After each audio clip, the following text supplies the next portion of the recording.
Good morning, everyone. Time is 8:06 a.m. It is Saturday, May the 13th, and I'm going to call the special city council meeting to order. With the city secretary, please call the roll. Mitchell, Here. Tobias, Here.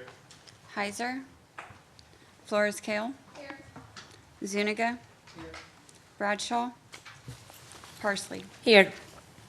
All right, 5 members present. We have a quorum. Next up, citizen comments period. Is there anyone who wishes to come forward and speak? Seeing none, I'm going to close citizen comments period. Next up is consider possible action. The city manager and department directors will present new budget requests for operating and capital budgets to city council for consideration and discussion, budget prioritization and policy direction for the development of the city's proposed operating and capital improvement program budgets for fiscal year 2023-2024. Time is flying. Mr. Hendrix. Good morning, Mayor, Mayor Pro Tem, council members, staff. Good morning. Welcome to our first budget work session. I'm joined here today on my right. I have our incoming city manager, Brian Langley, already working, but not officially on the clock yet. We appreciate him being here. We're looking forward to his leadership and guidance as we move forward. And on my left, I have our finance director, Pervez Mohit, and all around the room and the table is our staff and department heads that will be presenting their budget needs for next year. So we sent this presentation out in advance, so everybody's had a chance to review it. So as we lead up to the department head presentations, just going to go through these really quick, and you can feel free to stop and ask for additional information as we go. We've introduced Mr. Langley. We'll be talking about our objectives for this budget work session. We'll talk about our council's program priorities for fiscal year 2024. Typically by now we've had our visioning retreat and we have a better idea on council's priorities. We haven't had the opportunity to do that yet. But I wanted to spend some time maybe talking about if we're going to try to have some form of that. We've talked with Mr. Langley and staff, and it seems like one of the first 2 weekends in June would be the opportune time to do that, and probably the only time to do that. So if council would like for us to proceed in developing a program for a visioning retreat on those weekends, we can move forward with that. Or if there's any discussion by council, we'd entertain that at this time. Any thoughts about a visioning workshop?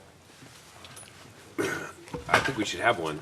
So, I know the schedule's tight and we're coming into the summer months, which means that it's going to be more and more difficult for us to put something like that together, but I do think we should have one. I have a question. Maybe a shorter version or something. Right. Yep. But Is there any way that we can do one as we prepare for budget, like we use one of the budget workshops weekends and we do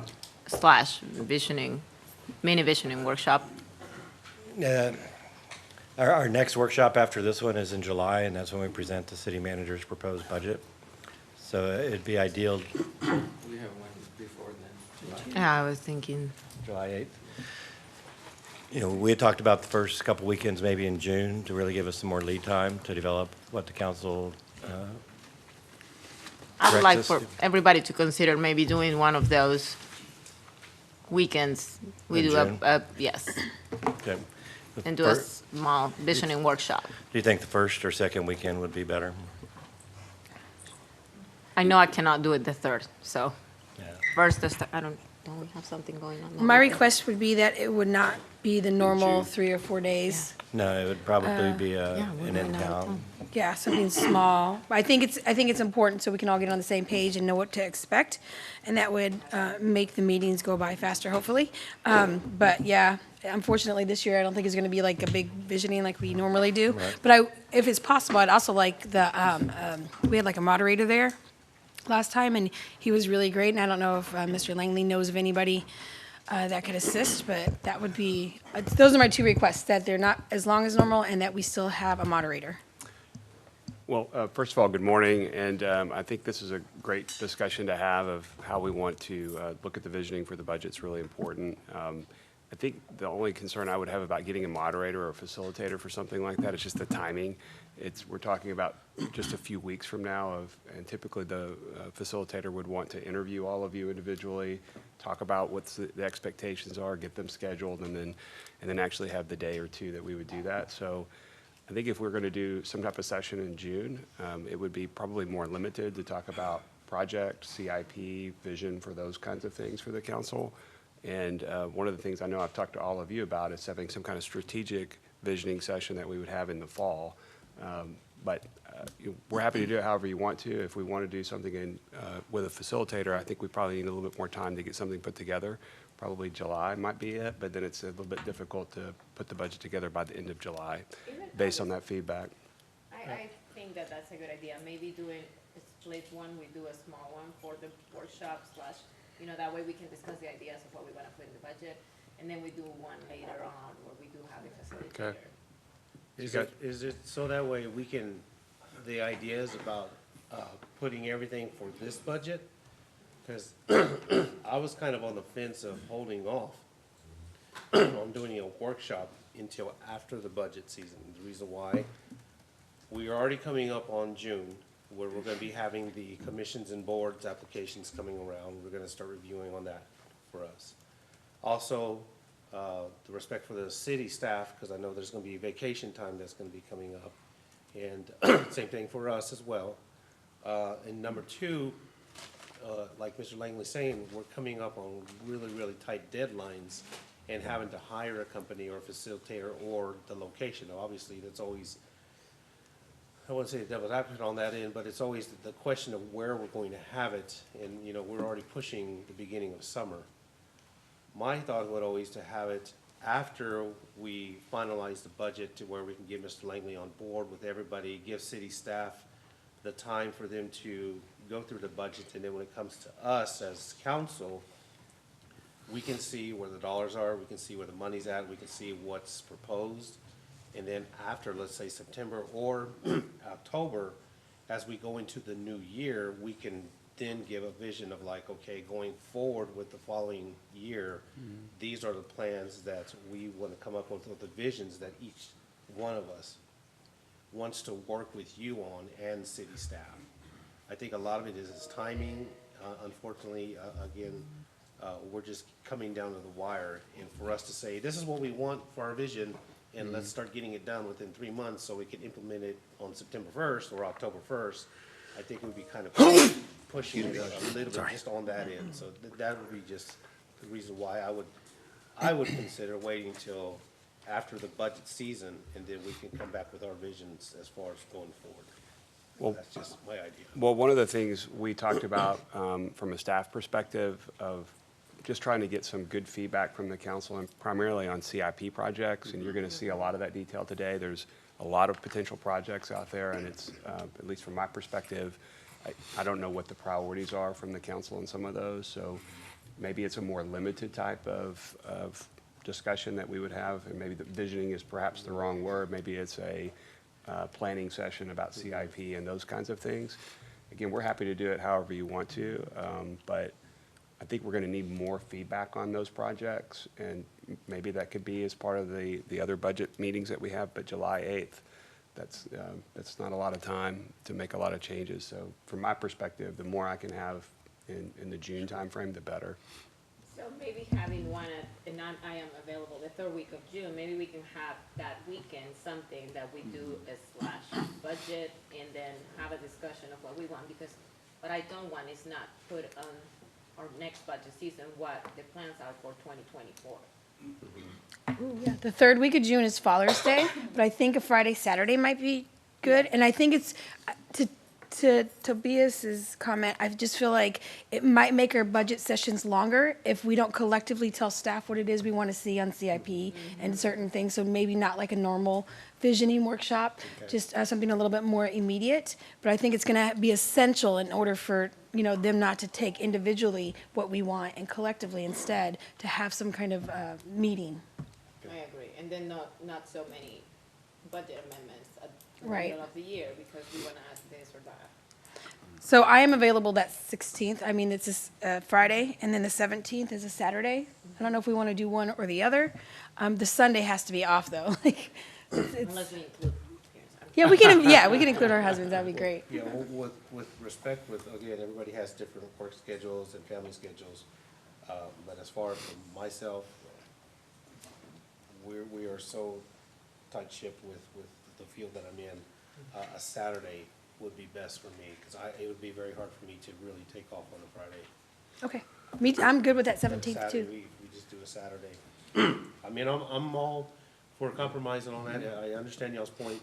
Again, I was looking at it in the sense of like getting the budget done and getting all the other work done, and then we can focus on that. But if you want to have those conversations, I think that would be okay with that. So the 17th for me is really tough. The 24th would be better. June 24th, Saturday? Yes. Yeah, I think I'm available on that day. I got something on the schedule, but it's something that's flexible. So, yeah, we could tentatively do it for the 24th. I'm okay with that. I'm okay with that. I could schedule that ahead of time if I want as well. If I'm not available, I would just send the information.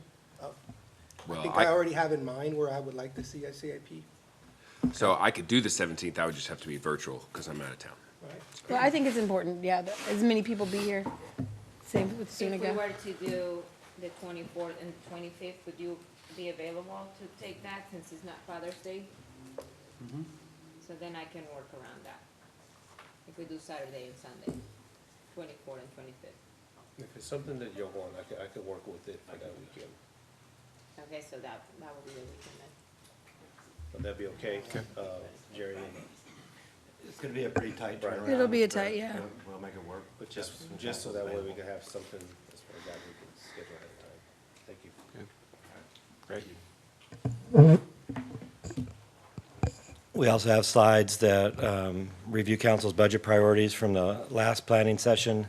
We'll be looking at our overall budget and fund structure, including our key assumptions, our a five-year forecast for a general fund and projected available funds. Then we'll get into the new budget needs by each department. All our department directors and program managers are here to go through their budgets with you, or their request for next year. And then we have slides that go through our five-year priority capital project improvements, or CIPs. And there's a lot of very critical projects in there. And then preliminary revenue outlook, as well as funding gaps with general fund, property tax, sales tax, other fees, as well as our utilities. And then we have Mr. Langley will present next steps in budget process, key dates for budget development, and then we'll look for council direction on our fiscal year 2024 budget development steps. So our discussion objectives for today include our preliminary projections for available funds, then the departments present their new budget needs, then council's guidance on the budget needs, capital projects. Bless you. Balancing needs versus the funding gap, our property and utility tax rates, and then discussion about council's priorities for this next budget.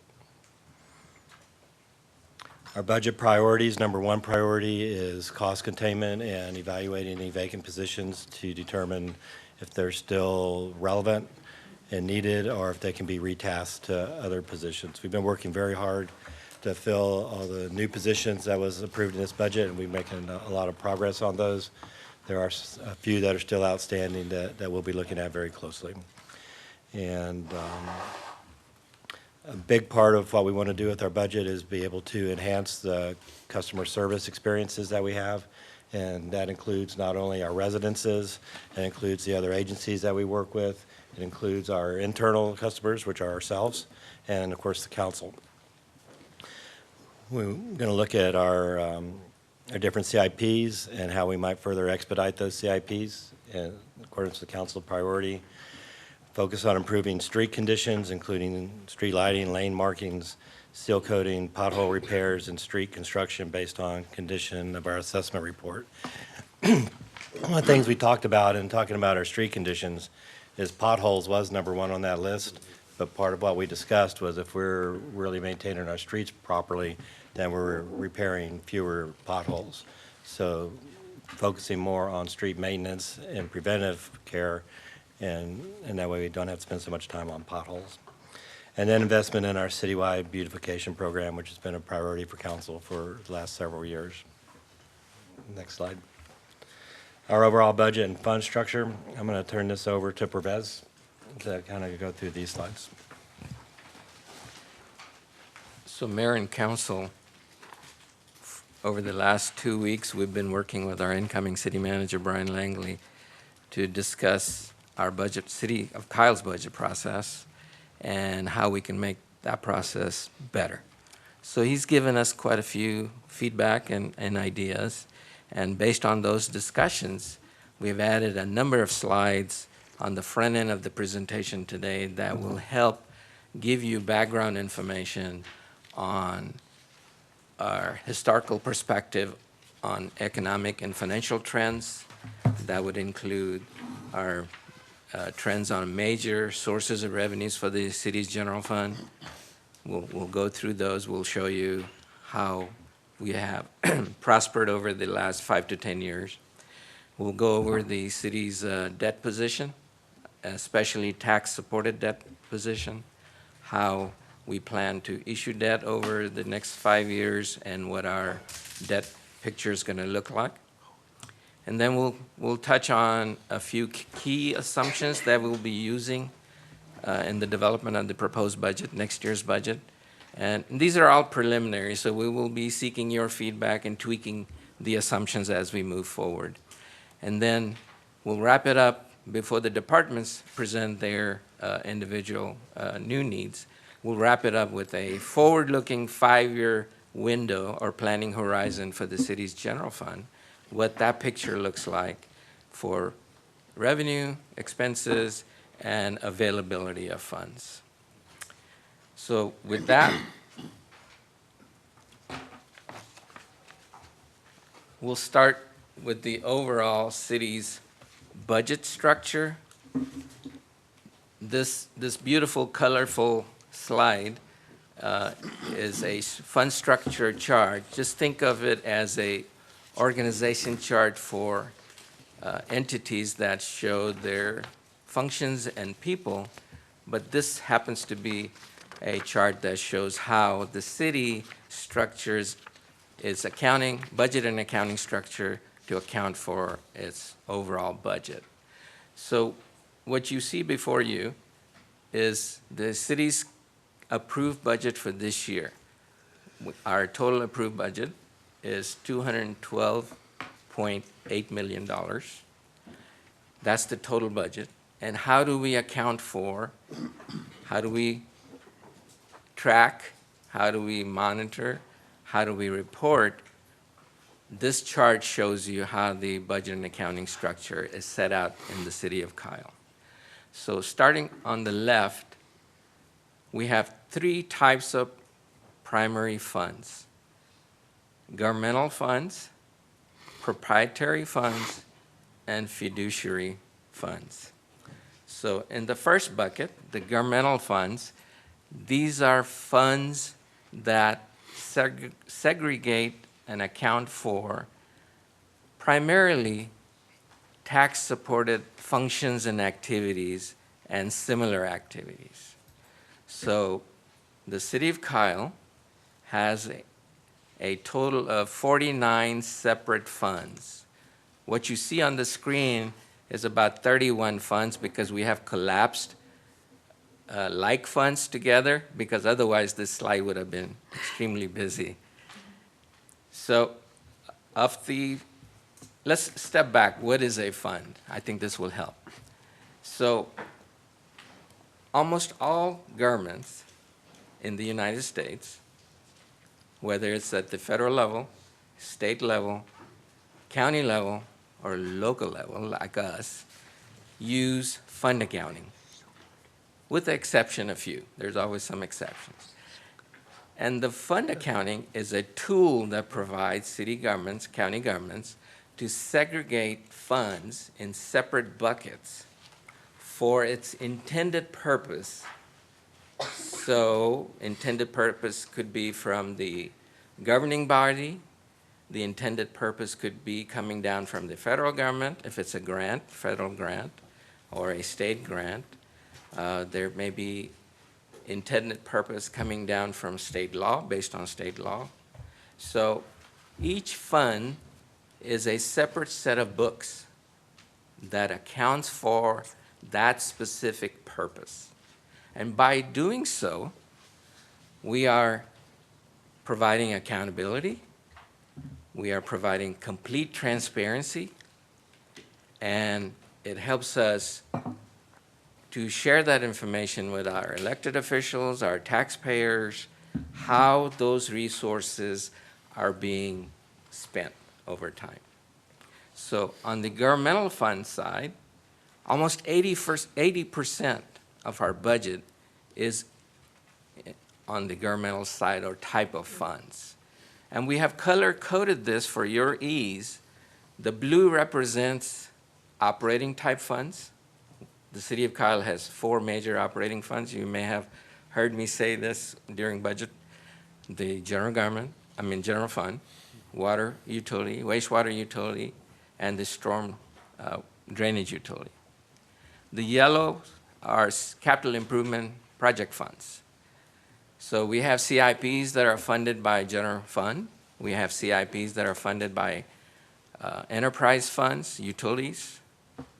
And the greens are basically other that may fall under the governmental type funds. And those are like, we have created a number of PIDs, so we have PID funds.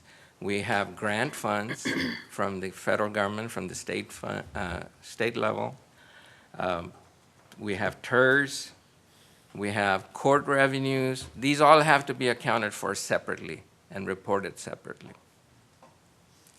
So 80% of our budget, or $171 million, are governmental type funds, meaning they're tax-supported functions and activities. Towards the middle, we have proprietary funds. These funds are used to account for business-type functions and activities that a local government may have. In our case, it happens to be water utility, wastewater utility, and basically these are self-supporting activities, meaning the ratepayers or user fees are used to cover the expenses in these business-type activities. So if you think about our water utility, for example, we charge rates to the customer for using our water. So they pay their water rates, and that's how we cover our expenses for providing that water to the customer. If we had, let's say, the city down the road, if we have our own airport, that would be under enterprise fund. Or if we had our own golf course, that would be an enterprise activity. And towards the far end is a fiduciary fund, one lowly fund by itself. This is our OPEB, or Other Post-Employment Benefit Trust. This is a trust we had to create for the benefit of certain eligible city employees. This was a program that was terminated in 2009 by City Council, but we still have those employees, some employees, that are eligible to benefit from that program. So it is an irrevocable trust created and set aside for the benefit of those employees until they retire or are no longer eligible for the program. And under each one of these types of funds, there's additional classifications and sub-classifications. Well, we won't go into those details, but this is to give you an overall view of how our current budget and accounting system is set up and how we account for those funds.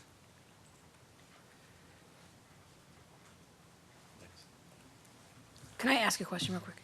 So when I see these numbers, it means that's how much money is in that account, or that's how much is allotted to that account?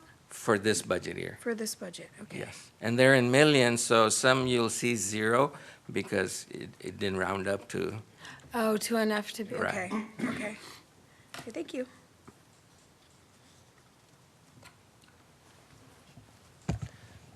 Thank you, Pervez. The next slide is just a general overview of our revenue. You can see that the biggest slices of this pie are property tax and sales tax, which are actually fairly even, which is a sign of good stability and structure in our revenue stream. And then the next biggest slide is our development fees, which is representative of the very rapid growth that we're experiencing. And the development fees are pretty much directly offset to cover the costs associated with development, and a lot of that goes towards inspections and reviews. You can see the other pieces of that pie, and if you have any questions about those other pieces, we can answer those if you like. Next slide. Next is the other side of that is the expenditures, department by department and other programs. You see the biggest chunk is actually transfers out, which is for mostly CIP programs that we transfer out of the general fund into those specific CIP projects.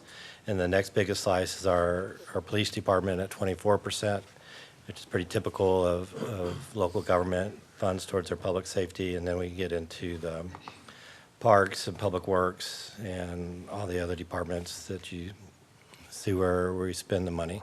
So if you have any questions on any of those pieces of the expenditure pie, we'll be happy to answer those as well. Hearing none, just a quick slide on the 10-year property tax rate history since fiscal year 2014-15. You can see our total tax rate has been very stable during that period of time. Keep in mind that there are state laws that reflect how we structure our tax rate, and just because the tax rate goes down doesn't necessarily mean the impact on the average homeowner goes down as well, because your value for your home is a big part of that. And as we know, property values have been going up drastically over the past several years. I have a quick question. Yes, sir. Ma'am. Sorry. Ay, se me fue, se me And the chart that is before that page, the general fund expenditures by function, the economic development and incentives, that amount, is that something that we are not receiving on the incentives we're giving? Or is that, okay, would you mind explaining that to me? Certainly. So in that category, we have the Economic Development Department's budget, plus the incentives that the city is giving out under the 380 agreements. And those are increasing each year because some of our incentives are based on tax values. So as tax values increase, the incentives increase. Likewise, on this, there are 380 agreements that are based on sales tax collections. So as sales tax goes up, the incentives payout also goes up each year. And you'll see further down, go ahead. Well, so this is the expense for those agreements, but you also have the revenue on the other side of it. Okay. That's going up in concert with it, but you're isolating just the expense here to show it.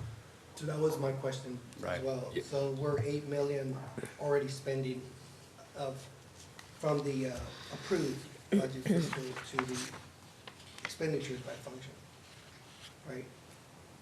Oh, you're saying So it's already the capturing expenses are $8 more. million of overspending, That'll probably be. if the revenue hasn't been brought up yet. Right, so, Expect that's in the capital project. right, all of our 380 and our economic development incentives are rebate-based, so we collect the money first, so that's why you'll see it in the revenue. And then tied to that are performance measures that have to be met before we pay out that rebate. That's why we do rebates and not just flat cash out. Does that answer the question? Well, I think his I question though is yeah. why is the expenditure 61 million and the revenue 53?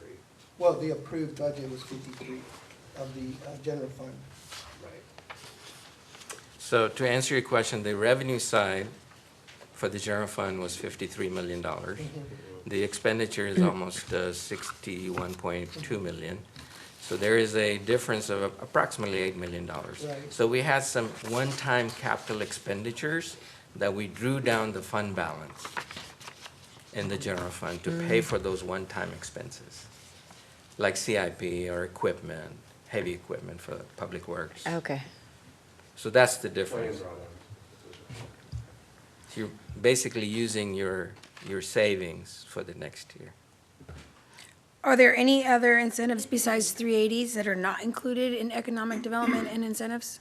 No, we have included all the 380 agreements, both large and small. We have some small ones, $5,000 ones, but we've included sales tax, property tax, all of those incentives are accounted for. Okay. You'll have some new ones next year.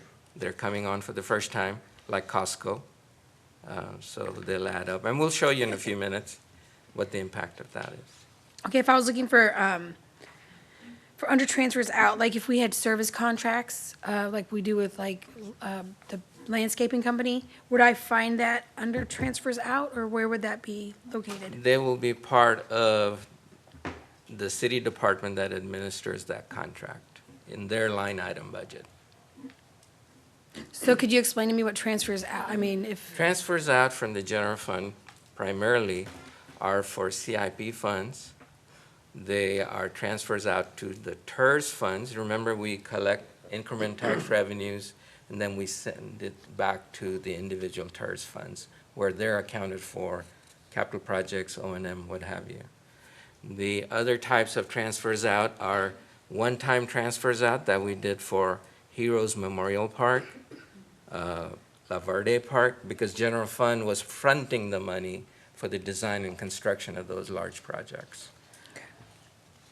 So it's from one fund to another fund, though. It's not transferring it out like to A third party. a third party. Right. It's just an accounting move from one Yes. fund to the other. right, no, I was just curious as when the city has a significant amount of service contracts that we have, and I was just wondering where I would find those at underneath the expenditures by function. All of those service contracts, depending on which department administers it, they will be in their line items, and we can provide you those as you would want to know. Police department has service contracts, Public Works, Parks, every single department has. Yeah, I'd like to see that as a piece of the pie, to see how much we're spending, Yeah, we if can that's do that. possible. Any other questions? Fair. What's the difference between parks and community development? So community development departments, we internally have identified planning department and the building inspection department. Those two make up community development. All right, And then Parks and Recreation is a separate slice of the pie that you see. thank you. Yes, sir. Any other I questions? think I figured it's like a household budget. Each colored item is like your electricity bill, your car payments, your tuition, and so forth. So the transfers out are for things that come up that have to go to each one of those, whether it's extended warranty or band equipment that you gotta pay for your kid at the last minute. It's those, so you use that kind of fund for each one of these things. Right, you go back to that slide with all the different funds on it. Yeah. Okay. That's how I break it down in my head. And the administration, what does that really cover? That covers the city manager's department, the city secretary's department, human resources, the city council, and I think that's it. That's it. What about like administration of those PIDs and PUDs that we always pass? Is that paid for through any city dollars? Some pits, we recoup our administrative costs. The newer pits, we really don't know what we're going to be spending. So the developers have given us advance funding, and we have those in our bank. So as we spend that down, we will ask for replenishment of those funds. Likewise, same thing for TERSs. Some TERSs have administrative expenses, others don't. Okay, thank you. And what is the other account for? So in order to make this pie presentable and not too busy, Oh, all of the little pieces are in that other bucket. okay. I can give you a few examples, like kayak. Please, It's only okay. $10,000, so it goes in that bucket. Anything else?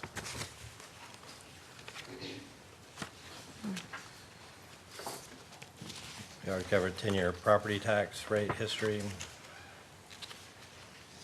This slide shows you over the past 36 years how our property tax has been divided into INS, which is debt service, and our maintenance and operating. The blue part is our maintenance and operating, and the yellow is INS. And you can see how over time, in its percentage of our whole budget, you can see the blue part has gotten bigger and the yellow part has gotten smaller. Now with the investment we're making in our roads through the road bonds that we sold, that was passed by voters last year, you're going to see that yellow part start to rise. And that's just going to be part of administration of that voter-approved project and sales of those bonds as needed. When we first shared this slide with Brian, he was kind of surprised. He had this surprised look. What's the significance of 36 years? Because we typically do 5, 10, 15, 20, 30, right? He was like, what's the significance of 36 years? The answer is pretty straightforward. That's how far back I could find and track. I thought that was a mortgage, 35 years, 30 years. Okay. That's interesting. In 1988, I think our population was probably about 3,000. And to just touch on that, the history rate is affected by law. And so that's why it's gone down. The law has intervened at some point.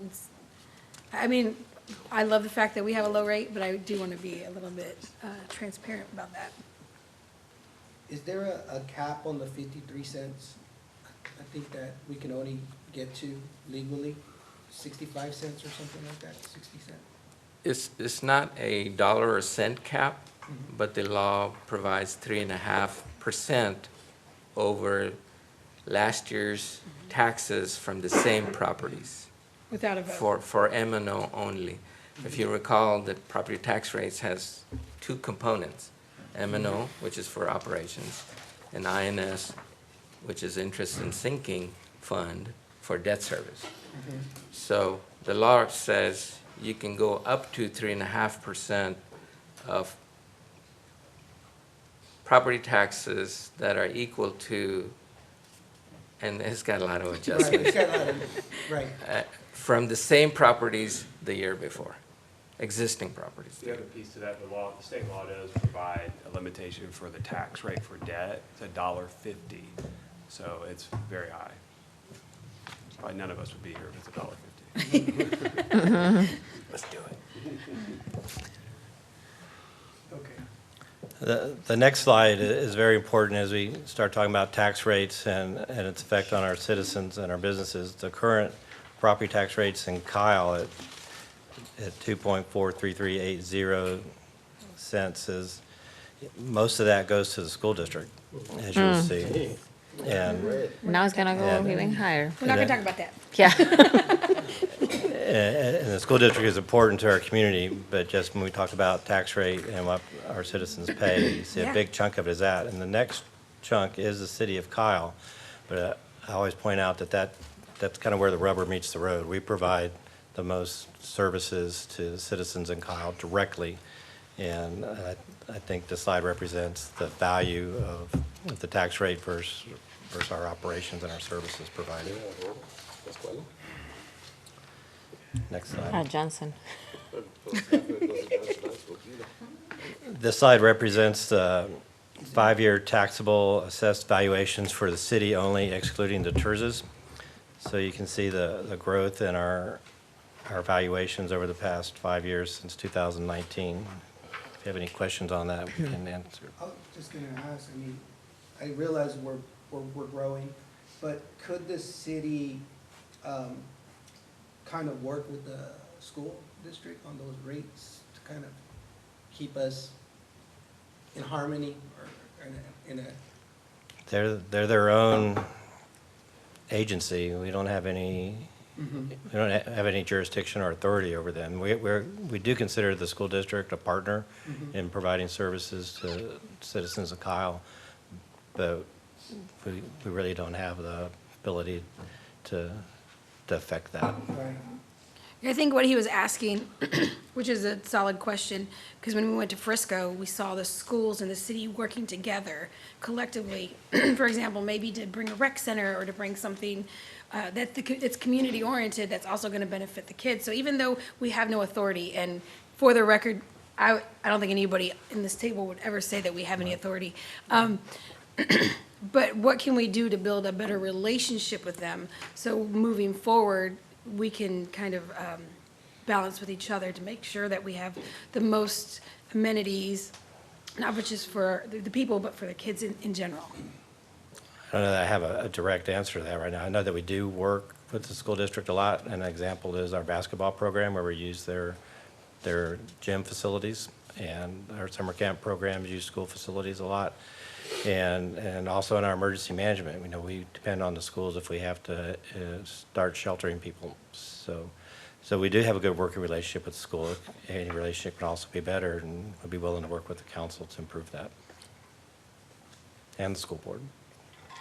So with our new 300 road bond, will our city property tax rate increase next year? No. Well, Yeah, if you remember in our messaging about the road bond is that 59 cents was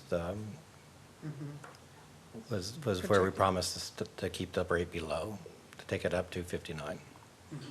So our messaging was that your rate will go up, and our promise was to be good stewards of the tax dollar, and that was the cap that we would work with. So how will that change as we bond out? We're gonna show you that. Okay. Yeah, we got, Slides on that. Okay. yeah, it's in the slide deck. I've been kind of looking through it, so there's lots and lots to go through. Yes, there is. All right. This is the same slide except with the TERZs only, and you can see how that's been growing and is projected to grow even faster as those TERZs get built out. Any questions? Next slide. That's the A revenue. 10-year property tax revenue history. This is a really pretty slide. You see the past couple of years, especially how much our property tax revenue has grown as a result mostly of growth, since we're capped at 3.5% from previously taxed properties, that our growth is really what's providing new revenues for the city for the new programs and initiatives that we have. This shows our 15-year sales tax collections history in the form of a bar graph. So you can see the steady curve of our collection and sales tax collections. This literally has been a movement of the decimal point to the left since I started working here 17 years ago, that sales tax revenues have been a real boom for our budget and our ability to grow projects and facilities. This is showing that same slide and putting percentages into that growth from year to year. Next slide. This slide represents the 10-year growth in our development collections, and you can see that with the exception of 2 years, the last one that we saw a decline was the beginning of the pandemic in 2018, 2019. But the fees we charge for development fees the growth in this fund is directly related to the massive growth that we've had in Kyle over the past 10 years. All right, key assumptions moving forward. I'm going to turn this back over to Pervez to talk about these slides. So the key assumptions for the general fund that we're looking forward 5 years for existing properties, the value growth, same properties from year to next. In 23, we saw a growth of 23.7%. Looking at our average annual growth, we're predicting in 2024 at 15%. And then being conservative, in years 3, 4, and 5 at 3%. New construction has been a boom for City of Kyle. Most cities in Texas envy us for our good fortune. If you look at new construction value in '23, went up by $342 million. In '24, the preliminary tax assessed valuations we have received from HaysCAD indicate that it's going to be around 378 or $375 million.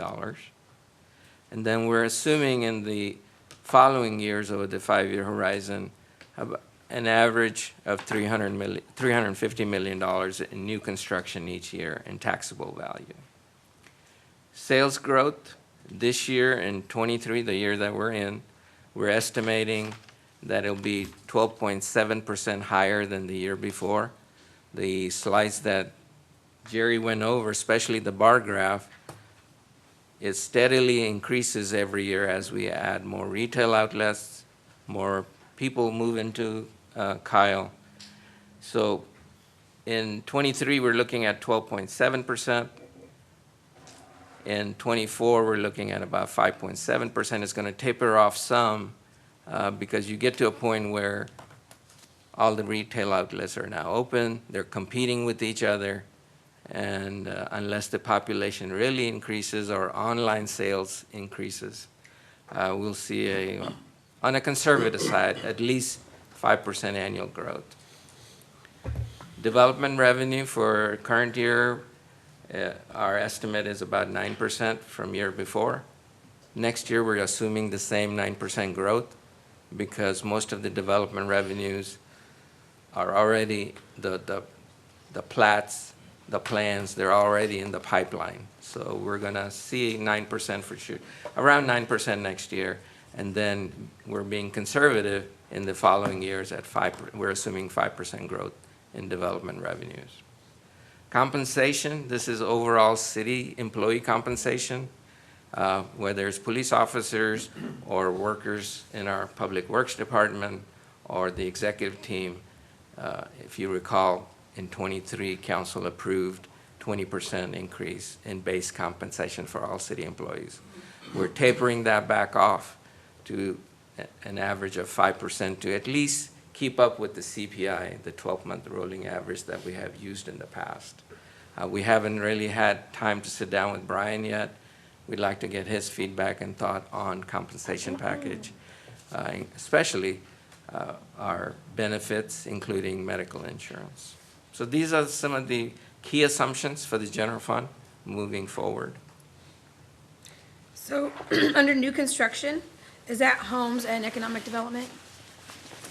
Yes, it includes both residential and commercial properties and personal properties. So if a new business comes in, they build a brand new building, they put in equipment, furniture, all that is included. Okay.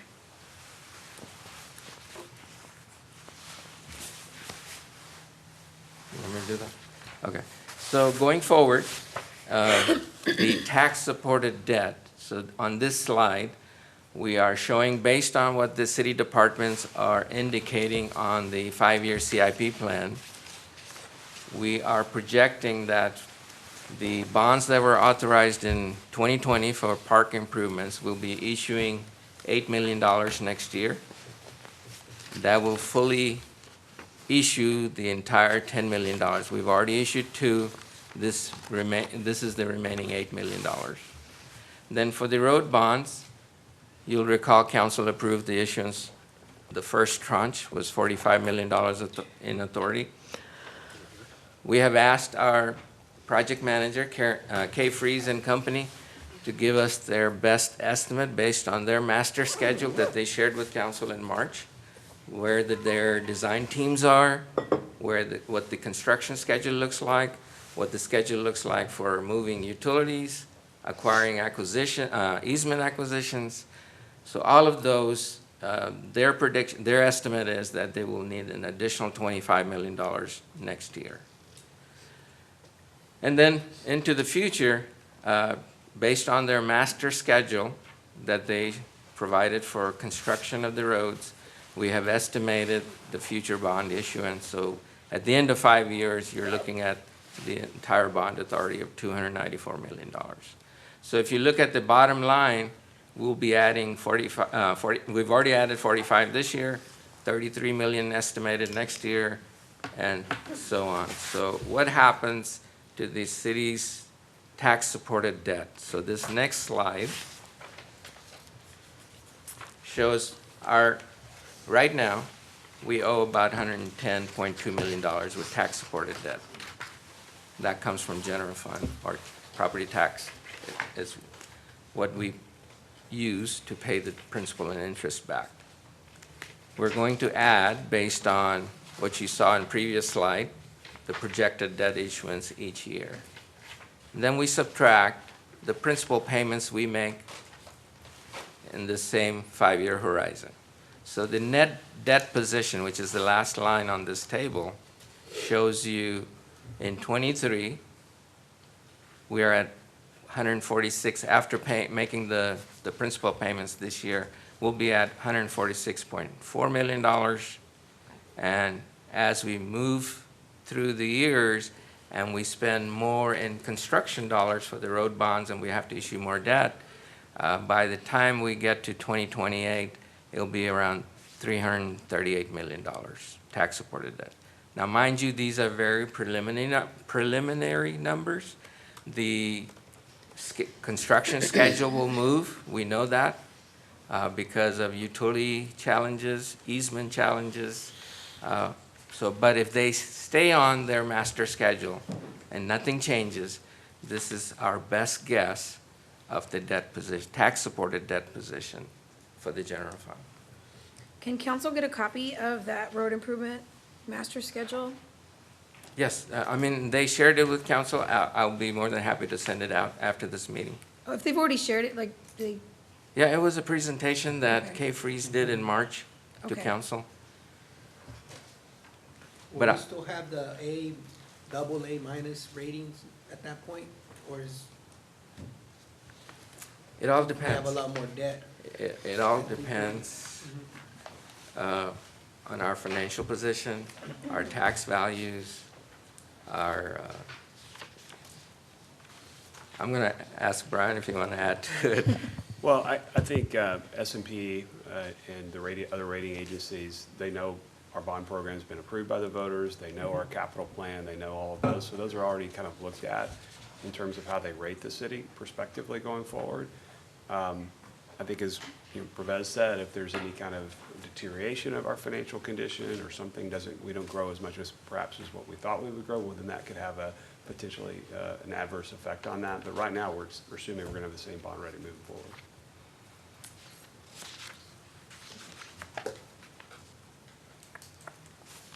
No, I certainly don't want to downgrade on my watch. I think 5 years is, we'll still be in a very positive Right. growth of construction. Right. We always aim for a bond upgrade, but yes. Well, and it's not, yeah, I would just say, I don't think it's entirely, I mean, it's all within our ability to control the levers. So if the growth is not happening at the rate that we anticipate, we don't have to issue the debt, right? So it's kind of, it's just all about managing it as we go. And historically, we've done a good job, thanks to our venerated And this is director over there. It's What's an that? infrastructure expense, so it's for the city, roads, and connectivity. One thing that bond rating agencies don't like is when you issue debt without a corresponding revenue source coming alongside. So if you issue new debt and then don't raise the tax rate, they'll ding you for that. But if you raise the tax rate in association with new debt. Now, if the debt is being paid down and your actual overall, if you can justify absorbing it without raising the rate, then that's fine. But I just mean, like, in a simplistic view, they want to make sure that as your expenses are growing, your revenues are growing at the same rate, and they don't typically ding for that. You don't have a sustainable income coming in to pay back the debt. Right. So look at it like that. And we're going to be giving you guys this money for road bond projects. What kind of growth in your city are you experiencing to where you feel comfortable knowing that you guys are going to be on track with paying that back? So it's important that we keep that ball rolling. for longevity, like 10-year plans, 5-year plans, 10-year plans. Always look 15 years down the road. Well, my hope is that we don't lean on property values going up Yeah, every year, because that's a scary place for the residents, yes. especially the long-term that live in Kyle, that may not be able to afford those high taxes. So that even though some people think it's a great idea, like, yay, all our homes are worth a lot, but it doesn't do you any good unless you're gonna sell. If Yeah. you're planning on staying here, it takes a big hit on, Because majority of our Anyway. residents are on fixed income. I mean, as far as, the income base to where you don't want to set your values too high and then it's just like so out of reach. But you also want to be able to provide the services that they need. Right, it's At a true. reasonable rates and so forth, that's affordable. well, and the other scary part is economically, this whole country is not in a real great place. If you look, Inflation. yeah, inflation is terrible, and so even though I've received my Hayes CAD appraisal and it's gone up a little bit, I know a lot of people are going to dispute those because there's yes. really no financial reason why housing values have gone up when overall in the country they've gone down. And so that's just something to be aware of when we look at the large growth in the tax revenues for the homes. So this next slide, I had one little quick linear question. Yes, So sir. if this goes linear, Perez, and we have a $50 million general fund budget right now, which slide are you on, sir? I'm looking at the projected debt position. Slide 23? Yes. Okay. So if we are in the 5 years down the road, would our general fund budget look now more like $100 million general fund? And then where we slice the pieces is gonna be, how much of it is from property tax? How much is it from retail? Right, to support 337, our general fund in 5 years has to be Right. double what it And is now. we'll show you on the next slide. So now where do you get that money? The taxpayer, Yeah. right? Yes, sir. portion. Yes, sir. So looking down 5 years into the future, based on our assumptions, based on our growth patterns, our trends, this slide is a 5-year forecast for the city's general fund. So we all realize this is a busy slide, but I like it. in our forecast model, we have close to 10,000 lines, Andy? So we've summarized it from 10,000 lines to one page here. So 17 lines. So we can't consolidate anymore. So this shows you, starting with our approved budget, what council approved this year, what we expect to finish this fiscal year with, our projected year-end estimates for revenue and expenses, and then looking ahead 5 years, next year and 4 years after that, what the revenue picture is going to look like based on those key assumptions we've made, and what the expenditures assumptions will look like into the future. Now, please, as I've always cautioned you all in the past, these are preliminary estimates. These are not constant dollars. They are flexible. They will change. We haven't really had the opportunity to sit down with our new city manager. He hasn't gone and reviewed each department's expenditure rate or line item budget. We haven't gotten city council's priorities for next year or year after that. So a lot of things will change in this forecast.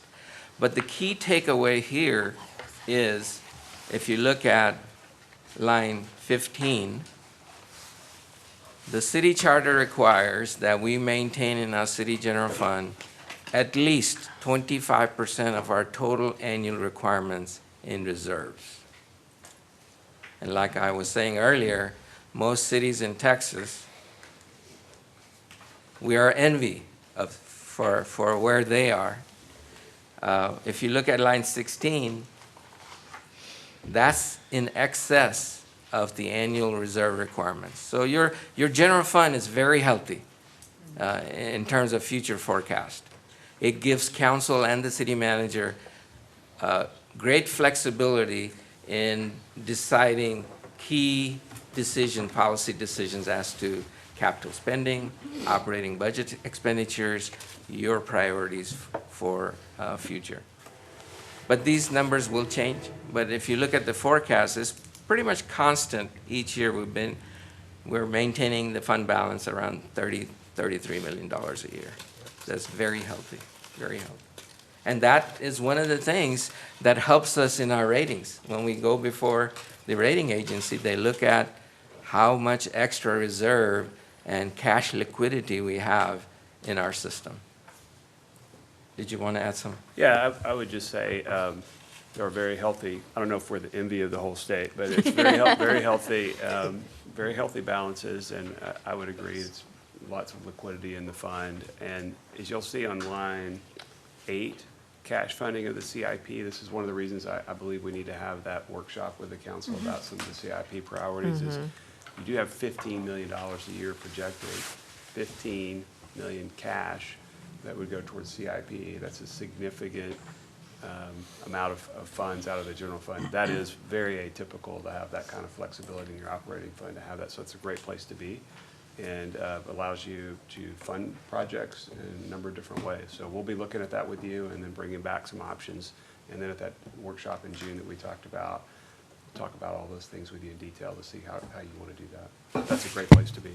I have a quick question about the, so that CIP, the 11 millions that we have in there, had we planned on that last year? Yes. So when we went through the budget deliberations, we discussed all of the capital improvement projects that would be paid for with general fund dollars. So these CIP that you see, 11.9 million, these are all general funded Funded CIP. capital projects. Okay. It doesn't include water or wastewater system improvements or park development improvements. Okay, so these are projects that, you know, as you mentioned, got funded with the general fund. Have we already planned last year that these projects were gonna be paid out of general fund with Yes. this amount? Yes. And how much are we projecting on CIP projects for 2024? For '24.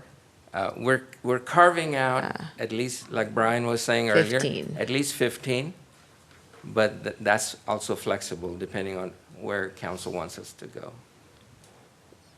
I think that number needs to go way up. Because what I'm getting consensus from all of us, and what we've been talking about all year, we haven't been talking about little projects here and there. It's always been infrastructure. Yeah, I think CIP. we're all on the same page as far as council goes, as far as the improvements, because again, it's what the residents are, you know, not screaming and yelling about, but we drive the roads every day, we see where it's coming from. So I think that's kind of where we're at right now. I think when we do the vision workshop, that CIP project, infrastructure project will be probably the number one. Top priority. And I agree with Daniela, it's like, okay, where do we see that numbers? Are we now at that point to where we need to increase it? So that way we can just, not only just maintain it, but make the improvements around the city. Yes, sir. We already have a very comprehensive list of CIP projects programmed for the next 15 years, both, or 5 years, both funded and unfunded, that we'll review at the end of this meeting today. 600+ million, I think is what I saw. Yeah. Okay, I skipped ahead. Yeah, quick question. Half of that is the road bonds, but it's a pretty significant list. so I have a quick question for Harper. Do you remember we discussed the reconstruction of that Hayden, you know the road I'm talking about that I cannot pronounce. Will that be included in this year's budget? So, And will that be a CIP project? so we have, the 750, that's given to our construction group.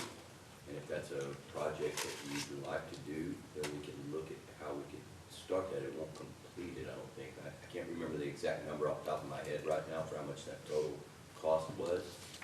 And I may be getting confused with GoForth, because GoForth, I think, blew the budget. But Yep. Yeah, no, it will be that Hayden, right? That it's like half county, or it's half of this county and the other half belongs to us. But that's the one road I've get the most complaints. I've gotten a lot of complaints. I would love to see that we identified on it a our, while back. So that's why I'm thinking, I don't know if this is a discussion for the workshop, but that CIP project, I feel like needs. with mine are perfect, yeah, we'll quickly talk about. And mine.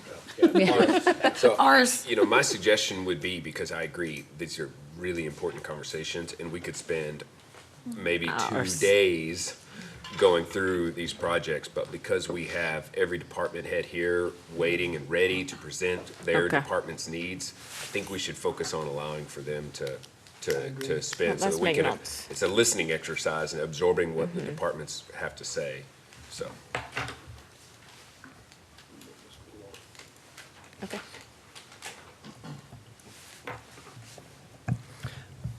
This is, I believe, the last slide before we get into the department budgets.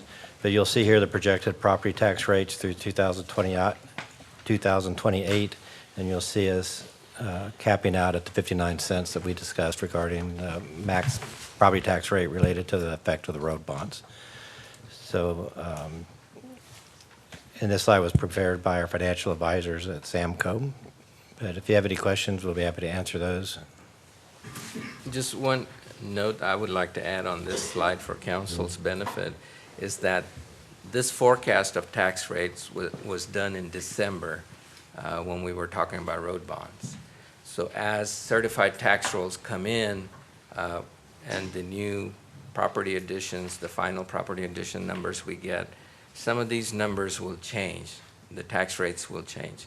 It's not absolute guaranteed that it will be exactly that. All right, any other questions before we get into the department request? All right, first up will be our building department, and those requests will be presented by Assistant City Manager Amber Smites. Good morning, Mayor, Mayor Pro Tem, and Council. This is the 2023-2024 budget for the building department. And I'm just gonna highlight a few of the items proposed, and I'll be happy to answer any questions about the details of the budget.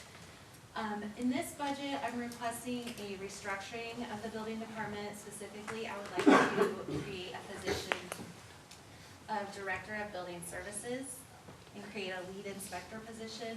Given that the city council's direction has been to pursue and successfully land more retail and commercial development in Kyle, this restructuring will provide an attractive incentive to those retail and commercial developers.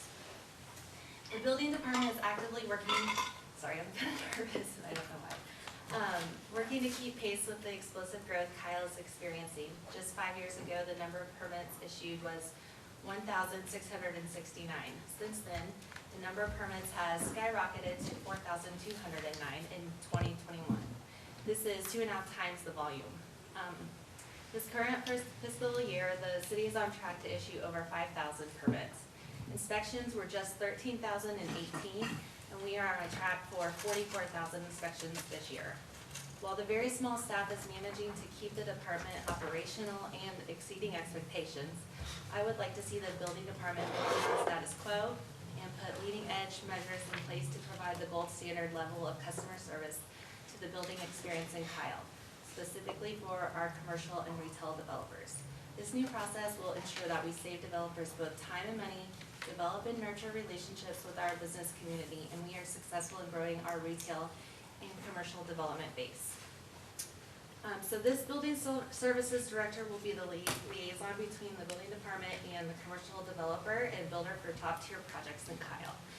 They will work on commercial and vertical mixed use development projects, including but not limited to target industries identified in the economic development strategic plan, projects receiving financial incentives from the city, projects located in the downtown, projects of partner organizations such as the school district, the fire district, county, etc., and projects designated as high priority. This position will explain the development process, codes, and building requirements for projects, and promote a business-friendly mentality for target industries. The Director of Building Services will foster collaboration between the development client and other city departments in the Kyle area Chamber of Commerce. Additionally, this position will assist in negotiating development agreements, PUDs, and 380 agreements from a building perspective. And then finally, they will manage the department's budget and third-party contracts. The other important request in this budget is $100,000 to help and assist small businesses. This money would be used to waive fees for small businesses who wish to make improvements to their building facades, perform remodels, upgrade signage, etc. Details of this program can be fully fleshed out at a later date, but the program goal would be to offer incentives to small business and so they can make improvements. Any questions? What was last year's budget, Amber? Was this last year's budget, 918? This budget is an additional 918 above last year's Oh, budget. you're asking for 918? Yes. Above last year? Yes. The increase for the third-party inspection services is a pass-through. The building department is supported by 2 third-party contractors who perform inspection services for the city. That's the reason we're able to keep pace with that kind of growth. We're projecting that we're gonna continue to grow with inspections and permitting, and so that would be, it's basically a pass-through. We receive payment for inspection and then we pay out for inspection services. Okay, what is the overall budget? 2.5 million for building department. 2.5, okay. And so is there a reason why we would do? 3 million, Councilman. 3 million, thank you. Is there a reason why we went and hire more inspectors instead of increasing the difference by 65% for third-party inspections? I was gonna ask that. Yes, ma'am, we would love to. We have a hard time getting inspectors, we can't pay for them. So every time, we can't meet their salary. Every time we try to hire an inspector, it seems like the third parties, they can up their salary, hire that inspector, and then we end up paying for that higher inspector. So right now, we have two vacant positions. We have an open plans examiner position that we're trying to fill. How long have those positions been vacant? 6 months? So my only concern with third-party inspection services, and if we keep it consistent, it's not as big of a deal, is they're not aware of our city's codes, or they're not as apprised to our city's codes. And no doubt, I'm sure they will say they are, but I've seen a lot of construction driving around, and there's no way that they can be aware of that. And I've taken pictures and sent them to staff. Either that or they just don't care. And so either way, that's not, if we have staff, I feel like we can hold them accountable as opposed to having a third-party inspector. That to me, that amount is just a genuine concern. Yes, ma'am, there's a lot in that. I would say there's code enforcement issues that these inspectors are not responsible for. These inspectors only work on building permit inspections. So people pull in, they ask for an inspection, and we send out the inspector. We'll have 8 or 9 inspectors in town every single day. But to your point about accountability, while our third-party contractors do us a really great job, it would be amazing to grow our own department, have our own staff, and we would know that we are being accountable. And that's kind of the idea of the building services director position, because things can, the third parties don't always know that we wish to have a business-friendly community, and they might have some issues, they might fail an inspection. So just say Costco, for example. Costco was a huge project for the city. We made, sure we were gonna fast track them through the building permit process, and having a third party maintain that makes it difficult, because we may not know when problems occur until they've already occurred to a point that, we have to, make major corrections. So this building services director would be in charge of hand-holding those projects, making sure they're communicating actively. A lot of the problems that come about are because of the contractor. They'll throw up, say it's the city's fault. By the time we get involved, it really was the contractor. They didn't understand the permitting process or something, but this director would help ensure there was little miscommunication and that they were informed of the city's building codes and all the things. Okay, and then one more question, and then I'll be done. For the permit fee waivers for small businesses, I think that's a great idea.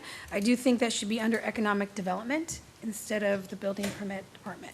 That's it. And that's just for buildings with storefronts, correct? It can, I mean, it could be, Or for somebody that is going to be opening a Possibly. storefront? we can bring that back up policy at a program design at a later date. It can be whatever y'all want it to be. But it was just, we had heard the council say y'all wanted to support small businesses, and this is a way that the building department can do that.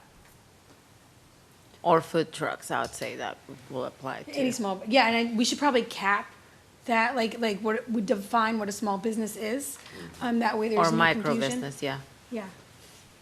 Hey, Brian, what kind of experience have you had in the past with hiring inspectors in-house versus contract? Had both. Typically, what I've used contracts for is any kind of surge in development that was beyond what our capacity was to handle, but you always had some on staff. I think we need to look at the market. The market is the market, and we've got to pay at the market if we're going to be in that business. And so I'd like to look at the compensation, and we can come back with some options to do that. And if we want to hire those positions, we'll make it happen, if that's important. Thank you.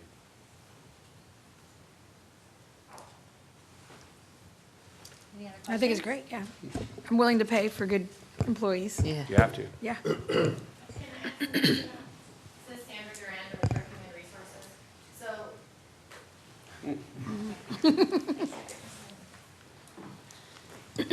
Sandra Duran, Director of Human Resources. Council has told us to look at our salary surveys with certain cities. It's about 4 cities and 5. But with this particular position, we are competing with the private sector. So we do have to come up with a philosophy on what positions we need to compare outside of other cities to be more competitive. And that's all I wanted to, thank you. And I'd like to add, we had a similar situation with our dispatchers a few years ago, that we couldn't keep dispatchers and we were losing them to other agencies. And we came up with a program specifically for dispatchers that took them out of the calculations for other departments and other employees, where we compared them directly to the people that we were losing them to. And we put a program in place that guaranteed that our dispatchers would be paid the same or more than other dispatchers in the area. And we can look at that for building inspectors as well and bring back a program if you like. I think Sandra brings up a really legit concern. I think it's important that we don't just compare to San Marcos and Buda, 2 towns that have grown and are hesitant to grow. I think we need to reach out to maybe Leander or faster growing cities that are more comparative to Kyle as opposed to just local cities. All right, we're losing building inspectors to private industry, so Yeah, they're but highly in demand. So for me, I feel like the reason why people come to the government sector of it is for benefits.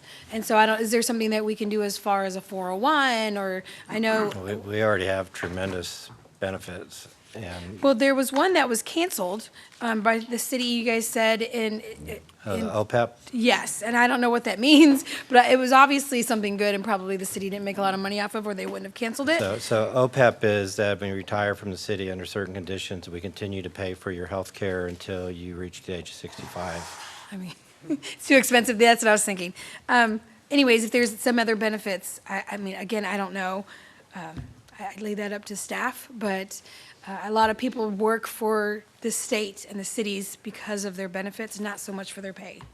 Although I wouldn't mind doing better pay too. Agreed, and we've always been able to make up for a certain amount of the gap in our pay scales through our culture and our benefits, but that gap's increasingly growing, and we make great headway with the 20% and the other added benefits for staff that council approved for the last budget. But we're still seeing pressures in that, particularly in these types of high-demand jobs. And I think, Jason, you had something to add about this? It was just to the comment on whether the discount or permit fee waiver would be under EDC. We've been working with EDC. Sorry, thank you. The reason we put it underneath the building side was because we looked at this more of a waiver of future revenues versus an actual hard cost expense. So we felt it would be easier to track under the building side. than EDC. But if that's something y'all want us to look at, we can coordinate with EDC and figure out a way to make that happen. Sorry, I thought it was about building inspectors. So will we need to cap that or not? Because if we're not just gonna actually be paying for it, but it will be a waiver of a certain amount, I don't know if we Yeah, wanna that cap that was- for small businesses, only small businesses though. Yes, that was the conversations we've been having was, like you said, micro businesses. We'd probably program something that would be a cap per applicant so that we could try and get more people to benefit from this program. Okay. But our experience has been these small mom and pops, they get their loan, they do their business model, they hire their architects, and they have everything to fund that hard cost. And they come to the city and don't realize what those permit fees, inspections, plan reviews, those can get quite significant for those. And so we don't want to turn away opportunities for those For that. folks to better themselves over a couple of $1,000s in a permit fee. I So. agree. I like that. Right, so building inspections and even engineers are a particularly hard commodity these days that we need to address, I believe, specifically by those work groups and specifically by who we're competing with, which isn't just cities.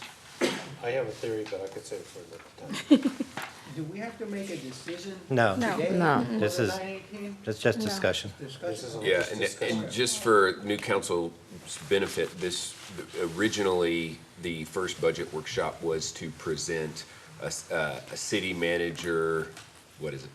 His grape rolled away, and I was laughing at him. To present a city manager vetted first draft of a budget, which means the presentation of the department's needs was balanced against what the budget was being prepared to produce for us. So this is an unvetted, uncut, unfiltered view. Every single department is going to have their, or I would assume nearly every department probably will have their total requests pared down because there's going to be a funding gap that will, kind of rock your world. It has done us for the last few years. But it's designed to show us if money grew on trees, this is what the departments say they need in order to function at peak efficiency so that we can at least have that in mind as we're making decisions. Thank you. I'd like to give it to you, but haven't heard everything yet.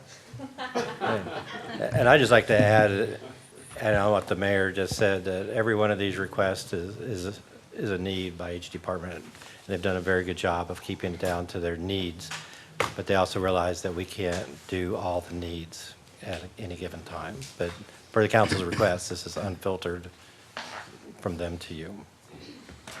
Any other questions on the building department? All right.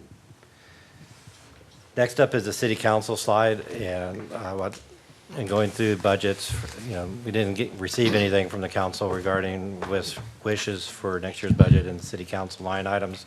We're proposing to add 5% to the city council line items for each of your cost centers in accordance with 5% increases generally across the board for similar items. Council can adjust that as you wish.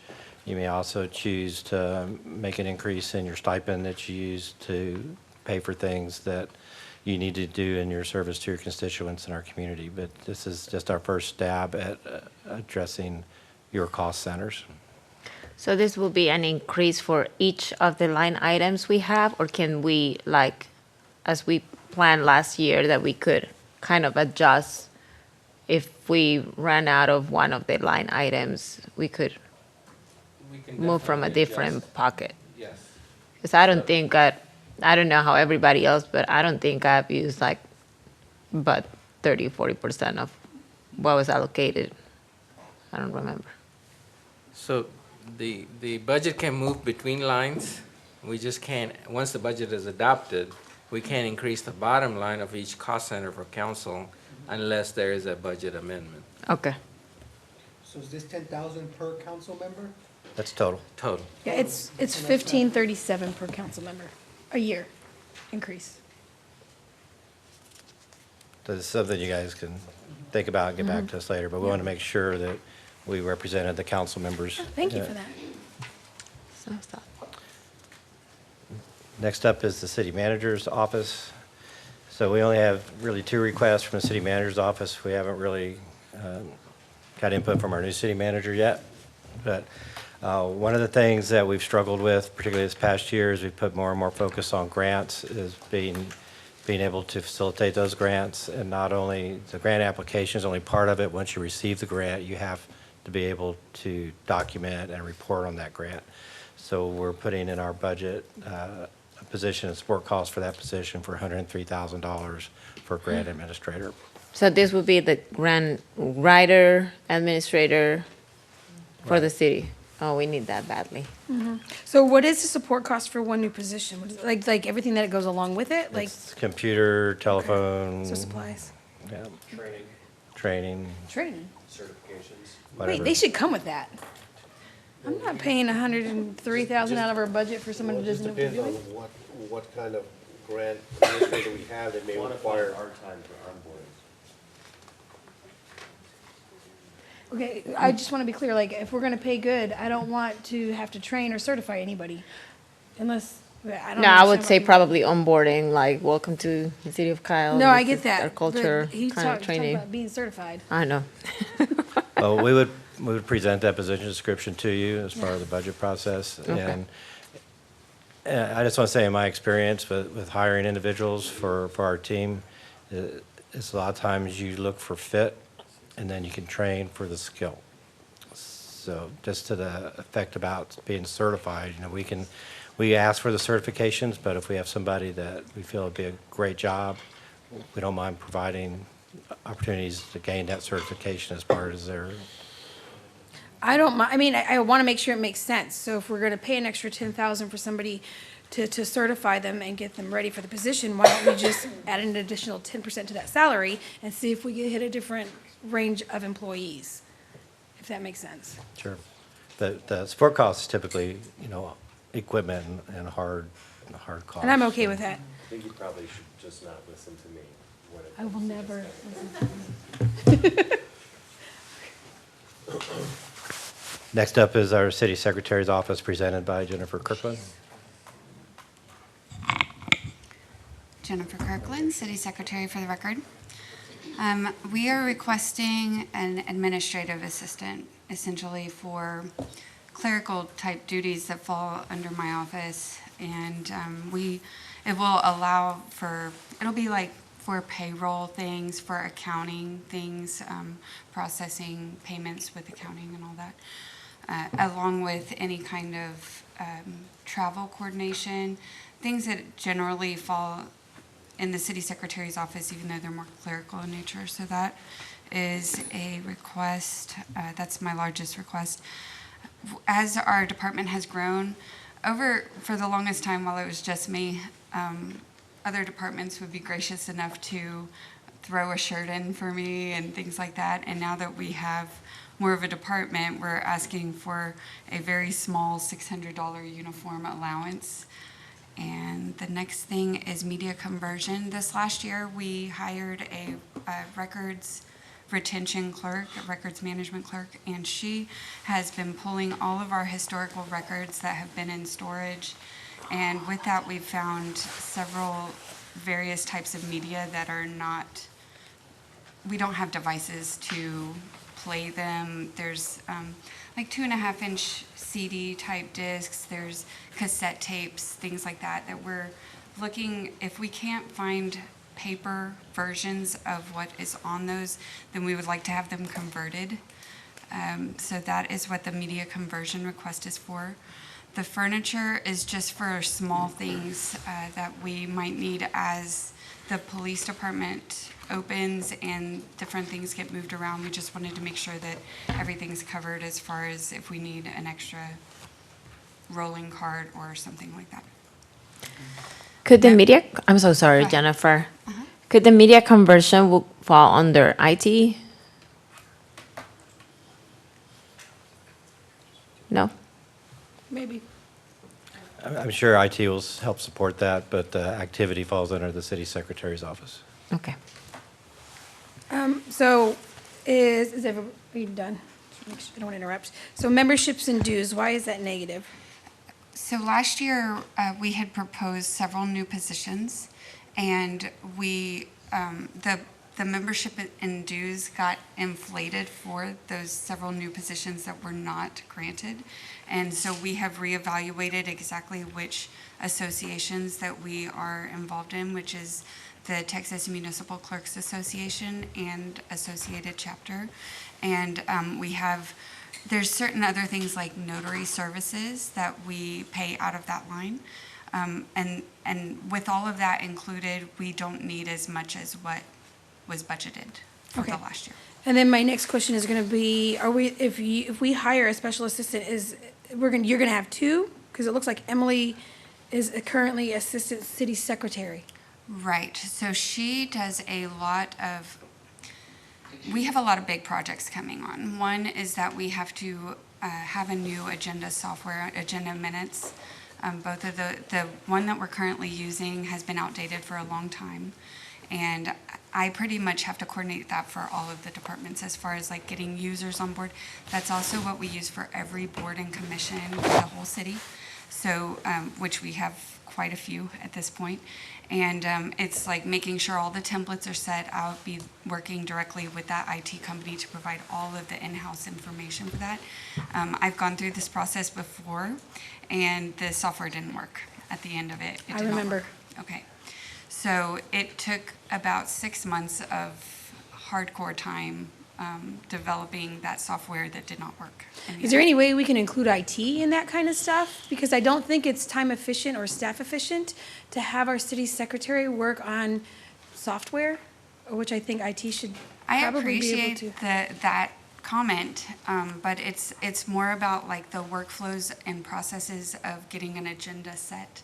And so it's less so much of IT as much as it is how it's going to work for all of our staff that use the software. Okay. Okay, so that's one large project. The other large project is all of this backlog of records that our records management clerk is working on. We are looking to streamline the process of all the new records that we're creating so that everyone has access to what they need and that it will have automatic workflows to notify the different divisions of, hey, it's time to review this, it might be time to destroy. And so that is another huge project that I personally will be working on, the software configurations of workflows and making sure all those schedules are correct. So Emily is my backup for meetings. She right now she does the primary bulk of open records requests, which we get quite a few and they're only increasing. So she is very knowledgeable, and I'm hoping to have an administrative assistant that can handle the clerical things to free. She's very competent in doing just about anything that's complex, and so I want to use her abilities for that. Okay, so when you talk about projects, is there a reason why we wouldn't, because those are short term. So I'd hate to hire somebody at $67,000 a year. That and when also we could- includes all their benefits as Okay. far as, So like if we have projects, can we contract that out? Can we hire somebody based on a contract so you could do this and then do this and then kind of fill out, like, do we need 2 assistants to the city secretary? so we are contracting out for these softwares. We're not developing them in-house, but there has to be an in-house expert to make sure that they are set up properly for the city's use. So these things are like the clerical things that I'm talking about. One of the other things that happens regularly is we'll go out for an attorney general opinion. And when it comes back, it has to be interpreted. It's very, Does our legal do that? they do, and they provide us a memo, and then we take that memo, and then we also look at the AG opinion. Sometimes, a lot of times the AG will say, go back to this other opinion and use that, and use this, and put this together. And so it's very complex work to do. And so that has generally fallen on me. And I am pretty booked up with all the council initiatives that we're working on and the contracts and making sure that our code of ordinances stay up to date. inaccurate. I do a lot of the more complex type things, and I would like to transfer those things to Emily as a backup and have someone else that can do the clerical stuff. Okay, so I'm actually going through all the AG's opinions as we speak. I've requested those and I'm reviewing them. And I will say, I've read exactly what you're talking about when they say, go ahead and refer to this. And what I think we can do are little things like when you entitle a document, you use that number that the AG gives you to save it as for quick reference, because I'm having to open every single one of them to go back and figure out where's that reference number. And so. And we do that. All of our stuff is saved that way. The ones that were sent to you, I had to pull from the emails that were sent from legal, because whenever I get those, I'll rename them appropriately and put them into our software that for each of those requests. And so they are renamed for quick reference. However, I just didn't receive those? You did. You received all of them. They're just named the way that they were named from. No, all I'm saying is like, yeah, I'm having to go through every single one of them and look. And so I just want to make sure there's not things that we can do to simplify the job overall. And I didn't realize that you had renamed them to something else, because that is not what I received. And so that was. The quickest way for me to find all of them were to search from legal. Okay. Maybe you and Jerry and Brian can talk about this at another time. Well, I'm just trying to figure out if we need a special This is assistant. not a good use of time for budget, going through her process. It really isn't. Well, her process is going to help us decide if we need this Remember, this special is very assistant. But it's fine, but we need to be limited to like 1 or 2 questions per department. This is not a 30-question kind of situation. So he's not wrong. There's a lot to go through. We can't get so focused on the minutia. Yeah, I didn't think it was a minutia. I literally thought it was me trying to figure out, should we spend $67,000 on an assistant? Is that needed? I understand. That was overall my question. And the last request is overtime pay. Right now, we have no overtime budget. And for example, Emily and Amber, they're both hourly. So if there's any extra projects or even coordinating for city council meetings after hours, that sort of thing, we currently don't have any overtime budget. If you did get an assistant, could you share it in departments? Or would you be full-time with your group? Huh? Would the It's what, assistant have enough to do? yes, Okay. for sure. Okay, I want to make sure that there's enough for the person to do. Any questions? Thank you, Jim. You're good. Thank you. Thank you. Next up is request from our Communications Department presented by Rachel Sonier, our Communications Director. Hello, Council, Mayor Pro Tem. So our first items are for a request for a new audio and film production specialist. Currently, we have one staff member that's responsible for all filming in the city, all video editing work. And in addition to that, he also is the only licensed drone operator in the entire city. So all CIP report photos, or videos, all development images and videos that we take for new developments coming online or being built are taken by him. He is also responsible for broadcasting all live meetings, so council, P&Z, Ethics Commission, and then on top of that, he also programs our PEG channel single-handedly and is the one that also uploads all commission, committee, and board videos that are not broadcast live. We're essentially requesting this position to help split that work to 2 people because he's working overtime pretty regularly every single week. And then in addition to that, we're requesting that we reclass our current video specialist to a audio and film production manager so that he could oversee this oncoming position. And it would also just better align with some of the jobs that he's facilitating, such as overseeing contracts for video crew and actors that we hire, in addition to helping assemble our equipment budget every single year and adequately, purchase those, make contracts with different vendors and things of that nature. So it would just better align with his position and the jobs that he's fulfilling for the city.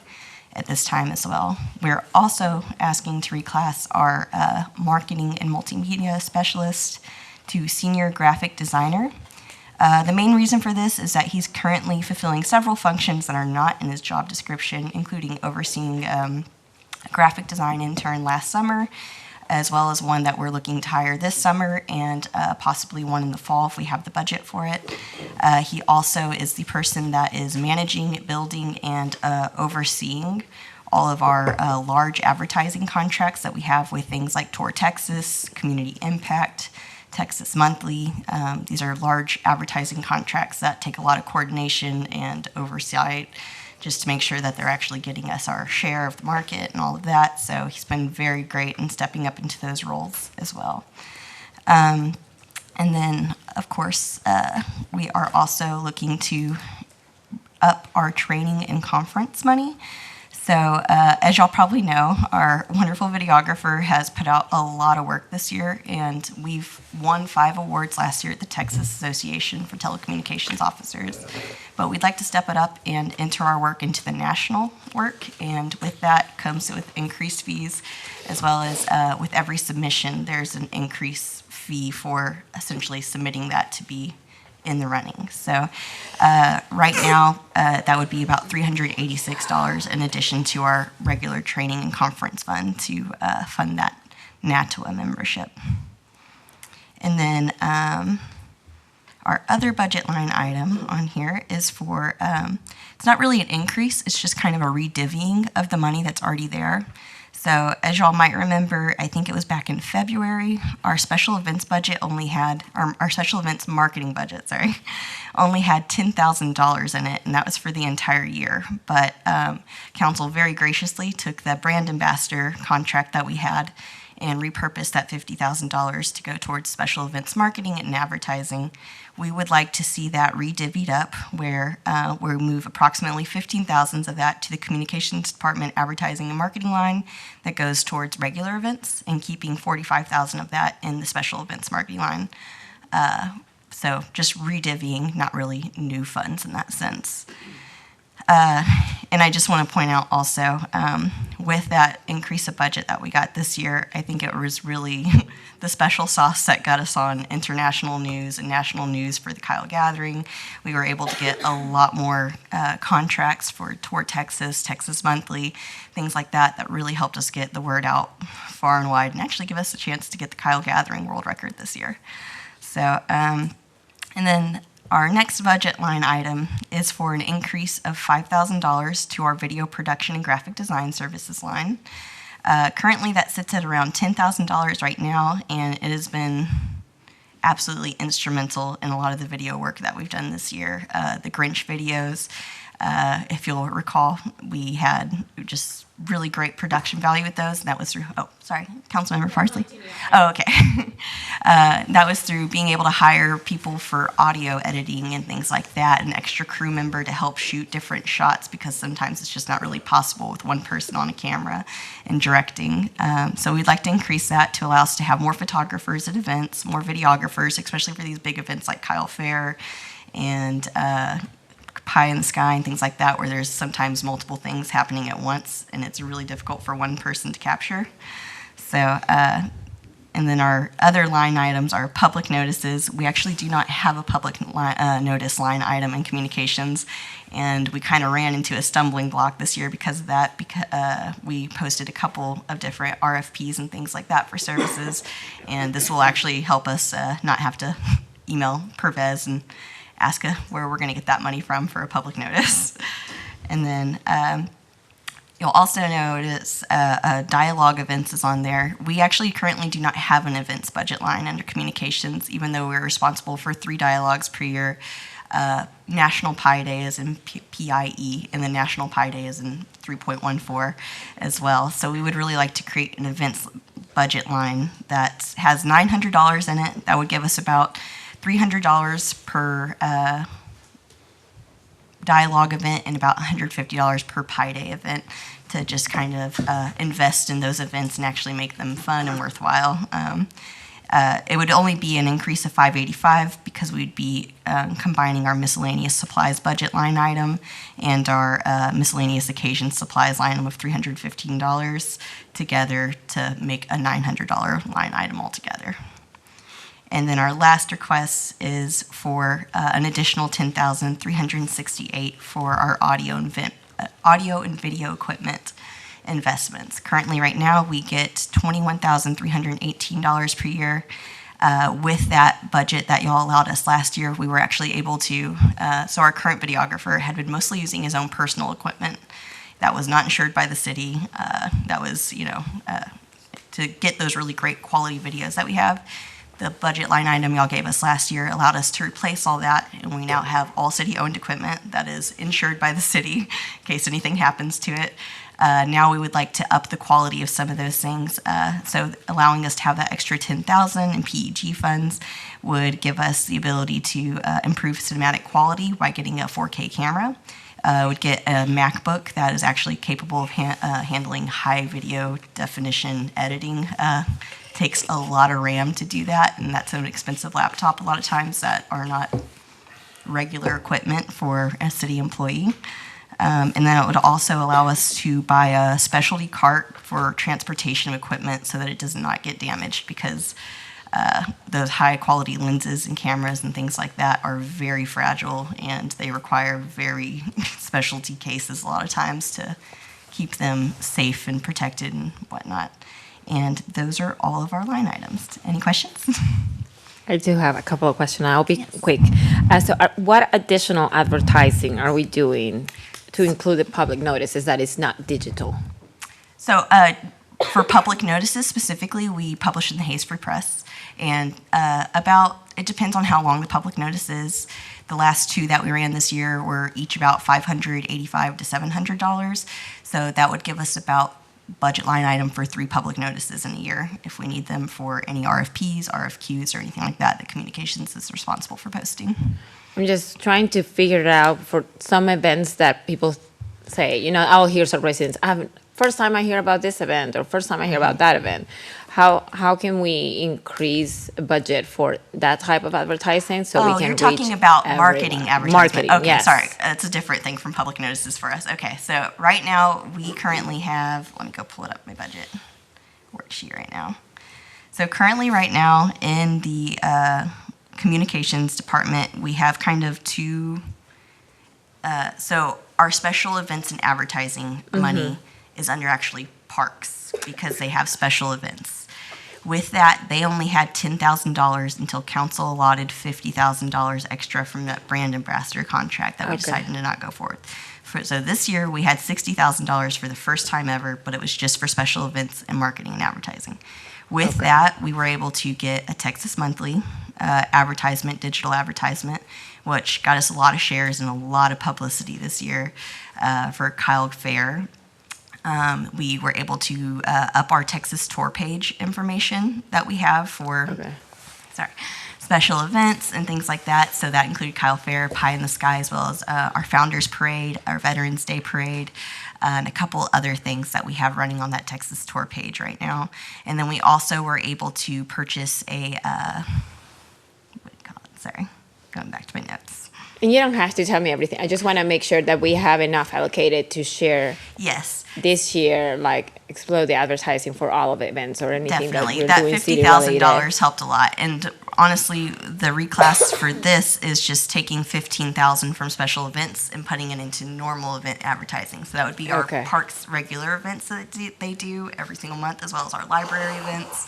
Just those run-of-the-mill every week events that we have, allowing us to really invest in advertising for them in the paper, because paper ads, digital ads, they can all get very expensive very quick. Yes.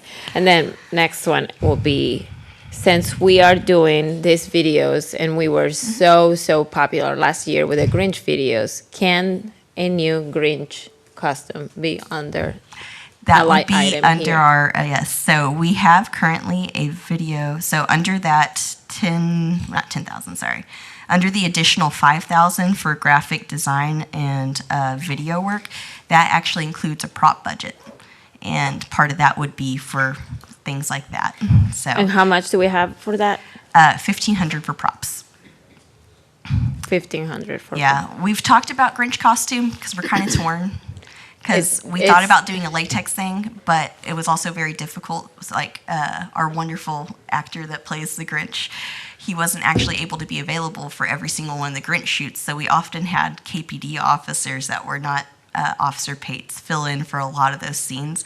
So we were thinking like it might not be the best idea to get the latex. It also has a very limited life, like 4-wear thing for the latex. So we were thinking just getting a better suit that's full body still, but has like full closure in the back and that sort of thing. And when you say props, 1,500, are we doing props for what? Like for only for Christmas or? No, it's props for all of our video work. So like for instance, the pirate treasure hunt stuff that we do for National Pi Day, treasure chest for that, or a pirate's costume. I think for that budget needs to go up. I mean, we can definitely allocate. So that's all. Right. There's three Like if different we're- things under that one budget item. That's video crew, photographers, and then props for videos. It has been a very, I never heard a negative comment last year. It was the one thing that like all the Grinch videos went so viral and people loved it. So I would like to see if we're going to be investing the money on new audio and film production specialists and, you know, graphic designer reclass. I would like to see those budgets a little higher to get good quality props. No, definitely. We can either reorganize this budget to keep it around the same if y'all would prefer that, or we can up it a little bit more for specifically the props budget. I think so. And then last week, dialogue, are we including all the 3 dialogues for 585? So that one's a little confusing. So right now, we would be making that a $900 budget in total, but we already have about $300 some odd that we have essentially been using for those dialogues before. That comes from our miscellaneous occasions supply and miscellaneous supplies budget.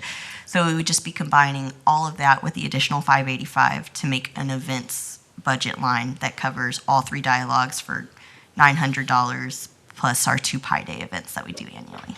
Okay. That's it. Thank you. No problem. I'm going to piggyback off of Daniela's comment regarding advertising and marketing. So how does Kyle currently advertise to the local community? Not so much. I know you talked about Texas Monthly and Texas Tour Page, and those may be subscriptions, I'm not sure. But the feedback that I received from like the Walnut Hills and local advertising is that advertising is just not out there. And so as a council, what can we do to help support getting local advertisement to the residents? That's what the $15,000 being moved under regular events is for also. Because currently, right, we use community impact a lot because they have these postcards that go out to every single mailbox. And, you know, it's really hard to meet people that aren't anywhere digitally with advertisement. There's only so many ways you can reach them. You can reach them through mail, and you can reach them through billboards, and you can reach them only through really physical advertisement, which are the most expensive forms of advertisement.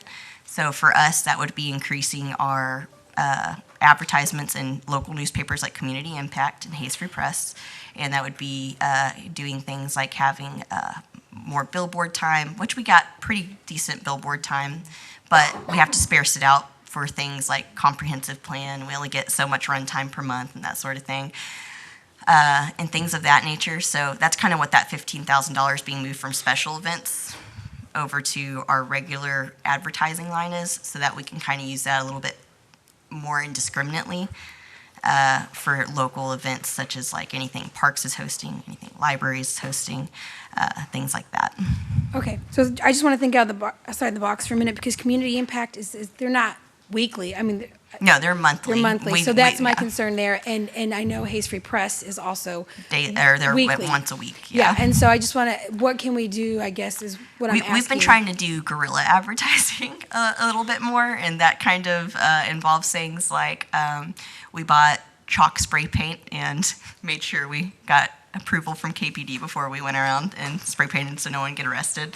But doing but like for things of that nature, it's a little more guerrilla marketing. So posters, we got up in our printing budget last year, so we've been using that to produce more posters or postcards to hand out at city events that people are already attending with more information about other events and things like that.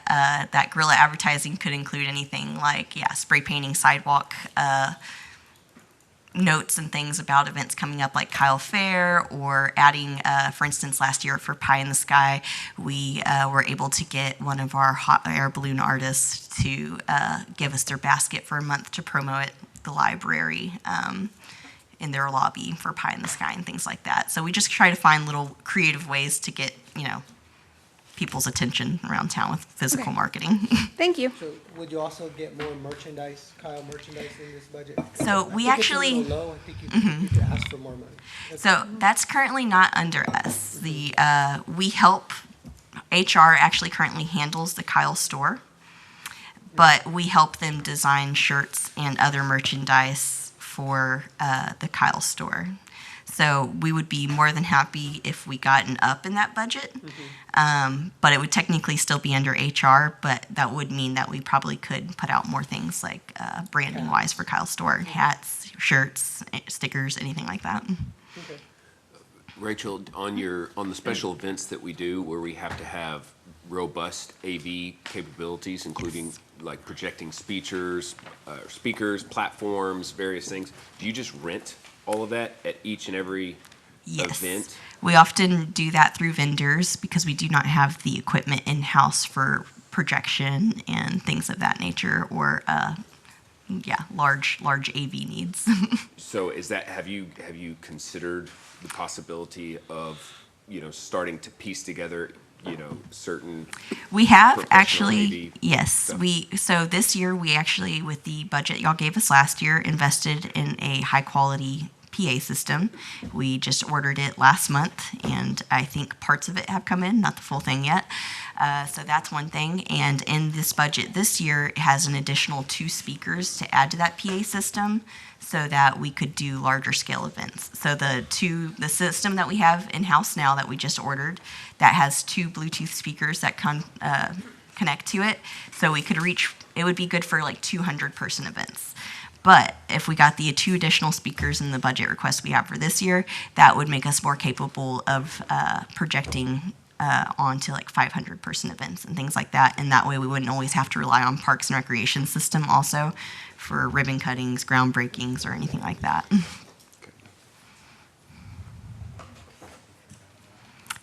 Any other questions? Thank you. Thank you, Rachel. Next is our Economic Development Department, and Victoria is ready for that. Yes. Victoria Vargas, Director of Economic Development. The first request is for training and certification. That is for, currently we don't have any money in that line item, and I'd like to use that. We have an ED coordinator position that we're hiring for. I'll start interviewing in the next couple of weeks in there. If they don't have the basic economic development course training, that's I'd like to have them take that. There is a business retention certification also that I would like Lauren to get, so that's included. And then there's a certification for economic developers that I would also like to take myself. So that's included in that request. The second request is for an increase of $2,500 in city-sponsored event supplies. And this increase, we have money currently that we use for other items, but this one is specifically for business retention and expansion programs. I really want to put a strong focus on our current businesses and those that are here now. And that position is Lauren's position. And so I'd like her to start hosting quarterly business retention events such as employer appreciation events, business and industry roundtables, awards, and other things that she can think of. And that request will be managed by Lauren, so we can look at that going forward. And then a few years ago, for the next line item, is the downtown facade grant. I don't remember when the program expired, but at least 5-7 years ago. I'd like to bring back the downtown facade grant. And that is mainly to help businesses that are in the downtown, a designated downtown area, make improvements to their facade. With the pending approval of the downtown master plan, I think this initiative would encourage the commercial property owners to make an investment in downtown. That application, we have an application that we used to use prior, so we can continue on with that one, just make some tweaks. But I really would like our Economic Development and Tourism Board to play an important role in vetting the applications and really managing that program. So that would be a great task for them to take on. I requested $150,000 previously in the previous grant. The maximum award per business was $25,000. So it can be as low as $3,000 all the way up to $25,000, just depending on the work that they are putting into the business. And everything has to be outward facing. It's improvements of paint, landscaping, improvements to their awnings, anything that people can see from the street that would beautify our downtown. And the next request is for this, as you can see, this budget request of mine is very focused on small businesses. I spent time with Jason talking about the permit fee waivers. What can we do more for our small and micro businesses? So that was one thing Jason put in his budget. And then another program that I'd like to put in here is a $50,000 request for what I'm calling Kyle Cash.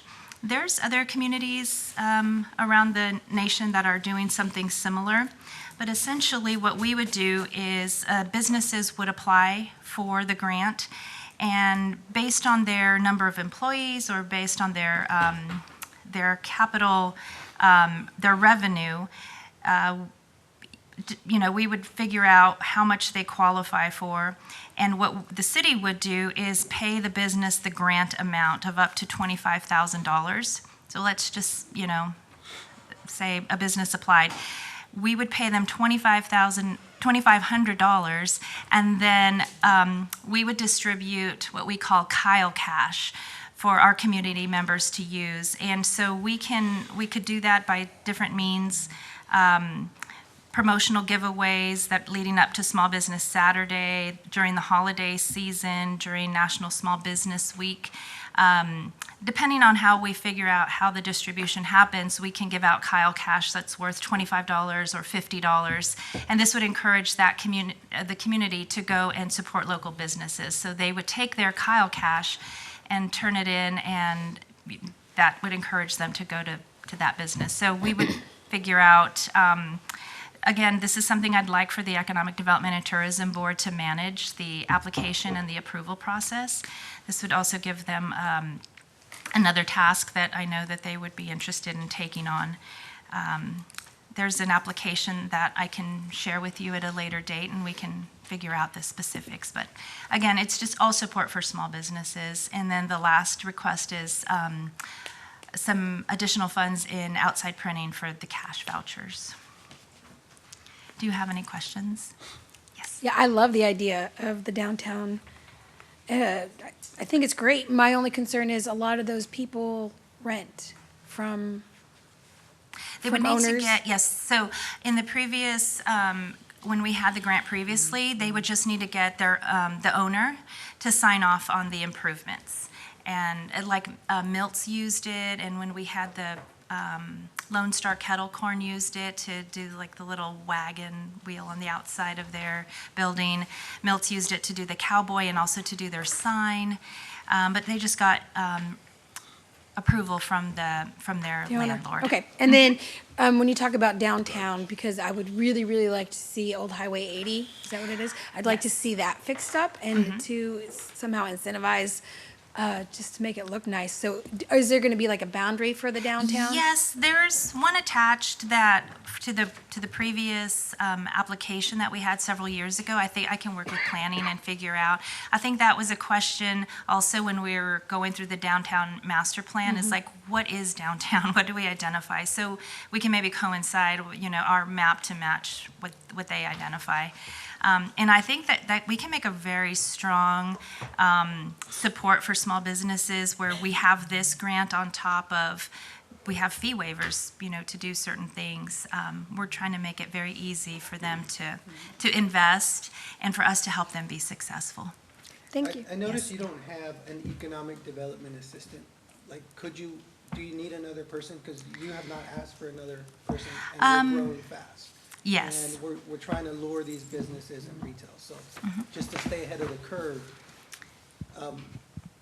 would you add another economic development assistant in your budget?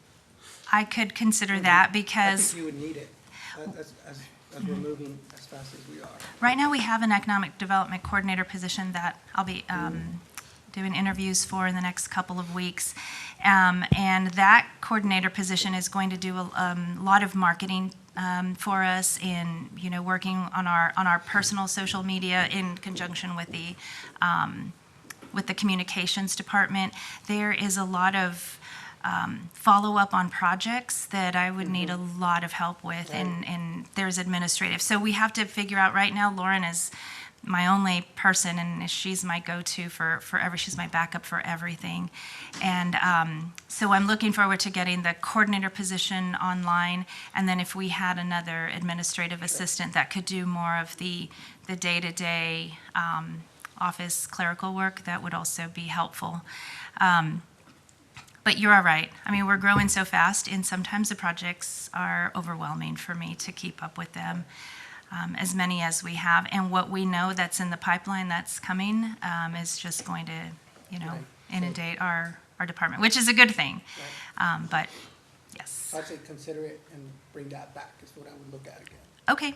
Yeah, I think I can maybe readjust the role of the coordinator and then the assistant so that you can see the different duties as assigned. Thank you for bringing that up. Any other questions? Okay, thank you. Next department is emergency management. I'd like to. Howdy, Will Paistabosh, Emergency Management Coordinator for the record. What I have here are a couple of new positions. One is a deputy to try and sort of defray the hours that I was, like today, I am here for this budget meeting. I was awake since about 8:30 last night to track storm progress and check all the flashers and make sure ATX is updated. So that's really hard to divide with one person. The planner position is more of a support role. That's to help crack down on the grants. Currently, I'm working with PD to finish out their SHIELD grant. It's about $100,000. I'm working with Public Works to try and complete the hazard mitigation grants, totaling around $2 million for a number of generators. And I am working with Student Finance and FEMA to get our public assistance for Winter Storm Mara. This is putting our long-term planning, the continuity of operations plan, the emergency operations plan on the back burner while I tackle these things with looming deadlines. So it's helpful to distribute this workload. The ruggedized vehicles are, because I keep taking my personal vehicle out to various scenes, I've been out on a number of calls with fire for gas leaks and whatnot, and it's always funny when my Nissan just pulls up and, I Ask swear to borrow I'm legit. Harper's truck next time. Sorry? Got the big knobby. Harper's truck, he's got the big knobby seat, it'll handle it. I'll be borrowing Harper's truck then. The fifth item is actually a recommendation from council. It's a while ago, though. The siren system, we had explored looking at that as grant funded. There are no grants for this system. I asked Goddard, which is a reputable business in the area, what the price point would be for 2 sirens, east side and west side, to cover Quail Ridge, and the name of the northern community is escaping me, but it would cover east side pretty well. The other one would be situated right here on the water tower downtown, and that's about $123,000 just to install. These are very modern voice-based systems. The guy calls them like the voice in the sky or the God voice. The people are already laughing because they know what that's going to lead to. Hazmat response materials is in response to an incident that had occurred earlier this year. On rare occasions, there are what are known as like no party hazmat spills. Normally, when hazmat spills in our city limits, whoever spilled it is responsible for recouping all the costs that are associated with that. The fire department wound up eating that cost because the guy didn't know that he had spilled anything. There was no responsible party at the scene. We expended not only all of the fire department's hazmat supplies, but all of Harper's hazmat supplies, which are a bit less specialized, and so it took a lot more of them to soak up all the hydrocarbons. We'd like to maintain a stockpile on the east side and west side just to make sure that in the event this does happen again, we don't just run dry and risk going without for the next one before we can replenish our supply. The mass care stockpile ties into something that I believe Mariana will be presenting for capital improvements. They're proposing a rec center. I heartily encourage this. We have, in terms of city facilities, very limited mass care opportunities. The recreation center will have basically everything you need for mass care and sheltering, and I'd like to stockpile supplies for that. You have cots, blankets, MREs, that sort of thing, bottled water. Pardon me. Portable radio will be for the deputy to be mounted into their vehicle. And then the last one is general office supplies. This year's budget was about 200. I've upped that a bit to cover a filing cabinet for the EOC as well as other things for exercises.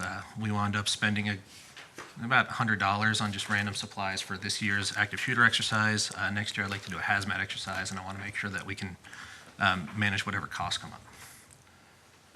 Any questions? The same question I asked before. Will the emergency management planner be utilized to be very busy, very busy person? They're gonna, in addition to the grant work, they're gonna be responsible for developing the COOP plan while I am trying to deal with the day-to-day responsibilities of emergency management. So they're gonna have the long-term planning as well as annual review, and they'll be liaisoning with the county since we do fall under their emergency operations plan as well. All right, thank you. Yes, Okay. Brings up a good question, because I've done several of these budget amendments, and when we're asking in city staff, when we're asking for new positions, it is helpful to give job descriptions for each one of these.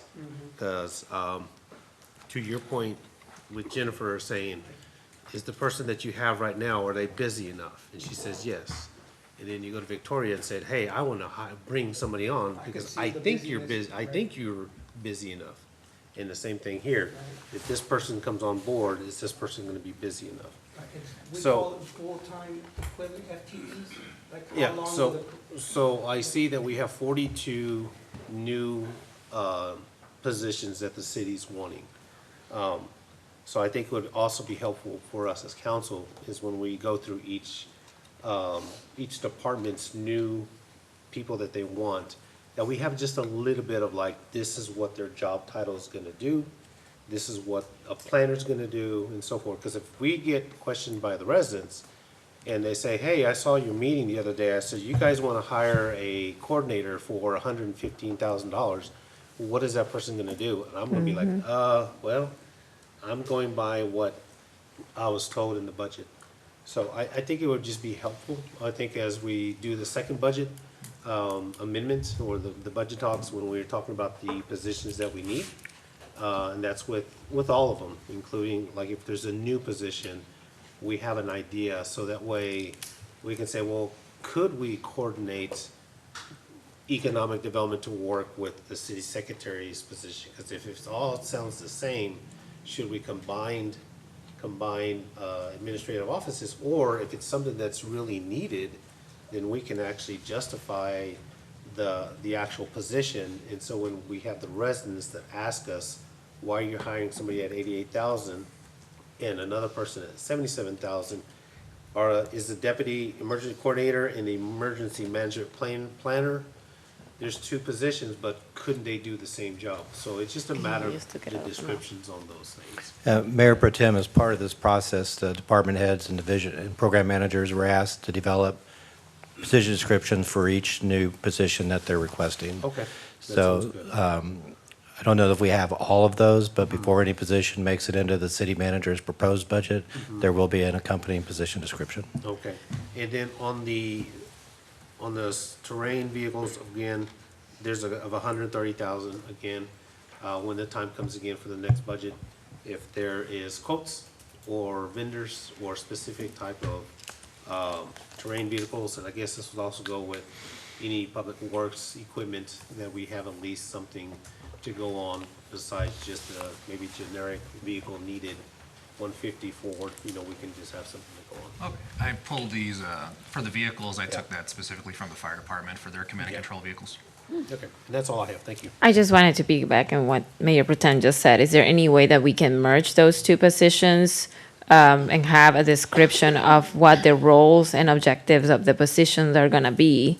That will be one for me. And two, do we need two multi-terrain vehicles? My guess is yes. However, if we cut down on to one vehicle, then we'll just share the vehicle. I mean, I'll make whatever it is that your directive is, I'll make it work. Okay, and so you mentioned that the emergency management planner will be working with the county? Is that, okay, will the county be able to help fund this position?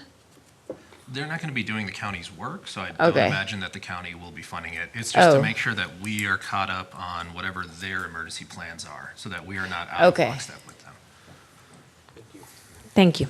Yes, ma'am? I would like to see, for mass care stockpile. I don't know how you got that number. I feel like it's kind of low.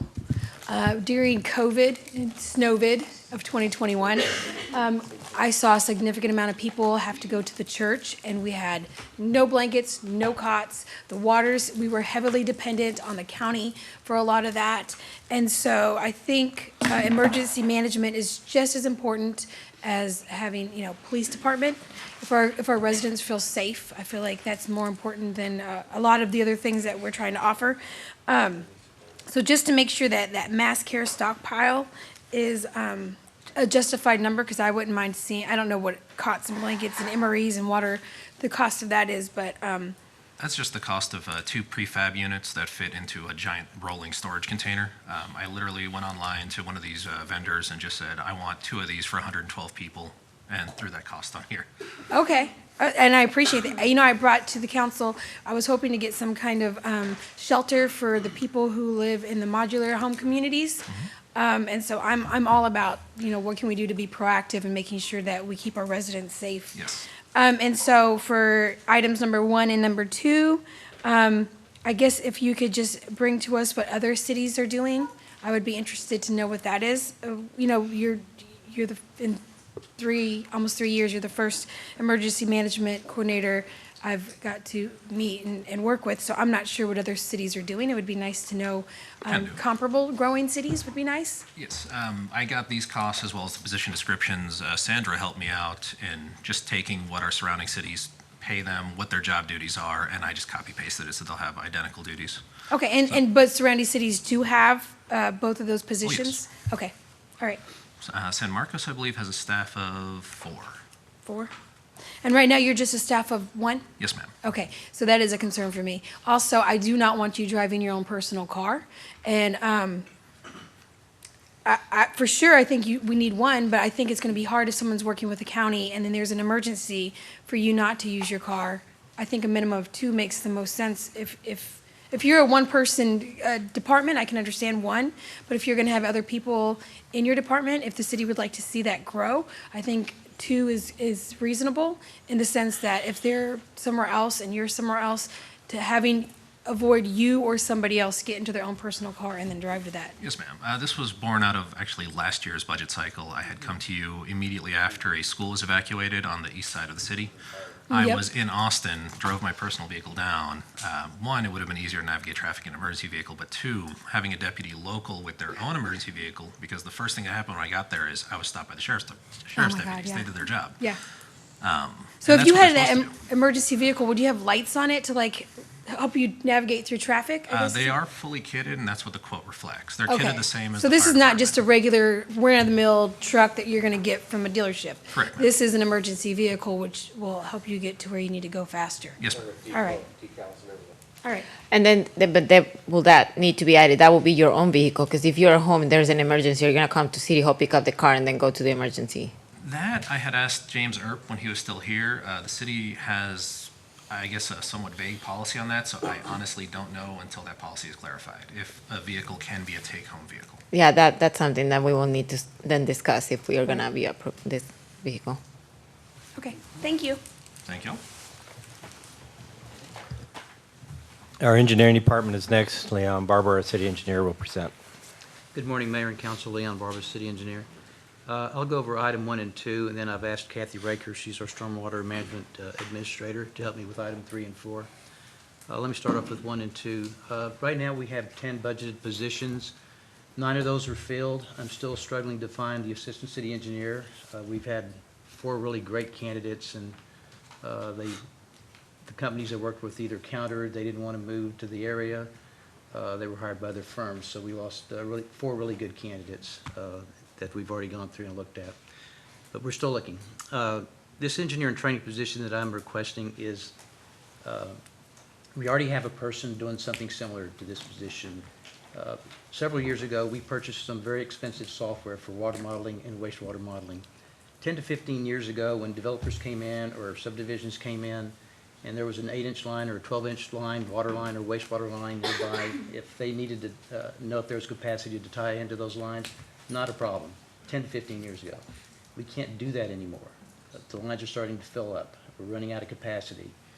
And we need to run those models to make sure that what they're bringing is not going to cause an increase in the sizes downstream, or what's going to happen to our lift stations. Or we need to know that before we say, yes, come on in, we need you.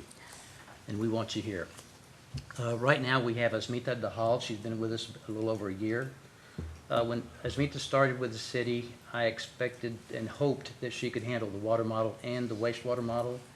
I knew it was probably not going to happen, and sure enough, I was right. She's become very proficient now with the wastewater model. And lately, we have been depending on the consultant to help us with the water model and wastewater model calculations. They're not cheap, and typically, we're able to transfer that cost over to the developer, but there's a time that's involved with, Mr. Developer, you need to pay for this, and sure, they'll be happy to pay for it. Then I need a proposal, then I need to take that proposal to them, I need to wait for them to pay for it, and then the consultant has to have time to work on it. So that's based on their own schedule. They have other work they have to do, and sometimes it's not fast enough for the developers. But that's what we have today. Like I said, Asmita is starting to become more proficient with the wastewater model. These are things that you don't learn in school. You don't have a specific class for modeling, and so they have the basics. They know the hydraulics. They know about pressure. So that's what they learn in school. And that's why we need to have an engineer or somebody that's got that capability. There are other people out there in the industry that don't have an engineering degree, but they could probably do this kind of work. I don't think I want to take any of Harper's people, but they could probably jump in and start learning this modeling. But it takes time to become proficient in this system. So right now, I'm looking for an additional person to handle the water modeling. Water modeling is a little bit more tricky. You've got pressures, you've got elevated storage, ground storage, pump stations. It's a little bit more tricky, so I need a person to be able to do that. Right now, Asmita is my SPOF. I've called her our SPOF. She's a single point of failure. If Asmita's out, I have nobody to do the modeling whatsoever. So that's what I'd like to have, is a second person be the backup for Asmita, and hopefully both can train both on water and wastewater as best as they can, so that we can provide quick, rapid response to the developers and not have to go out to consultants as much as we are now. I'll do it for you. Thank you. Give me some sidewalk. That's 1 and 2. Kathy will help us with 3 and 4. She's very passionate, so that's why I asked her to do this. Hi, Kathy Raker, Stormwater Program. The reason I'm bringing forward stormwater software to you guys now is because one of the key elements of our city's stormwater program is private pond maintenance. So that is all HOAs and commercial development private ponds. I'm in the process of creating this program. It's already written in ordinance, so now it's just a matter of me creating all the forms, vetting engineers, and initiating that program. Along with that program, it is going to be very nice to be able to track that in one place. And as much as I would love to use our Tyler software, since we have had Tyler software from the beginning, I've worked with IT literally for years. Danielle sat side by side with me, and we created it as best as we could. It is definitely and that was one of the main questions when we were looking at the Tyler software was, do cities use it for stormwater programs? And of course they answered yes. So of course, after getting it and realizing it definitely was not designed for stormwater. We were able to kind of make it work, but if you look at the number of inspections that I should be doing, to have one person doing that volume of inspections using that software is infeasible. So looking at other stormwater that are more proprietary systems, these are companies that specialize specifically in MS4 programs. So not only would it track construction inspections, it would track illicit discharge inspections, it will track pond maintenance inspections. And so that is why I'm bringing this forward now. I've realized that as much as I would love to use Tyler, it is just not built for stormwater. Do you have any questions for that one? So do you have a software already in mind on what you're going to use? I do. I've looked at two companies. In fact, I've actually already demoed both of them. One is Second Nature and the other one is MS4 Web. I'm leaning more toward MS4 Web. I do want to get with Steve again because there was a GIS type question, and I just want to make sure before committing to one that he agrees that that's going to be good for the city. Because again, the other company, it was a little bit clunky. In fact, New Braunfels uses it, and I actually went to New Braunfels just probably about a month and a half or so ago and met with their stormwater person.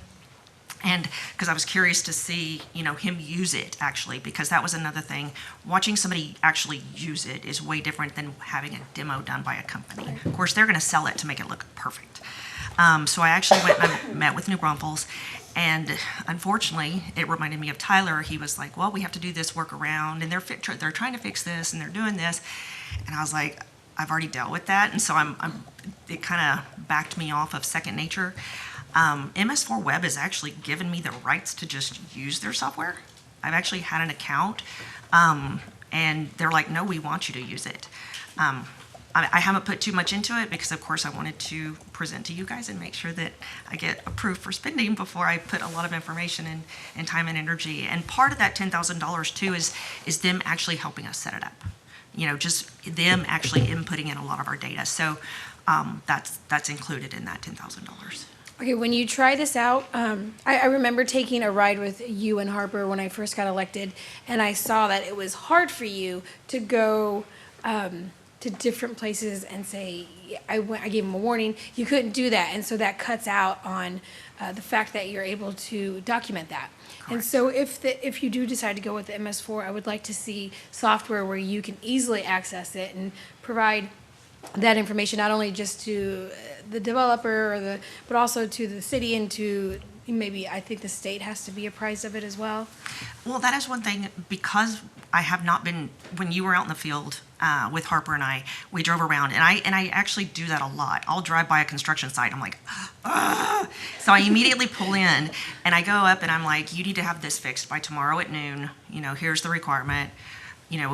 Fix it and I'll be back by tomorrow. I'm not documenting those inspections. So I'm doing a lot of work that when I go to do our annual report, I'm not taking credit for because TCQ, if it is not documented, the city did not do it. So I'm doing a lot of work that is just not documented, but I'm not going to drive by a site that I can see a lot of non-compliances. It's just not in me. So I do a lot of inspections that we get no credit for, which is unfortunate. But okay. Do you think the MS4 would give you that ability? Yes. Okay. And again, I want to demo it a little bit more. I did want to present to you guys, but I have been using it. It does seem a lot more user-friendly. Again, I want to get with Steve one more time. And then also, too, I had found out I need to go get with San Marcos. They used it, and she said that now they're looking at Second Nature. So, again, before I jump off, there's a lot more research that I kind of want to do, but because it was budget talks, I wanted to bring it forward. Thank you. And both of the softwares were very similar in price. So that $10,000 would allow me to go with either one, yeah. Then what is number 4 going to do? Number 4. Now that's more of a passion project. If y'all remember last summer, I came to y'all proposing a grant that we were going to submit. It was a 319 grant, which is a water quality grant, to TCQ to see if we could get approval for trying to actually treat for bacteria and nutrients in stream. It's a really neat idea. And the reason I'm so passionate about this is Plum Creek starts in Kyle. We are the headwaters of Plum Creek. It is a very large watershed. Back in 2008, it was impaired for bacteria. And so ever since then, we were the state's first watershed protection plan. A watershed protection plan is amazing because it's voluntary measures. Usually what happens when you have an impairment, you get put on a list, and that list is a total maximum daily load. TMDLs, total maximum daily loads, are very prescriptive. It's not voluntary, it is a, you will do this. So that is the big difference. So we're very fortunate that we're on this WPP, a watershed protection plan. However, we've gone past now 10 years, and so as part of the Plum Creek Watershed Partnership, we're starting to wonder how long the state's going to let us continue on a WPP. Also, to the headwaters being in Kyle, and we are the fastest growing city in the watershed, we are an easy finger to point at for the reason Plum Creek is potentially impaired. So I would love more than anything is to be able to start doing something like this. And I would partner with Texas State. The people that are going to actually be implementing this are environmental engineers. And again, it says $250,000. That's a 2-year project, so it's $125,000 a year. So I'm not asking for $250,000 this year. And also, too, both of the things that I'm proposing right now can come out of the storm drainage budget, if that is where we decide to pull it. They are water. Both of them are water quality related. So that is a little benefit there. But I would love to be able to go to Heidenreich and start sampling. And if we can improve water quality when it's leaving Kyle, we can go back and say, look, here's what we're doing in our section. We can't control what happens after us. And that's kind of what happens. We're just an easy finger to point at. Yeah, I sat through that TCEQ meeting, and people were angry, and they were mad. But what do we do without something like this to prove that it's not? Well, it's coming from interesting us? too, because something that they don't talk about are all the different wastewater treatment plants that are below us, but not to mention, because I was actually heavily involved because of my old TCQ experience with one of the previous coordinators of the Plum Creek Watershed Partnership. There's what they called a CAFO. It's a chicken CAFO, which is a concentrated animal feeding operation, which is a hen house.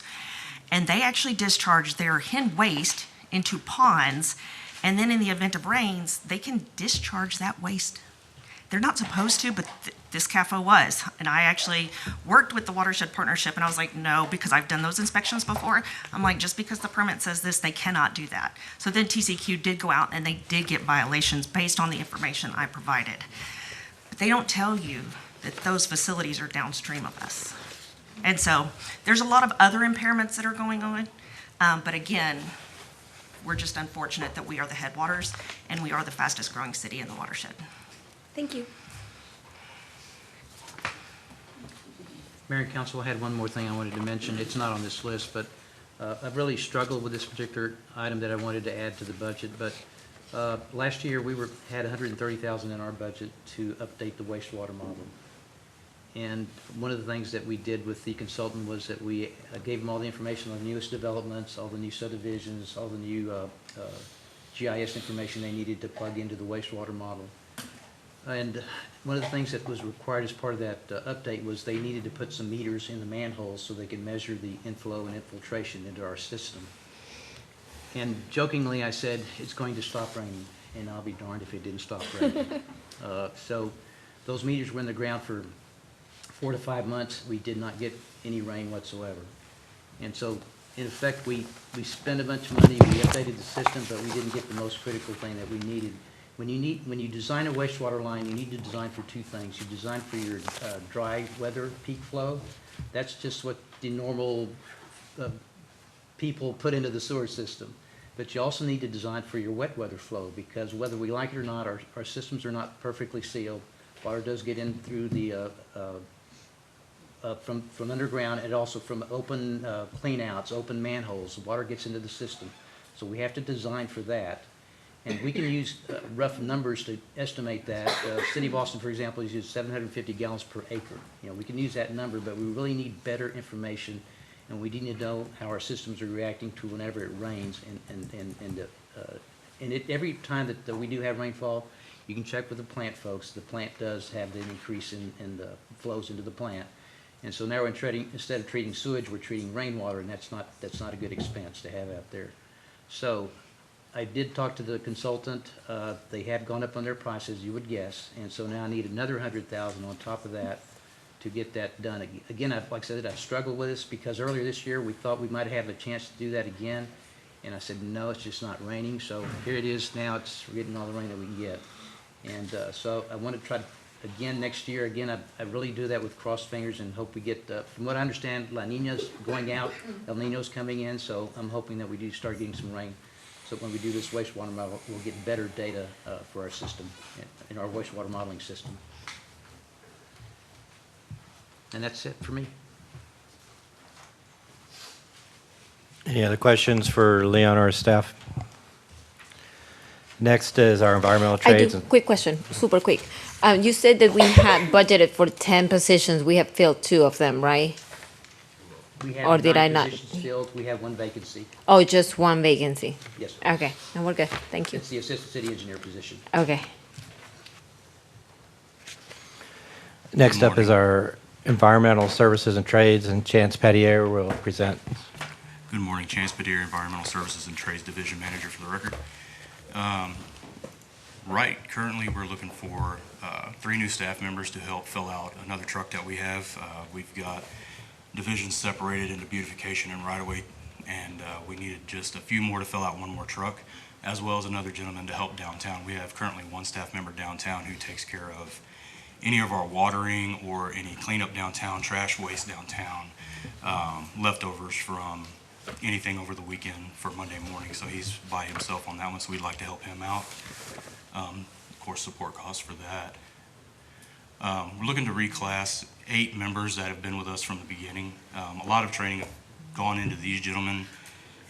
Everything from running equipment to new training for weed control, different things that have been coming up, and looking to reclass them to show support and get them a little bit more money for their hard work, and continuing training to look at tree services, tree trimming, possibly looking at an arborist out of that to help us out throughout the city. I know we lost one a few years ago in Howard, but we would like to bring that in for a little bit of help with PART as well, to help them out through any of their issues moving forward. 2 new pickups. Right now we've got 2 trucks that are a 2010 and a 2009. They're F-150s. They are not rated to handle any of the workload of pulling trailers and mowers at this point. We've spent probably upwards of $10,000 to fix them for the issues that they've had over the last few years to keep them going at this rate, and it would definitely help to change those out. That way we can move forward. Electrical repairs and supplies increase. We have had a lot of construction in the city, and a lot of what is happening is construction companies and communication lines going in that are tearing up all of our wiring, tearing up the light poles that we have to replace. And with the cost of inflation right now, we're actually looking at anywhere from 3 months to 6 months or even a year on light poles coming in, depending on what variation in height. If it's a decorative light pole, if it's a standard light pole for aluminum light poles at 25 foot. And it's increased our budget line a lot to where we're in the negative currently on that, and would like to increase those lines to help with that, so we can continue to keep our streets safe, keep our citizens happy, and make sure that they can see going down the road. Motor vehicle repair increase. That line could actually not be used going forward. I put that in there in case we do not get the 2 trucks. If we replace those 2 vehicles, that line we would not need at all. We would not need the increase. The lease trucks coming in would actually help a lot in that area where those 2 vehicles are being repaired almost on a yearly basis. And then on the other side of that, we only have 1 other vehicle that's owned that needs repairs as well. It's a 2017, so it's getting to where its normal usage is going to come in to effect well for that increase. The truck and heavy equipment comes in with that as well. I'm not sure if a lot of council is aware, but we take care of a lot of the street sweeping, particularly in Plum Creek with leaves. Residents are supposed to take care of the leaves out of their yard and clean them up and take care of them and dispose of them properly. What is currently happening is right now they're actually blowing all of the leaves into the street, and our street sweeper is not designed for picking up the leaves. It is a 12-inch induction, very small, and a lot of the tree limbs, branches, and things that are being broken in there, we've probably spent $25,000 repairing that $500,000 machine, and it has been a big issue this year. I think we had about 6-7 months on downtime just for parts to come in. Everything's on back order from Timco, and for us to incur that kind of work, it is detrimental to that machine. It's not designed for it. I've had a couple of gentlemen come by and promote a few different options of vacuum trucks, things like that. If we were looking at doing something like that and continuing with Plum Creek, then that would be $500,000 to $750,000 for just that piece of equipment alone. So we're working with Plum Creek to try to get them to let their residents understand that they need to clean it up and not force that on us, so we're not having that issue with our machine. Uniforms buying right now, that is to incur the cost of new staff coming in. We've had to replace a few things with different members coming in that, of course, not everybody's the same size, so we've had to replace a few different pieces of equipment from members leaving and new guys starting. And then our general office supply line is to increase the supplies for our admin, as well as things moving forward if we can get to a new building and work out something with PART as well, so we're not having to share such a small space. Were there any questions? So I have a question. Yes, ma'am. When we, when staff is reclassed, do they show you their certifications? Like, Yes, ma'am. how does that work out? So I actually schedule all of their trainings. We have 6 members right now, or 6 staff that are actually going in for weed control. They've done their training. They just need to finish their testing. We haven't found testing close enough during our time to send them out. Otherwise, they would have to go upwards of Dallas and be gone for multiple days. So we don't want to have that. We're trying to wait for one to come in closer to Hornsby Bend so they can go for a day, maybe in the morning, be done, and then go for the second one in the afternoon, and then they'll be staffed and ready to go. They'll have their certification. They can do a lot more variations of what we can do now with buying chemical that we don't have the license for. The gentleman that we had before moved on, works for the school district, but we don't have that anymore, so we're limited to the amount of chemicals we can use that are labeled correctly that they can use. So once they're hired, then we can use a lot better chemicals that'll last longer and take care of that weed mitigation. Okay, so currently there's 6 that are going to be certified but are not certified? Yes, ma'am. They just need to test. They need to test. Okay, and then, yeah, if we could get descriptions of the ES&T technicians, that would be great. What is your current staff number? Current staff right now is 15. We are short one spot. We were looking to hire a gentleman, did not meet criteria, so we're looking to push that out and hire another one to finish that out, but we're at 14 currently. Okay. Now, I know I've requested several times from Jerry, like, what it is that the beautification department does. Yes, ma'am. Because we also pay Brightview a significant amount of money. Perez, could you tell me how much we paid Brightview within the last year? Do you have that amount? We can look it up. Okay. I know it was at least $700,000 that we were paying Brightview a year. Yes, ma'am. And so I just want to make sure, if I can't do both Brightview and a lot of staff. That's, you know what I mean? If we could reallocate that, $700,000 to hire new employees, get new stuff to work, that would be great. But it's really hard for me to look and see all this spending that we're doing without justification. So if we could get, I know we used to get like ED updates every week. Yes, ma'am. Now get that every 2 weeks. I requested updates on the beautification. So my district is right downtown, and so I get the complaints all the time, or like, hey, can you fix this, or can you fix that? Yes, ma'am. So just, hopefully the city can implement some kind of system where the residents can also track and see what it is that we're working on as far as beautification. My concern with the pay increase is gonna be, we just did 20%. And so to do another, I think when I broke it down, it was gonna be another $15,000 a year for the reclassification. I just want to make sure that we're dispersing pays and increases equally over all departments. Yes, ma'am. And that's really, those are my concerns, or, the technicians and the reclassifications, because that's $400,000 almost, and so. Yes, ma'am. Just trying to keep it fair and equal. If I could answer your question a little bit on Brightview. So what Brightview brings to the table is a staff of anywhere from 40 to 50 when they come out.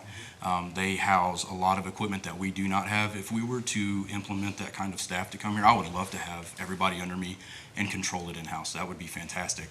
What Brightview brings is the amount of staff, but what they also bring is their equipment. We don't have tractors and shredders, just the equipment alone. If we were to implement that, you would be looking at half of the cost of the $700,000 to put the amount of equipment that they have. I would love to invest that in the city. Yeah, I believe it would be fantastic. If the city bought that, we could use it 7 days a week. Yes, ma'am. Instead of, 1 or twice. Yes, ma'am. I think they come out every 2 weeks.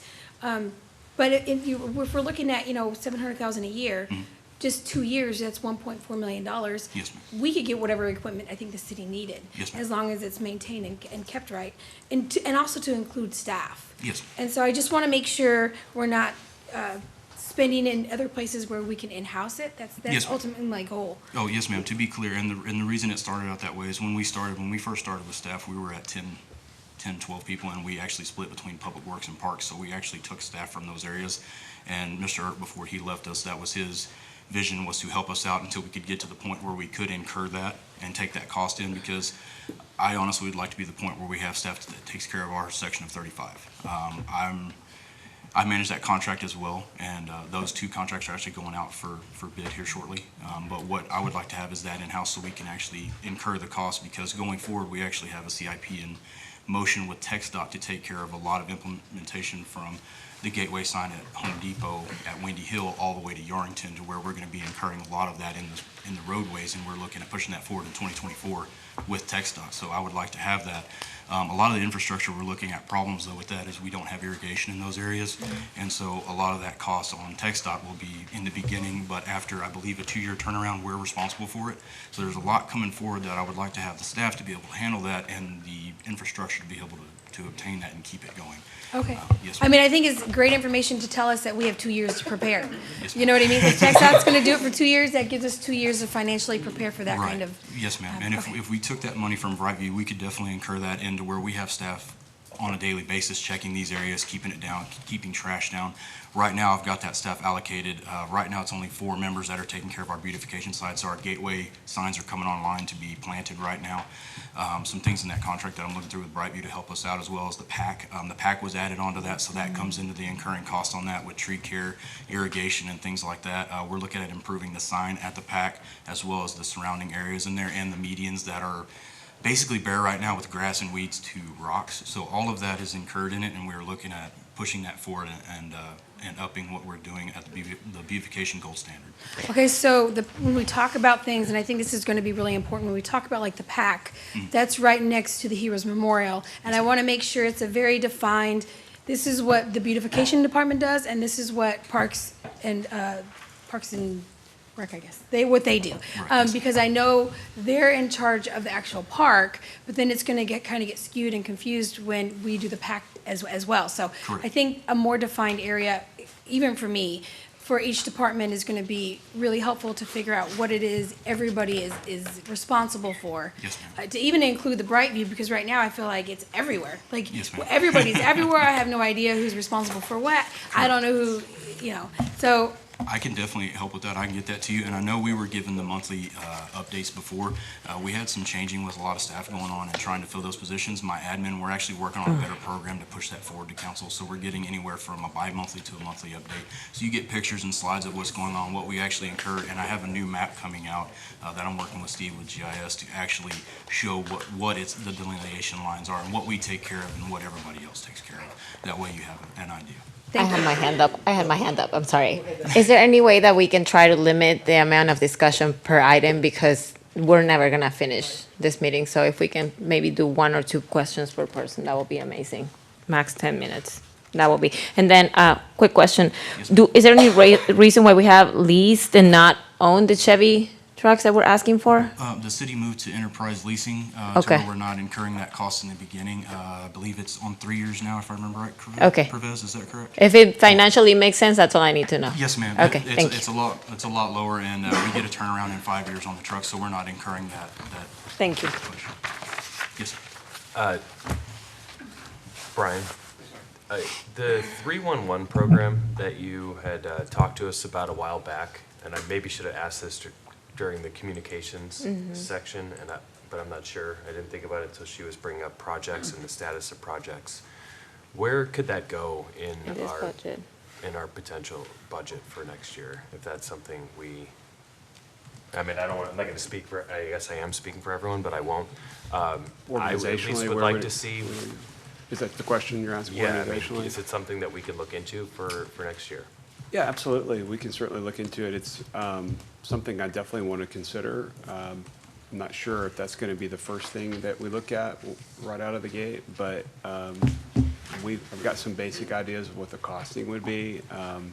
I'm not sure where it belongs in the organization just yet, but definitely I can look at that and maybe get some pricing of something that we could bring forward to you. Thank you. Bet. Last thing I'll say, thank you for the budget. I think it was very reasonable for the work you're doing. Yes, sir. And we just have to get on top of all the violators of the leaf blowers all throughout the city. Yes, sir. I see it everywhere. And I just wanted to thank council. Last year, we were granted some equipment, and it has helped tremendously in getting our beautification crew running. That way, we can fix all of our drainages and things like that, help out with public works where we can, and we've used that equipment essentially. And I really appreciate last year and look forward to this year. Sure. Anything else? Thank you. Thank you.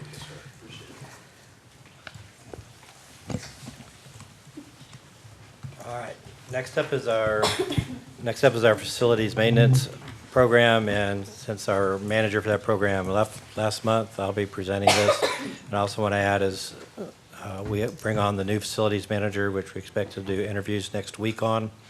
We may do some reorganization of this particular work group. So this is what former manager had presented in his budget. One is bringing on a new maintenance technician. This will be added to the two that were approved last year for the new public safety center when it opens up. The two that are in this year's budget have been hired, and we'll begin orientation, I believe, next week. If I'm being honest, given the size of the new public safety building and that it's a 24/7 building, I might want to ask for two new to fulfill that work group. And the support cost for that position is included here.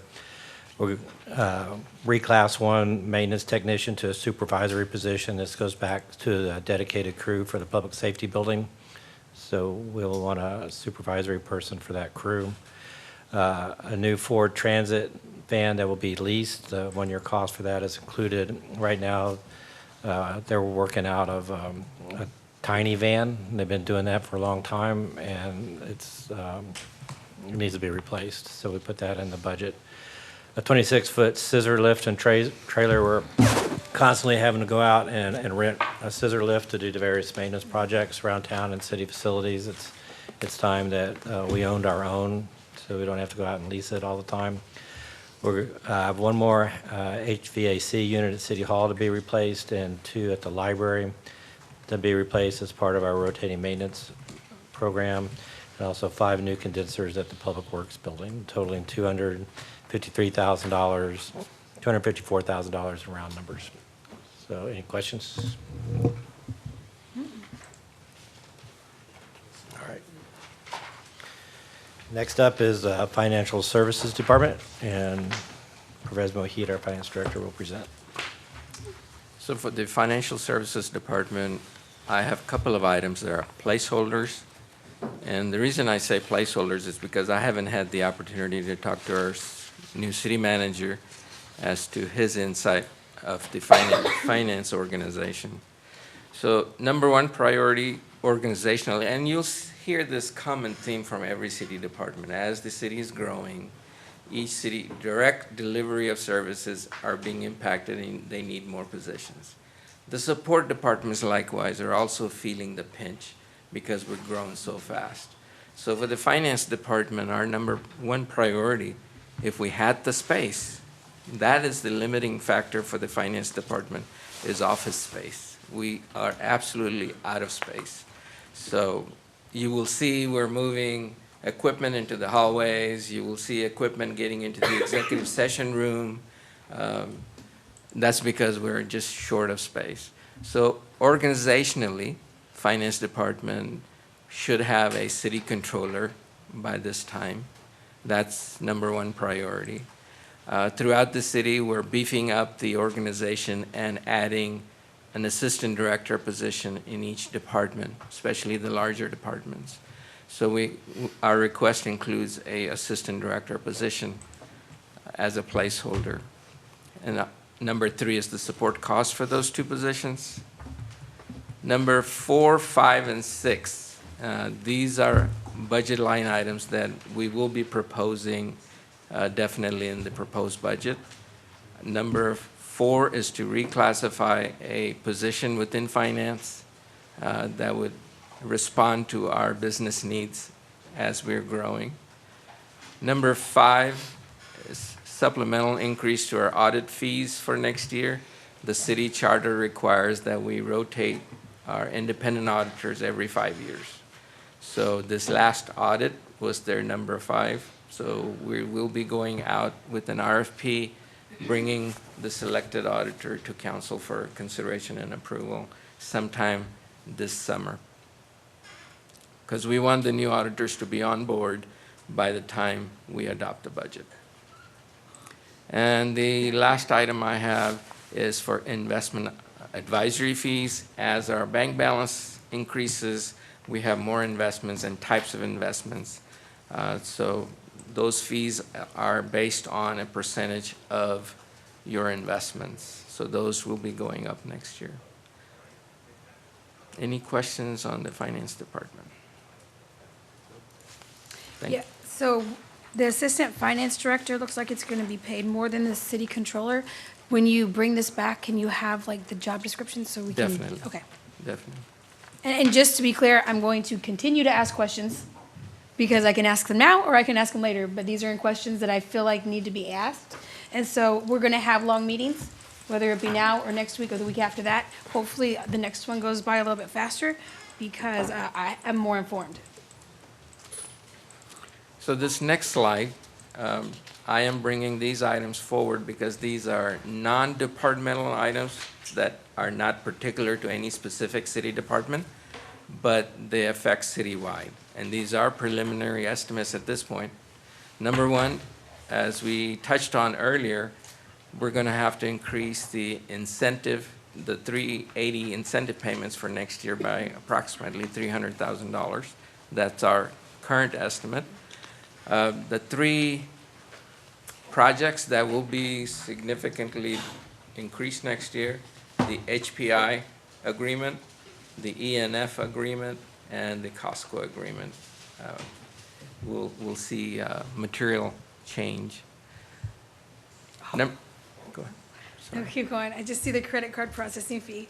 Yes, so this is a convenience that we provide to our customers. So citywide, from the police department to the inspection department, everyone is using credit cards. Utility bills, municipal court fines, and those have increased over time. So when you see the revenues going up, the credit card transactions are going up as well. So the credit card fees are increasing, and we have to budget for those. Our estimate for next year is that we're going to need at least $250,000 more.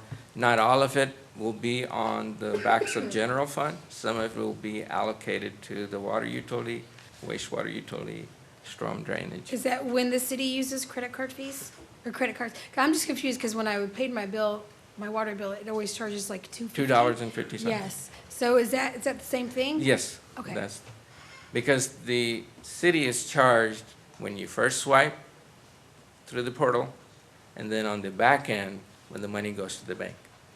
Is there any way we can encourage like ACHs?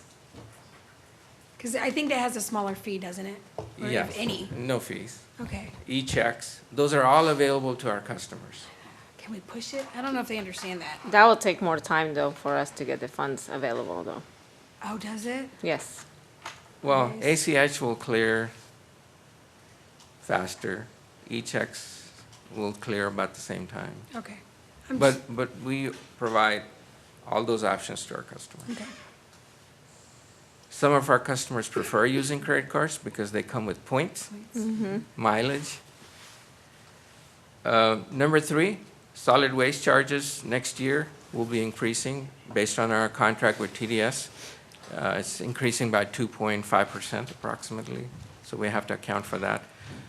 But as Brian was saying earlier, you have the revenue side of this. So the customers, that will be passed on to the customers in their rates for next year. Health insurance, this is employee health insurance for our employees citywide. We had estimated 5% increase next year. However, talking to Sandra just yesterday, we are scheduling a meeting with our healthcare provider and hub with our new city managers to go over their projections. This might change slightly. The ballpark estimates they were talking over the phone with us or with HR is that it could be between 6 and 8%. Number 5, property, liability, and workers' comp is we have to account for more assets we're adding to our coverage. On the liability side, we're adding more vehicles, and we're adding more employees on our payroll. Number 6 is longevity pay. We're increasing it by 75 cents, which is about 5%. Number 7 is an interesting one. Rather than increasing, we're showing a reduction of $1.6 million citywide. And basically what this is from budget to budget, it's a decrease because we had 20% increase in base salaries this year. Next year, unless council wants to, we can have another 20%. But I think Brian is going to present something less than 20%. So we're estimating that it's going to be around 5% average.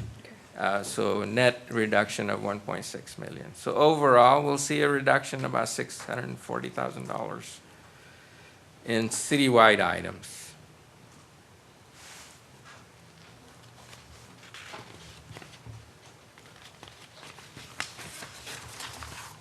Any questions for Professor?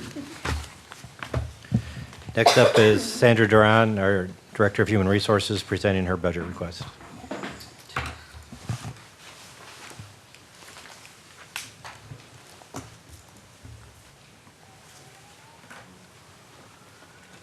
Okay, good morning. The items that I have presented here is training and conferences. With having 14 members that have their certifications for HR, you have to get your certifications. You have to get 60 hours every 3 years. So we want to make sure we maintain that. And then we also have certification for civil service, as we have our civil service director. And we have PRIMA, which takes care of our risk management because we take care of the worker compensations for the city. So that would be a difference of $5,600.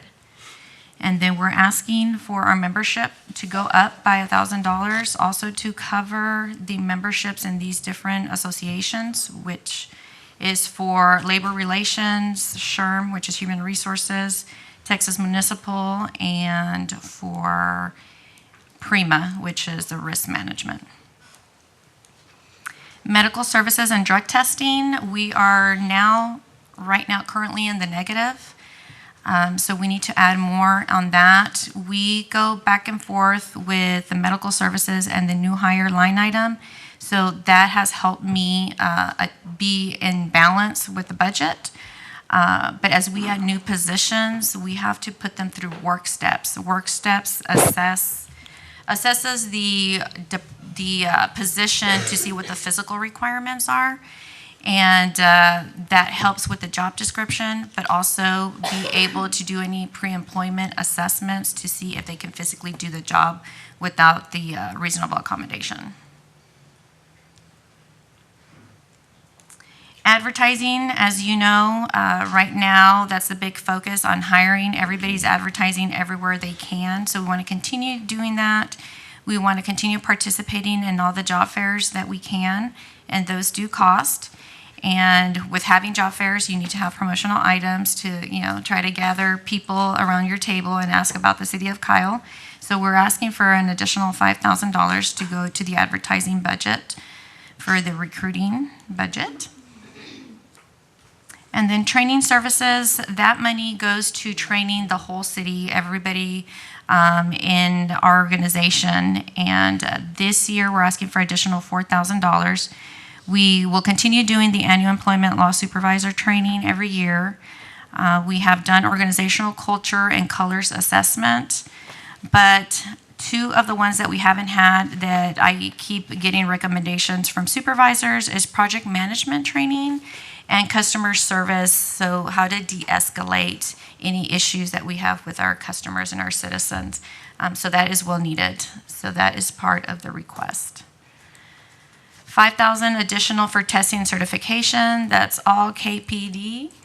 That is for promotional testing for police officers. Due to civil service, we have to do that. We have to do a promotional assessment center where we hire a third party to conduct that. And just our entry-level testings, we are averaging about 6 to 8 testings a year. We're actually having a test right now as we speak. In the IT systems fees, we are asking for $30,000 total, $15,000 for the Work Tango. That is the employee engagement survey that council had asked us to conduct. And then we added additional users to have the boards and commissions also participate in that engagement survey. And the other $15,000 is for a new application system that we have been wanting to attain for years already, but we're doing it in parts. So we have NeoGov that provides the system from when the employee gets hired all the way through retirement. So it's a whole cycle. So the cycle that we want to gear to right now is the application system. We are a bigger organization now, and this provides where you can schedule your interviews without somebody having to call every single person for the interviews.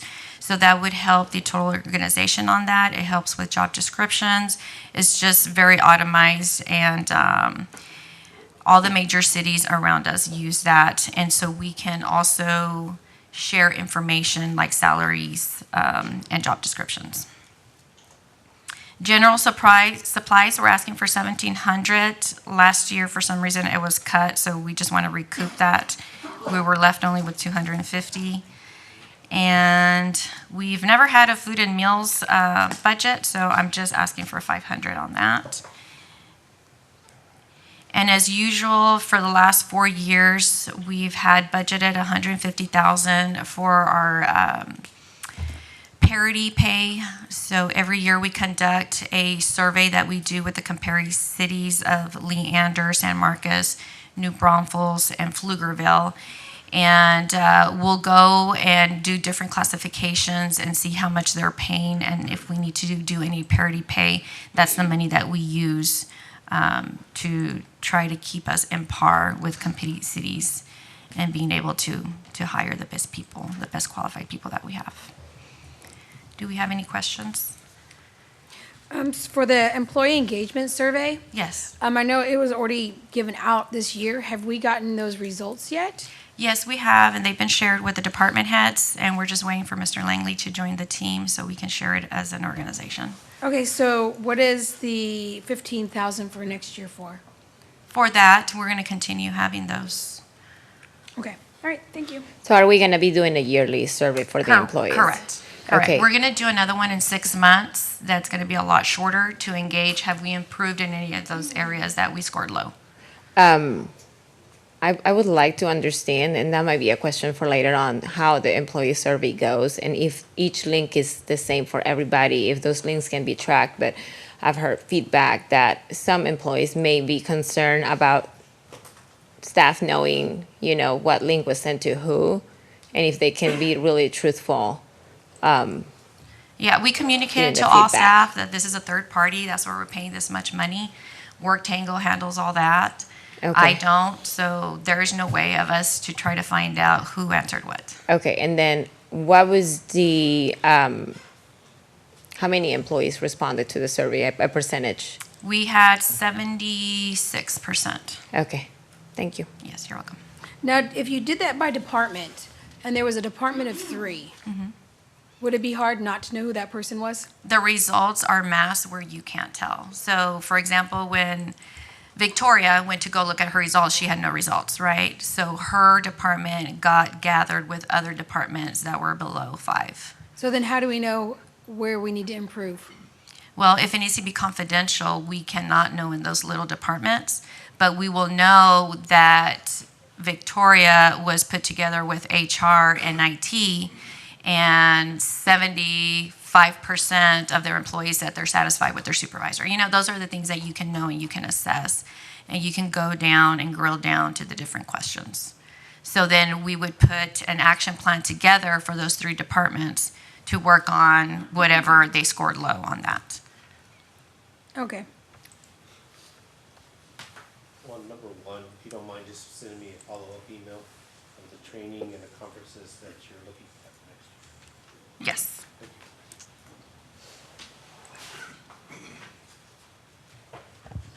you. Anything else for Sandra? Thank you. Next up is our Information Technology Department with Marco Forti, our Information Director.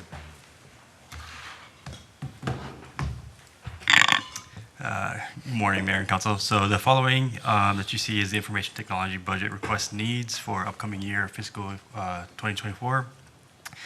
These requests will better meet the current needs of the IT department as well as better support the overall infrastructure of the city to meet its goals and initiatives. The first one on the slide you see is Microsoft Office 365 license increase of the amount of $4,675. So there are some departments and some employees that do not currently have Office or email licenses. Those are usually like your Tech 1s, Tech 2s in Public Works, ES&T, things like that. We want to go and provide email licenses for those users. As we implement new programs, one of the programs that we're implementing is the cartograph system, work order system for Public Works. Those will be required to have email addresses to get those notifications for basically the My Work schedules and stuff like that. So the amount of $4,675 will give us an opportunity to give all those licenses to every single user. The second one that you see on our slide here is cartograph work order system increase. This is specifically for our cellular services. So part of this new system is to allow these technicians to go out in the field with iPads and navigate through the system of what needs to be worked on, and then going out and start closing out tickets within their iPad. So this amount of $5,926 is specifically for the cellular service plan that they need on those iPads. Is that so they don't have to work on Wi-Fi only? Exactly, right. They can be out in the field and continue doing their work. The third option on here that I have is for the firewall network switches for the Public Safety Center of the amount of $6,595. So with the new Public Safety Center coming online this year, the initial IT hardware and licensing has been purchased for the implementation of it. The amount requested is for the renewal of these licenses and maintenance for support for those devices. Again, that includes anything for our firewalls, our network switches for that specific building itself. The next final two are basically new initiative requests. I am requesting $32,298 to replace our current network switches for City Hall, Public Works, Parks Department, and our library. So these are the main components that keep our network secure. The current devices that we currently have in those facilities are roughly 7 years old, so they're about end of life right now. And we need to keep those up to date so it could continue getting updates for those devices. And then the last one is, I promise I did not put this on there to swindle council, I promise. But I'm requesting $30,510 to upgrade some of the equipment for our council chambers. This year we actually had two devices fail, major devices fail us in the back room over there. That grant usually helps facilitate those. And we've had those items for since 2017. And so it's about that time to start revamping those devices and infrastructure. So we want to buy microphones, video encoders, switchers, new screens, things like that. Everything in this room is not just for council. We have other meetings in this room, so planning and zoning, housing authority, they all use the same equipment. So I'm requesting that money to replace those items. And that's it. I'm open for any questions or concerns. I appreciate what you did, like for everybody to have, licensing. It's something that I really wanted to see, so I appreciate that. I think every employee should have an email for the city to get communication, like from every single position. So I'm glad to see that. Second was, did we look into maybe the streaming option of the meetings to have the closed caption in different languages? Yes, I'm currently looking at the Microsoft Stream option that is provided. We do not currently have licensing for it, but we do have budget for that this year to actually go and implement that. And right now my team is working on implementing that. Yeah, somebody actually reached out to me saying, you know, that people that, even with English, the people who are deaf, that would want to benefit hugely from that. Not like my initial thought was the Spanish because we have such a large Hispanic community, but then people with disabilities would definitely benefit from that too, just to have it in English. So, and then something I would like to see is if we can put a camera right in the middle, so I don't get the awful look I get in every council meeting from the cameras in here. Maybe give Rachel an option to have a camera that comes from the center, so she doesn't have to use like a stepping stool to take a picture here for proclamations. I always feel bad whenever I see her struggling Right. with this podium, you know, so. I'm like, That's the best part of the meeting. You're right. But I appreciate you putting these things in the agenda for the budget. Yeah, absolutely. Thank you. Definitely. I noticed you don't have an IT assistant in the budget. Do you need another person? It just seems I like think- our IT is always overworked or, We just hire somebody, no? Right. So, yeah, so recently we just hired an assistant director. He just started about a month ago, and he's been doing great. As far as total individuals in my department, including myself, is 6. We have 2 current vacant positions right now.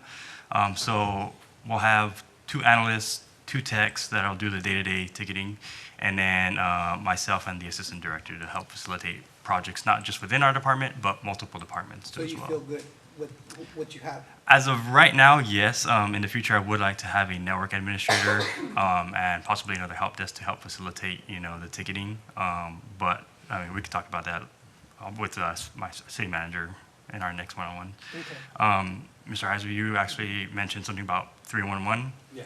So that is our next step for implementing that. So we need to facilitate this cartograph work order system for Public Works so they could actually get those requests in. That is scheduled to go live actually this year. So once that goes live, then we can start taking the initiatives to go to the 311 aspects of it. Well, guess we found where this could land in the budget. Thank you. So for number 3, are those switches going to be in the Public Safety Center? Yes, they currently we're about to implement those within the next 2 weeks in the Public Safety Center. Those are just for the Public Safety Center. Is that going to come out of the bond? The hardware's already been purchased. It's already been purchased out of that bond. This is just more for renewal and maintenance contracts for the following year. And that's That won't come usually, out of the bond? yeah, that's not part of the bond. Maintenance? Okay, thank you. Oh, one thing, I'm sorry. Do we have any system that we can implement, and I don't know, I'm pretty sure that some departments will benefit from this, to do the clock-in through Teams? Because I don't know if we have any, I don't know paper punch, but I don't know how some departments do their tracking of the hours. But that's something that was brought up to me, and I would like to see if that's something that will make sense for the city to implement, to having clock in and clock out using Teams app. We could look into that. I know I'll team up with HR. I know they have their specifics. They looked at different softwares too as well. I'll double check with them. And Since it's a part of the licensing. Right. How do they So- currently clock in and clock out? Not everybody does the same, like, that's what I've learned, that some people, So currently they have a system with, was it Hill Country Payroll? Yeah, and they usually either clock in at the clocks or they actually have a website that they go to and clock in and out. and is this like an private company that just created a software for clock in and clock out? I believe so. They're dedicated just for, you know, like timekeeping and stuff like Yeah, that. so as far as if I we know. are currently doing that, I'm pretty sure that it will be downloading an app in Teams just to do the clock in and clock out, and that way we can remove that item from the budget. I don't know what we're using right now, but probably it's very old school. So some of us clock in and clock out, and some of them, can we just make that universal? That'd Yes. be ideal. Yes. To have everybody be on the Whoever same- is not salaried. Yes, we have everybody clock in and clock out. Unless you're salary, then you turn in what vacation or sick leave you use through a spreadsheet. But it is very tedious, what we use with Hill Country, the codes, just with civil service. Chief can talk to you about it. It is very tedious. It would take a lot for us to transfer all that to Teams, and then that feeds into our payroll system, which is Encode. And that's already set up, and we haven't had any problems or issues with it that I see. I think because we have comp time, we need to make sure that we're being really courteous, because comp time is just time that you guys earn, and you can use whenever you want because you work extra hours, but if there's, I'm just trying to be fiscally responsible. I don't know, there's, what normal cities do other cities not have? I mean, because if you're telling me, and maybe you do it differently, that they go in and they just write down their hours, I could do that on Friday without any real confirmation or verification. Are you talking about salary people? Whoever, I don't know. Hourly if there's anybody employees. that could do that. If they're hourly employees, it calculates their overtime automatically. And so, And they clock in every day. And They my- clock in when I'd they like to come see in. that for everybody. They clock out, they do. For lunch, they clock back in after lunch. But and not they clock out. directors? Well, directors are salary. yeah. Yeah, but I'm saying, but they get comp time, correct? Correct. Okay, so that's why, that's where my concern would be, to make sure we're allocating the right amount of comp time. Either. We cannot have salary employees to clock in. The minute that we do that, they become hourly Yeah. according to the Department of Labor. But will they, so once the, not the salaried employees clock in and clock out, does anybody need to go and verify that with like a sheet and put it in Excel and send it to payroll? Is that how we're doing it? What was your question again? So if they use I would like to understand how the Hill Country process goes for the clock in and clock out of the Okay, employees. there's and- time clocks in the break rooms. Okay. Like if you're talking about the field employees. Yes. And they clock in. And they clock out when they go to lunch, and they clock back in when they come from lunch, and then clock out when they leave for the day. Okay, and that information, where does it go? That information feeds straight to payroll and finance. Okay, does anybody need to verify that? Is that like Excel sheets, or We how does that have work? a payroll team member in each department, and they look through everything, look at the missed punches and all that every 2 weeks. And then they give it to the director. The director looks at it again, looks at their overtime, approves it, and then it gets sent to our payroll team and finance. They're very good, again, at looking at it again for the third time, and then they go back and ask me, hey, is this paid correctly? They ask any questions. We talk back to the directors, and then it's processed through finance. And how much are we paying for that service right now? It's minimal. I don't think it's a whole lot. It's under $500 a month. Okay, so if that could be, that's something that could be included into the licensing. It's all I'm saying, because I worked with something like that before.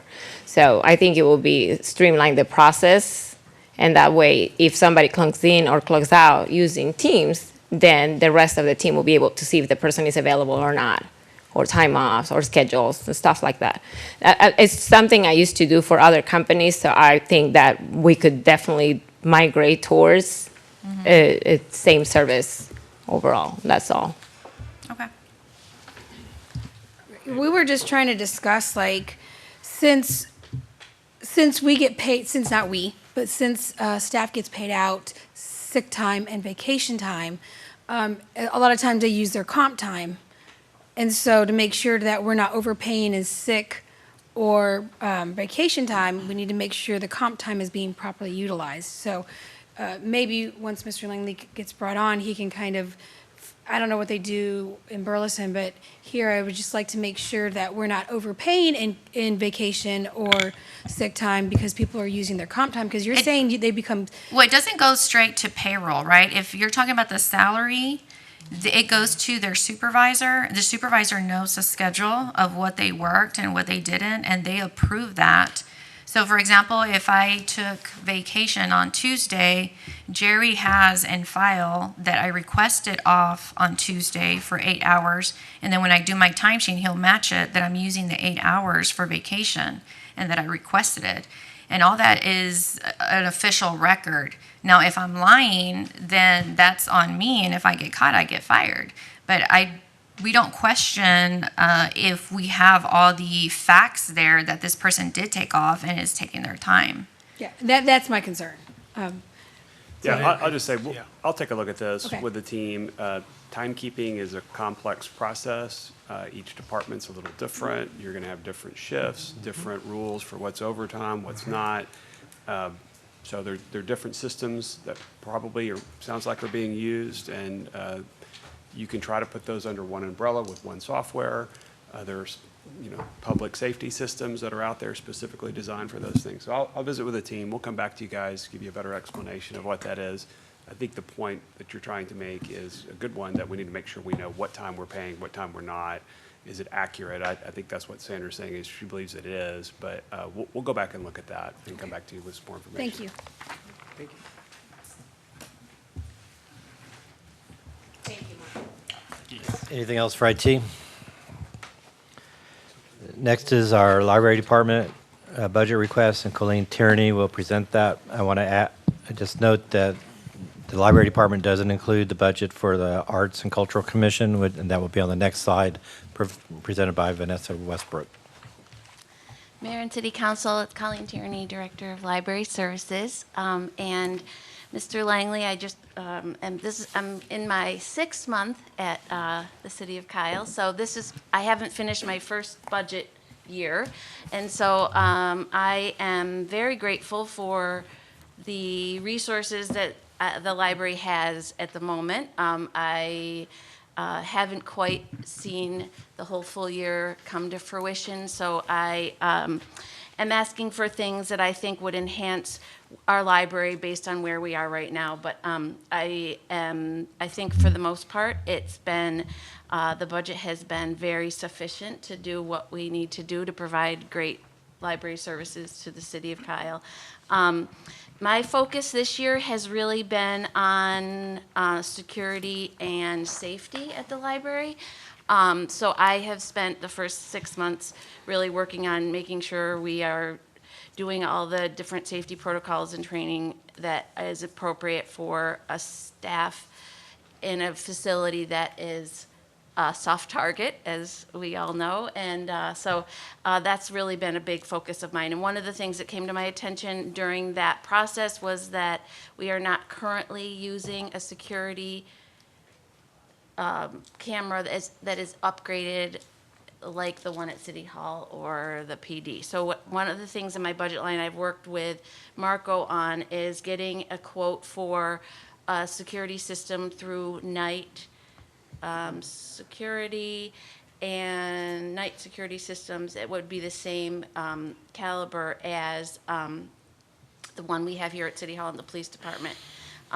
It would allow us to have security cameras monitoring in real time. It would give us more storage for video, and it would allow us to view the footage from the same server that's being used at City Hall. Right now, it's a recording that's going on, not real-time security. And I know that would increase the safety for our staff and our community.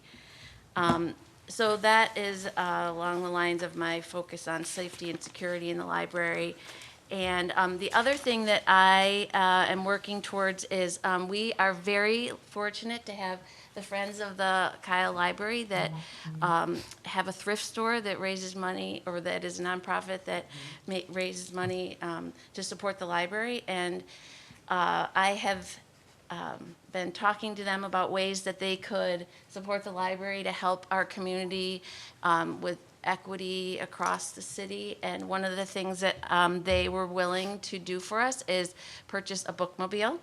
And through Farber, I've gotten some quotes from them, and so they're willing to do that for the library. And so one of the things that I'm asking for is an outreach librarian that would serve on the bookmobile. And it would be, the way that it's written in this is, I've just decided that it would be an outreach librarian for both adult and children. It wouldn't just be for children. Originally, I was thinking that one staff person that I currently have would wanted to do the adult part, and then I would hire someone to do the children's part. And I've now discovered that this person isn't interested in the bookmobile, and I would hire someone to just be our outreach librarian if that was in the budget. I have attended a lot of different workshops on bookmobiles in the community. There are other directors in the area that I have talked to and met with to talk about what it looks like to have a bookmobile, and all the pitfalls and all the kind of challenges that go along with that. So And that's where I got the estimate for what the fuel and maintenance for a bookmobile would be. And it wouldn't be one that would require like a CDL license. It would be one that would be like a sort of type of van kind of thing. And then the other thing that I'm asking for is increased legal, or a budget line for legal services.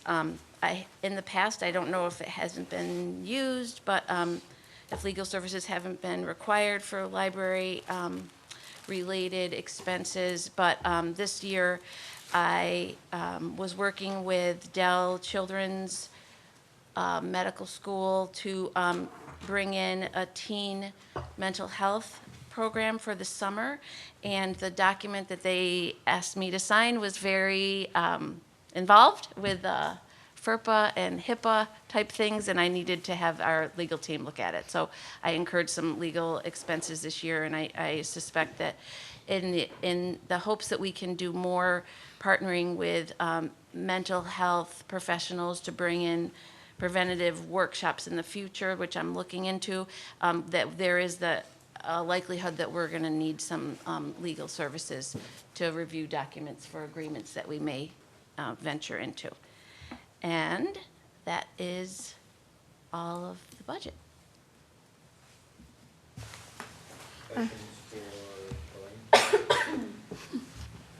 So why is the Arts and Cultural Commission not inside? They are under the libraries department, correct? The library is the staff liaison for that commission, but council did award them a budget, and that commission has requested some changes to their budget, and we thought it'd be best that they presented that on their own. Separately, okay. Do the other boards and commissions have budgets? No, that They I do know. not. They do not, just this one? Planning and zoning has a budget for travel expenses related to national and state conferences. But that's the only other commission that. Okay. I just want to make sure we're giving them all a fair A budget, opportunity. yeah, to- same for parks or. Yeah. And, yeah. Well, to elaborate on that, the Planning and Zoning Commission doesn't have their own separate presentation of a budget. They're not making, the commission's not making presentations for altering an amending that budget. They're making those requests are being made by the planning director as part of the planning department's budget. So this one is, the Arts and Commissions is just an outlier there. Correct. I'm not sure that that was the intent of awarding money. The intent of awarding money was to allow for a budget to go towards art. Art, physical art. Mm-hmm.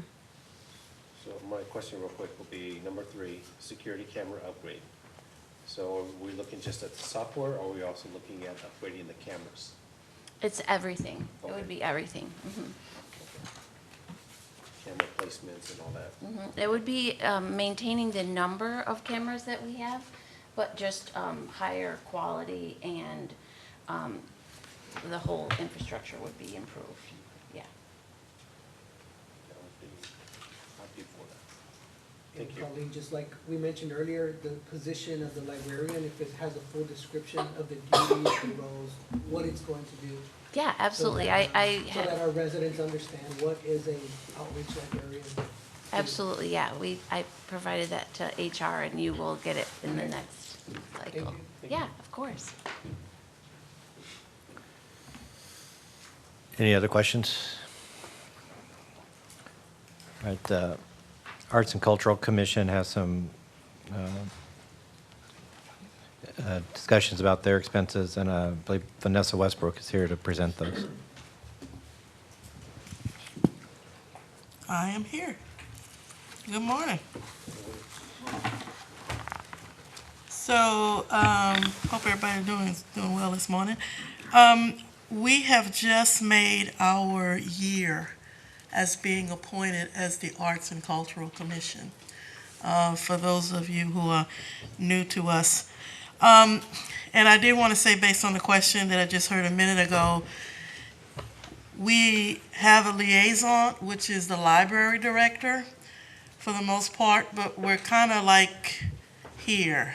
We're not necessarily in the library as we were determined earlier as we were being established. So the library director is our liaison to the city, and then we were given a budget this past fiscal year, which started in October. And we've been basically working with the money that we were given for the 22-23 school year, sorry. I was at another budget meeting. The 22-23 fiscal year. So now looking at the 23-24 fiscal year, and based on the money that we had from 22-23, we come before you with a budget of anticipated activities, items, events, etc., for the Arts and Cultural Commission. Our primary goal, as you all know, is that we're bringing arts and cultural activities and events to the city of Kyle. And we jumped in October 1st with our very first event, which actually didn't have any expenses to it because we tacked on to something that was already established, which was the quilt show, which turned out to be very successful overall. As you take a look at the budget that we provided, we have basically 4 areas, and in my budget that we developed during one of our commission meetings just looks slightly different because I didn't have the format, but I think it fits in okay. If you take a look at the art activity area, the cultural activity area, we have a rhetorical activity area, and then we have a theater. So we have 4 genres of art that we are looking at for 22 and 23-24 year. As you can see in the arts activity area, we are looking at doing an educational program that we're adding this year, which will focus on high school students for this first time up. And then we have the art pieces around the city. We are looking to actually identify 3 areas in the city of Kyle where we can actually provide some kind of physical art. And we're looking at something like a standalone, not so much of a mural just yet, because that requires wall space, what we don't quite have identified, but we do have actual land pieces that we'd like to present to City Council, and as well as some kind of plan to put something physical, a sculpture up perhaps. We're also talking about something called art boxes. We're looking into what that looks like. Both of those not murals, but the sculptures as well as the art boxes is based on what we've seen in other cities. And we are, as a commission, looking to see what our neighbors are doing around Central Texas as well as North Texas in regards to providing the perspective of art to our citizens. The art exhibition in Kyle Public Spaces, we've already begun that.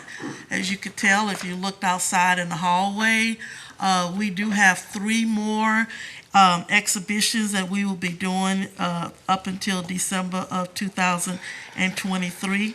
We're looking at adding to the art spaces the library, because that's another spot that the public has access to. And something else on our radar is perhaps the new safety center that's going to be going up, kind of based on what the county has done with the government center in San Marcos. They've used their open space to also have art put up on the walls for our citizens to enjoy.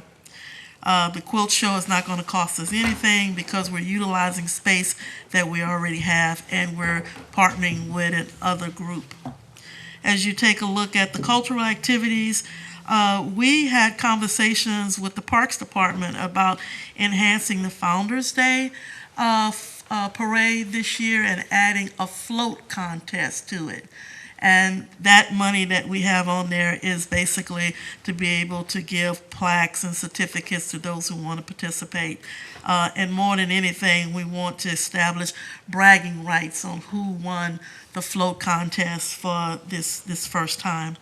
We have cultural events, which we have put money into, and that's going to cover activities such as Juneteenth, Hispanic Heritage Month, Indigenous Peoples Day, as well as Asian American and Pacific Islander Heritage Month. So doing some different activities along those lines that would enhance activities as well as events for citizens to be able to attend free of charge.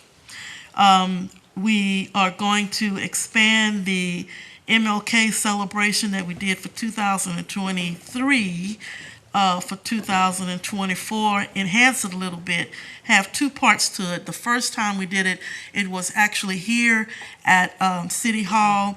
We had standing room only. It was a very successful event. We want to try to make it into a two-day event, and we bring the contributions of the citizens to be involved in the second piece of it. And then we have the something else we want to institute for this upcoming year is a Founders Day auditorial contest where students around our city will be able to participate in providing information of a historical value of the city of Kyle, and it'll actually be a contest for the students to participate in where they would actually create essays and then do a performance or a presentation here in City Hall. From the theater event, and we have two areas. Actually, one is a community theater, the other one is a musical event, and we're hoping to be able to use the amphitheater to be able to do both of these. So those costs are low for the most part because we have the amphitheater. This is something we were trying to do this year, but the amphitheater wasn't quite ready for us yet, so we're hoping that this upcoming year we'll be able to utilize that space and provide something to the citizens to be able to come out and enjoy. So overall, we're looking at our total budget of $60,000, which is actually $5,000 less than what was given to us for 22-23.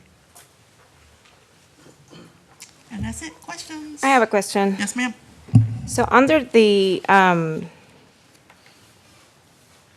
rhetorical activities, it says Cal MLK celebration. Are we planning on celebrating any other events, or should we that go under parks? I'm not Like okay. I don't know if since we have 4th of July celebrations, fireworks. We don't have anything for New Year's. I'm seeing the MLK, but I don't see any other thing added to that. So Hispanic Heritage Month, will that go under you? I don't know if we're doing like Washington's birthday, 4th of July, or is this the only one we're gonna celebrate? Well, if you look under the cultural activities, we have the Hispanic Heritage.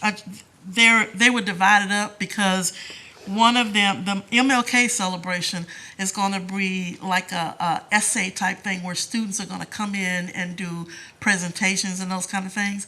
The other one that you referred to, like for instance, the Hispanic Heritage one, that's in the category above. So we will be doing some type of activity for that one. Can we do the same one for like Washington's birthday or the 4th of July to have an essay, things like that? We could, but right now the 4th of July is in the Parks Department. I mean, surely we can combine because as we look, for instance, at the Founders Day, that's actually a Parks Department. Our part of the Parks Department activity is going to be the Founders Day float competition. So we're partnering with a lot of the other departments for the most part. But when we look at the Founders Day one, for instance, when we talk to Parks Department about adding a float contest, they're already doing the parade.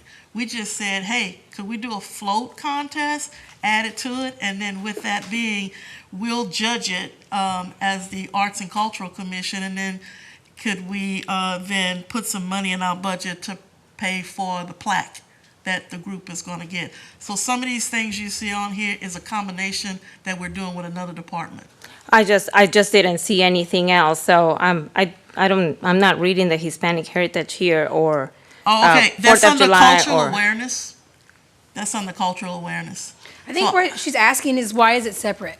So why do we have one under rhetorical activities and events and the rest are under cultural activities and events? I think that's the question. And they don't have to be. Okay. They can be combined. And I would like to see something for each of the, governmental holidays that we're celebrating. Well, I think the is what I'm difference is, saying. like, I guess you could say cultural is Yes. 4th of July, but that's done by the parks. So if we could add art to that, that We're would be gonna, great. yeah, it will be nice to have everything combined under like one item for each of the events that we're doing, not just having, we have Founders Day flow, cultural awareness, and so you're telling me that Hispanic Heritage Month is added to that. I just don't see why the MLK one is, and the Cal City Founders Day students, it's just in a separate. Yeah, okay, we can combine them. Yeah, we can make that list so that, I was just trying to pull them apart a little bit to give you more of a description, but they technically are the same thing when you look at them. So we could easily come back and say, under cultural awareness, put bullets under For each one. each of them. Yeah, because we have 4. So we have Juneteenth, we have Asian American Pacific Islander Heritage Month, we have Hispanic Heritage Month, and we have Indigenous Peoples Day. Those are the 4 that we have identified to do something for cultural awareness, but I can easily give you the cultural awareness activity event and then bullet it for you so you can see it a little bit better. As well as we can move up the MLK into that particular one also. Sounds good. And do we do anything for Washington's birthday? We didn't put anything on our agenda to do for Washington's birthday. Okay, so if council has decided to go this way with a budget separate like this, then I would also need to see a breakdown of like where we're putting what. I think ultimately the hope for this commission was to put art pieces around the city. And the rest is really great, but if that was the goal, which, council can confirm, and it doesn't have to be now, but that's something that I would like to expedite and see sooner rather than later. So if we were gonna do 30,000 for the art pieces, I would like to see where that's gonna be spent, how that's gonna be spent, the exhibit, just a breakdown of where all this money is gonna go, because it's really, at this point, generic. So the same way we want a description of the jobs, I would also like a description of how this is all gonna be allocated. Okay. And then, to also answer your question, we were looking at the guidelines that we received from the city in regards to how we were to focus our time. And putting pieces of art around the city is one of the things that's listed on those 8 bullets that we received from the city where we were supposed to be focusing. So when we took a look at these 4 areas, we matched them up to those 9 bullets that we received on the original guidelines that the Arts and Cultural Commission was supposed to focus on. So one of them was to place art around the city, but we had 8 others that we also had to take a look at, and that's what we were trying to focus on as a whole, to have a more wholesome distribution. As of right now, I mentioned that we're only a year old, so we hit the ground running and figured out how could we use public spaces in order to bring art to the city. And one of those ways was to begin putting art exhibitions in City Hall, because that's a public space that the public could easily access. And we've done 2 thus far, one of which is already outside. Our first one in February focused on working with the school district, which we'll be doing on an upscale version this next time. But the second one that's outside right now has been actually done with a professional artist. And so we have 3 more of those set up to do before the end of this fiscal year. I'm sorry, not this fiscal year, December 2023. So we're trying to address what we were told to do in that document in regards to bringing the arts to the city of Kyle. I'm thinking that if, because I appreciate what you guys have done, maybe at some point we can consider having a department for arts. Parks and arts, Mariana said. You guys already kind of do that, right, with like the...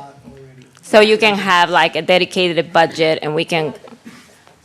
Vanessa, thank you for bringing this forward, and just my question, or just maybe you can follow up with me. We did change the name to Arts and Commissions about 3 months ago. Right? Arts and Culture, Arts correct? and Culture, Yes, sir. Arts Culture. And the reason why we did is because we were looking at possibly going for grants. Right. State and federal grants to help with funding this. Absolutely. How are we doing on that right there? Do we have any, can we work with the city on that?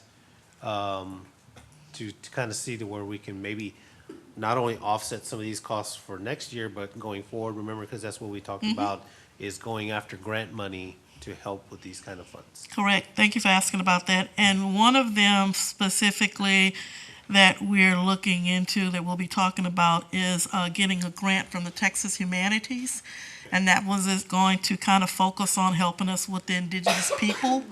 One, because last year when I believe it was you who did the proclamation for the Indigenous People Day, which was in November, you mentioned that perhaps the Arts and Cultural Commission could help do something next year that would accompany that proclamation. And so in doing some research, the Texas Humanities ones popped up because they actually have a nice date set along in order to submit a letter of intent, as well as an actual proposal for $20,000 to help with such things. And so that's the one we're going after, because San Marcos actually did something very similar. And they got a Texas Humanities grant to help do an actual 2-day powwow. I don't know if we're going to do a 2-day powwow, but we are trying to look at doing something that will be able to honor this group of individuals that belong to our city. So that's kind of where we're going with that. Thank you. Mhm. Appreciate it. Very nice job with the art displays y'all did last year and the MLK Thank you. celebration too. It was really nice. Thank you. The kids. The kids did great. The kids, just with yeah, their- we hope to increase with their that, stories. and we did just one school for that one. We're going to try to look at doing more schools in contribution to that, and hopefully do more spaces in addition to City Hall. And the art pieces would just be a one-time, wouldn't they? The 30,000 art pieces of the No, city? those are going to be permanent. No, I mean. Wait, which ones you talking about? It's 30,000 for art pieces, one time, right? Mm-hmm. Right. Whatever we decide on, that thing would go up, or those things. We're kind of looking at 3 of them. Sure. 10,000 apiece for the most part, or somewhere in that ballpark, that would be placed someplace around the city. And I guess the best example I could give you is if you look over at the roundabout on Burleson, that Kyle, that's actually an art piece that is sitting on property that we own. When people come down Burleson, they can see, the Kyle structure. That in our eyes, that's art, and so that's what we're looking at, improving and adding to the city, where we can find a space that the city owns, where we can say, okay, go ahead, let's put something there. And we actually have talked to some city staff and saying, hey, we've got a designated space. Could we put something here? What are the strengths to it? All that kind of information we want to have before we even say, hey, City Council, here's a spot we found. And according to the powers to be within the city engineers and whatnot, they say it's okay to put something here. And then you guys can say, oh yeah, that's a good idea. And we say, well, we have 3 possible artists or sculptors that could put something up. Which one would you like? So that's kind of where we're going for the most part. Thank you. Any other questions for Vanessa? All right, next department is, Hang on, Jerry. So right now, we're at slide 45. We're at the halfway mark. We are 4 hours in, it's now 12. So we need to have some direction about what the plan is. We're gonna need lunch break, and to continue forward. We haven't been able to get through these, departments very quickly, so. And the expensive ones are coming up. That's right. So parks, public safety, public works. Mayor, we do have a significant portion of the presentation devoted to CIP, and we talked about having a separate discussion on that. So if you wanted to, we could forego some of that discussion to the next meeting on the CIP. That might help some, just managing the length of the meeting today. That's the will of the council, whatever you want to do. So what do we have left? We have parks, police, public works. Yeah, do we want to just get through the departments? That goes to slides, what, 60? Yeah. And anything else other than those three? Were you asking for a timeout? Timeout. A 15-minute break? Well, if we no. do that, all that does is push us Prolong further it. into lunch hungers. So, no, I'm not. We can all just keep plowing forward and taking breaks as needed. If we're only gonna go through the next 3 departments and we're gonna put the CIPs to the end, then we have a chance to get through this in the next couple hours. Yeah, if we just go to 58, that's literally all the departments. Okay. Just an idea. No, I think it's great. Yeah, Right. just cut the CIPs another time, right? All right, Mariana. You have a problem with that? Probably it says Hopper's here. So the staff that's waiting around, are they? You okay with Yeah, that? they can go. You can skip mine too if you want. We'll just approve it. Just approve it? Is that what you? Well, I just thought we would skip his and deny it all. Deny it all? Well, and for these ones in particular, there's gonna be a lot that's gonna get proposed, and I'm not trying to say that we can't ask questions, but the goal is to try to get an overview of what each department is requesting, with an understanding that there's gonna be more discussion to be had and a refinement process there. So it really is more of a listening exercise to hear from staff. Okay. Mayor and Council, Mariana Espinosa, Parks and Recreation Director. So on this first slide, I'll give an overview of our budget requests and go into more detail in the following slides. All of our budget requests have been presented to the Park Board, reviewed by the Park Board, and they did vote unanimously to recommend approval for me to bring these to Mayor and Council as possible items for consideration in this year's fiscal year. So overall, we are asking for 9 new positions. We're asking for 4 new leased trucks. We are asking for a leased space, new equipment with additional support costs, and new CIPs. So on the next slide, we are requesting for 3 new park maintenance technicians. I currently have 16, with 1 starting on Monday, for a total of 17 park maintenance techs.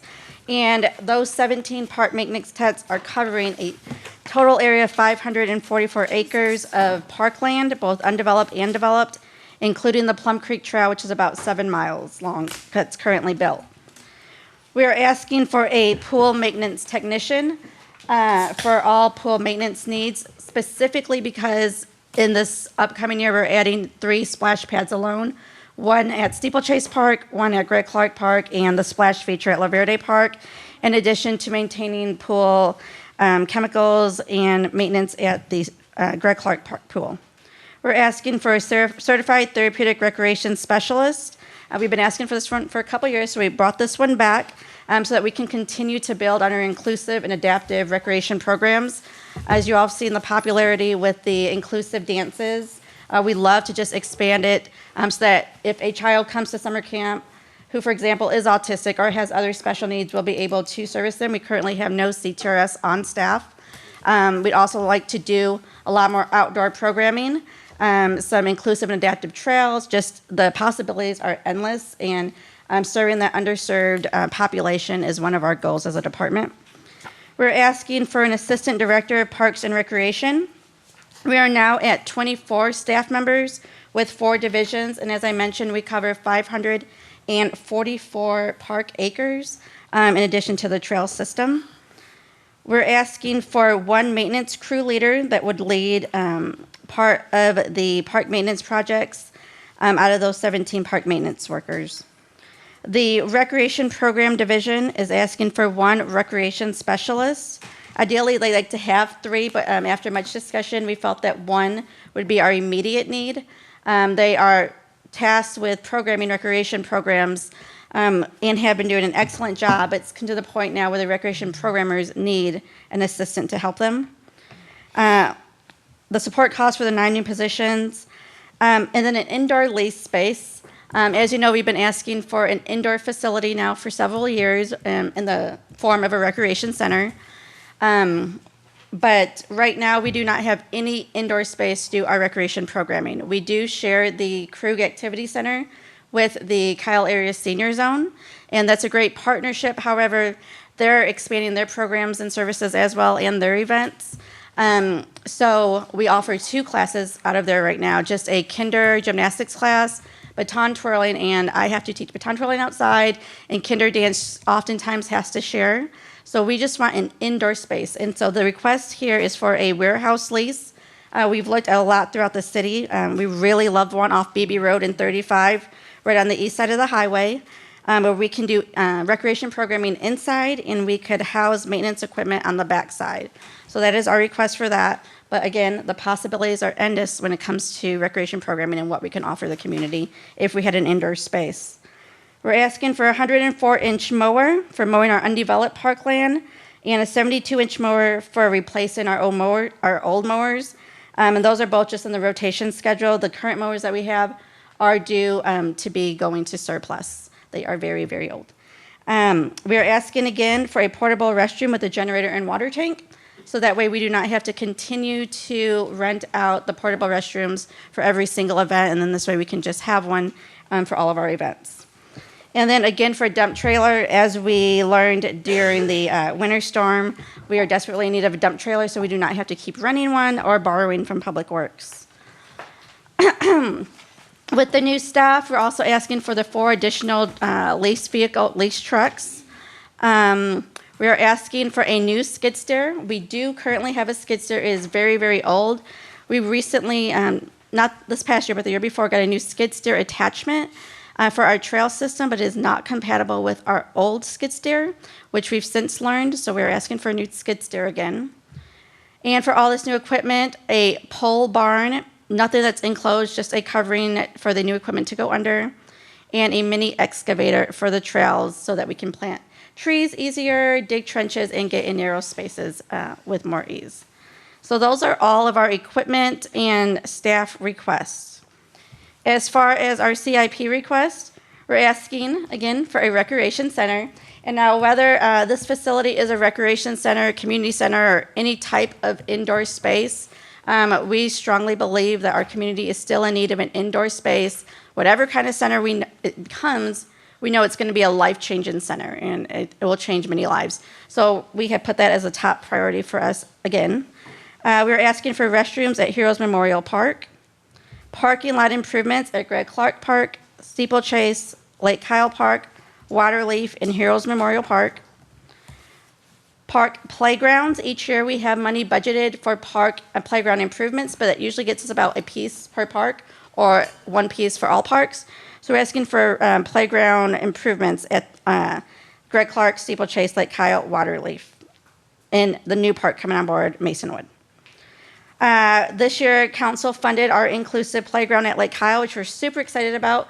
Now, right after Kyle Fair is over, they'll start working on getting that playground in, but it is a small one for the first year, so we're looking for an expansion of the inclusive playground. Much requested dog park at Waterleaf Park. A fishing pier at the Lineberger Lake, which is currently an undeveloped park that we are in the process of developing. Expanding the Kensington Trail and developing that. We've recently started clearing out Kensington Trail at request and found that it would be great to just go ahead and finish out that trail system so it leads over to Seton Hospital, where that trail, Seton Park, where that trail walking loop is. Across the country again, pickleball courts. So we're coming back with y'all for a CIP project for pickleball courts. We'd love to put 4. We are planning on putting 2 just on the other side, Brookside, Creekside area. We'd like to put some throughout the city as well. And then tennis courts. Right now we only have 1 tennis court. And while belief may be that it's not very popular, it is very popular. You currently can't play a standard game just because of renovations that it requires. So we'd love to get a nice set of tennis courts at the park. A bike BMX park, which was also a recommendation from the park board based off citizen input and need. And then every year we currently get $200,000 for festive lighting and decorations for Christmas decoration. At the request of council, we've been asked to expand that to all city parks over the years and to look at our decoration that we get at Mary Kyle Hartson Park and start taking it to other parks as we start to get new equipment or new decoration. So in order for us to decorate all the other parks, we're going to need more money to do so. And then developing the community garden at Post Oak Park. And those are all of our CIP requests. Are there any questions? I'm excited about 25. I am real excited. And I'll be bringing that when we have our workshop. I'll elaborate more on that. Did you have sorry, I didn't see your hands. Thank you, Miguel.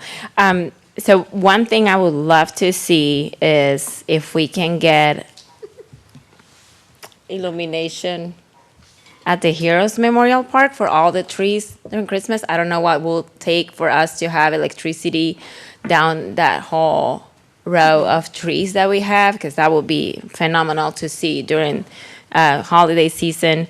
And one of the things that I would love to see is if every City of Kyle Park had Christmas decorations. That way, you know, we can go and visit all the parks in the city, and there is decorations in every single park. So if you need to up that festive lighting decorations, go for it. So our park maintenance. I'm just saying go for it, like myself. How many parks do we I'm have? like, take my money, Mariana. Our park maintenance supervisor has met with the electrician that's in Chance's crew, and they looked at electricity that's currently available at Greg Clark Park and Steeplechase Park. Heroes Memorial Park and Lake Carl are much more challenging because neither park have electricity at the park, but we'll definitely work on a project and relook at. Well, and I don't know if the Heroes regards. Memorial, since it's supposed to be a memorial, like a kind of, you know, a somber place. I don't know, do we, I don't know if we want to decorate that for Christmas. I don't want to. And I'm not saying like decorate the park, but when you're driving to the park, there is a line of trees that will be do the trees? really Okay. pretty to Yeah, so the do actual during park the probably. holiday. I Not the just- actual trees inside the park, because, you know, it already has enough lighting during the evening, but I was thinking, you know, since we are so busy during the holiday season at Mary Carl Hartson, if in the other parks of the city, we could have some sort of display, Christmas display, so everybody could go to every single park in the city and have something to do. Well, my fear is we don't have enough staff, because I know staff is at its wit's end by the time Christmas is done at Mary Carl Hartson. So if we want to be strategic, maybe another, like the Heroes Memorial, and then maybe one other park, but to do all of them, how many parks do we have? So, well, 5 developed parks, but last year when the holiday decoration topic came up, it was discussed that we do Mary Kyle Hartson Park and then Lake Kyle or Greg Clark. So that there was one on both sides Yeah, of 2 town. would be great. And that we could use any leftover decoration from Mary Kyle Hartson Park at the entrances at the other parks. And That we would be we nice. liked that idea. And then do you think that for doing the parking lot improvements, 5 lots will be enough? So the 5 lots we identified are Greg Clark Park, Steeplechase Park, Lake Kyle Park, Waterleaf Park, and Heroes Memorial Park. Okay. Yes. So, Those 3, those are gravel, or just dirt. Okay. And Lake Kyle will be more of an expansion. Yes. Whereas the others would be repeated. Especially if we eventually will want to do fireworks down there. That's the one thing that I've gotten residents to ask for is parking at Lake Kyle. I don't know. So, And then the BMX park, so they're not, I know we're gonna have a skate park. Where would we put the BMX? So we have not identified a location yet.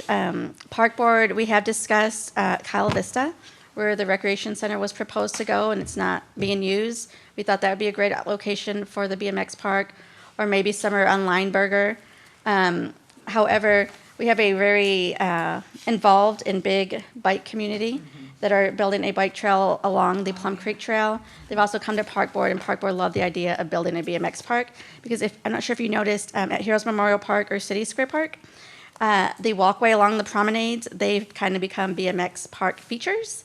So we have a lot of BMX and skateboarders that like to use them. So if we give them a park that they could really go to, it'd be a great addition. Will your CIP include electricity? I know I wrote Jerry regarding bringing electricity to Lake Kyle, because we do a lot of events there, and it's, when I went to the Walnut Hills, it was kind of silly to see those generators there.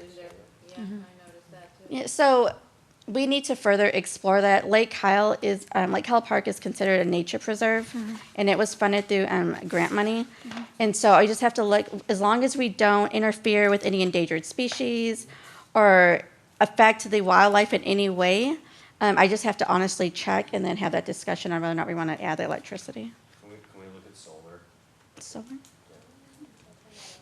but I can get on that. That's Okay. gonna be less intrusive than some of the things you I think you're Mariana, did you gonna have already a have solar a- field to run like an event or something like that, so. Mm. What? Did you have an outdoor learning center budget item already in here? Staff did discuss, because we do not have an indoor recreational facility, and we planned to just propose our needs, our immediate needs. Our outdoor nature center is a huge want.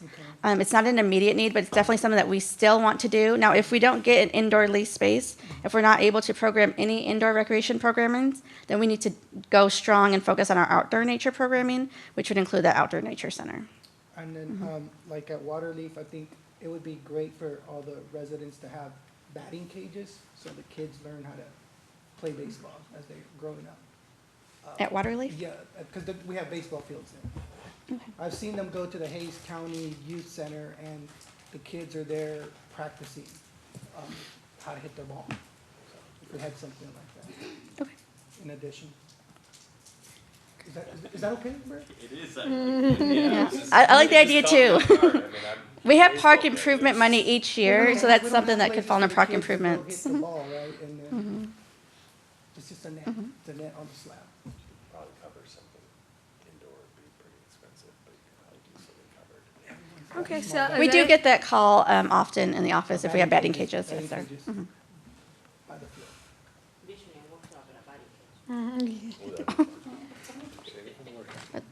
Okay, so planning department?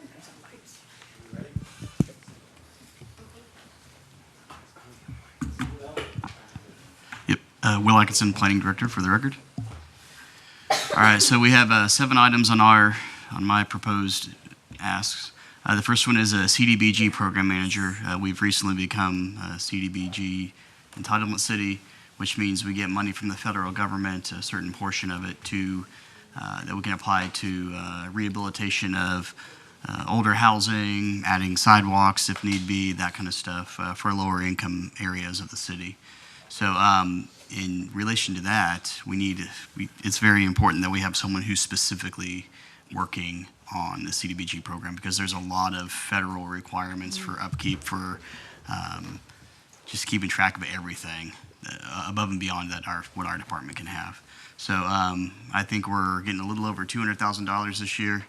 As in the last council meeting, y'all approved a contract for a group to come in and put together a plan for us, so then we can then move forward when we do get the rest of the money from the CDBG program as well. And then also the support costs related to that. Number 3, following putting together this slide, we realized we're not really looking for a reclass of our city planner. It's more of just a pay increase to account for the extra job duties that she's taken on above and beyond the scope of other duties assigned. She's been coordinating with Amber and helping her out with some of her duties and what have you from a budgeting standpoint and what have you. So we just want to make sure she's paid appropriately. We need a new plotter. So what a plotter is, it is a plotter/scanner for big maps. So we can print out these massive maps, or we can scan subdivision plats into our system and what have you. Our plotter is reaching the end of its life frame that it has. They're about 7 years. And so this is a kind of middle-of-the-road model that we believe is going to be one that we can utilize effectively. The big ticket item that we have on here, number 5, is the development code rewrite. We are currently about halfway through our comprehensive plan rewrite that we are doing right now with Verdunity. Something to keep in mind on this $500,000 code rewrite, this will follow towards the tail end of the comp plan. We already have $155,000 of the $500,000 already allocated for this fiscal year, so it'd be more of a rollover to that. So we're looking for an additional 345 to bring it up to 5 total. That's about middle of the road. I was asking some of my colleagues if what a typical code rewrite would be. They were as low as 300, as high as 800,000, and I felt like to be fiscally minded and for the citizens of our great city that we probably shouldn't go towards the top end either. So $500,000 should get where we need to be. I wanted to add a little bit more money in legal services, adding 5,000 to that budget. We've been utilizing them a lot more this year than we have in the past, and so I anticipate it's going to be a stretch to get to the end of the fiscal year if we don't add money. And then I want to add an additional $8,000 to the training conferences for staff. We have several opportunities for our staff to go to training and travel deals so where they can stay up on their licensing that they have and their and what have you. So, and it's always good to learn and see what other cities are doing and other communities across the state and the country as well. And that's what I got. Which position is going to get reclassed? It's not so much a reclass. We've had further discussion after these slides came through. It's just more of a pay increase for that, to add extra duties that she's already doing. So. Okay, yeah, and we'll see a list of those? Yeah, I can send those to you. Okay. Management. Yeah, I'd like to know the difference between the planner and the management analysis, please. Sure. Her title will still be city planner. It's just adding duties to it, so. Okay, thank you. Do you have enough staffing? Would you need a planning assistant as we're growing and we have so many developments coming in here too? I don't want our departments squeezed and we're golden standard. Sure. We'll always take Having more enough money for dedicated funding, people but. To handle the permits. the Sure. planning. Sure. No, I think we're good for now. But the staff member that we do need is the community development block grant coordinator. Okay. Absolutely. And we're able to handle the rest of the stuff with the staff that we already have. So. Okay. Any other questions for planning? Next up is Chief Barnett presenting the police department request. Yes, sir. Good morning, Mayor and Council. Jeff Barnett, Chief of Police for the record. We'll be discussing today the police department request for this year, and if you don't mind, I'll begin on slide 52 because that's where the breakdowns begin. We begin our request for the next fiscal year with positions, with staffing for our police department. If I can remind you, we provide 24-hour, 7-day-a-week police services to include patrol, traffic, criminal investigations, and much more from the sworn side as well as our non-sworn side of 911 dispatch, animal control, code enforcement, citizens on patrol, and other community programs. Positions that we've asked for this year in the order that you have them: narcotics investigator. That is because of the high presence of illegal drug activity in our community, especially fentanyl, and the damage that has done to our community and the members that live here. We currently have one narcotics investigator, and he partners with the San Marcos Police Department because in narcotics work, you do not need to work alone. You need to have partners watching your back and such when you're out doing your investigations. We've requested one additional narcotics investigator for next year. The next position is a tactical sergeant. We currently participate with members of our department on the regional SWAT team. That has been headed up by many years and staffed for most years by the Hays County Sheriff's Department and the City of San Marcos. They provide that SWAT team service to the entire county. In recent years, we have begun to have members that could qualify for that SWAT participation to include the hostage negotiation team or the negotiations team. We currently have, I believe, 6 members that participate on the tactical side or the negotiation side of that. We're asking for, well, let me back up. The Hays County Sheriff's Department runs that program with a full-time staff member, and then most of the others are part-time team members that come together when they need to train or deploy on a mission. This ask would be to allow us to have a full-time member assigned to the SWAT team to help run those operations. The next position is a full-time recruiting and background investigator. The way we do backgrounds now for all of the divisions, whether it's sworn, non-sworn, for all of the departments that I mentioned, is we have various members. There's about 7 members of our department that have other full-time assignments that are tasked with conducting background investigations for their division. What we would like to do now is begin the process to employ full-time background investigators, and they would do that work for all divisions so that others can do their full-time assigned duties. The next position is a traffic crash investigator. Currently, or in 2022, we had 458 hit-and-run accidents in Kyle. Many of those were unoccupied vehicles. However, some were occupied. Those are currently assigned to our police motorcycle units to follow up on and investigate. However, the number of complaints or calls for service or requests for specific patrols from those units has increased. And now we're simply having a motor officer sit in the office and conduct hit-and-run investigations rather than be deployed out into the community. We would like to pull all of those from those motor officers and put those to one individual. The next position is the mental health officer. We currently employ one mental health officer. The call volume and the need for their services has certainly exceeded the capabilities of one mental health officer. In fact, we've had recent meetings with city leadership on trying to address many needs that council has brought up in the community as well, or for the community as well. We're asking for one additional mental health police officer to give us a total of 2. The next one is an equipment manager quartermaster. Currently, we have 121 employees at the police department. With any additions this year, we'll be approaching 130 to 150 soon. The equipment manager is the person who orders all of the equipment, uniforms, supplies, batteries, flashlights, things that people wear, uniforms, vests, and such for all of those 121 plus positions. Currently, that is it is a full-time job that is being managed in a part-time capacity by several people, and we want to put that all under one position. The training manager, again, for those 121 positions, we have different division supervisors that are managing their training. If we had one training coordinator, they could facilitate the scheduling, the coordinating, the hosting, and the, I guess, all of the back-end work that needs to be done to schedule training and send people to training to include their travel and such. So we have more than enough work for one employee if we pull that back from all of the supervisors and let one person do it. The next position is a police facility / fleet coordinator.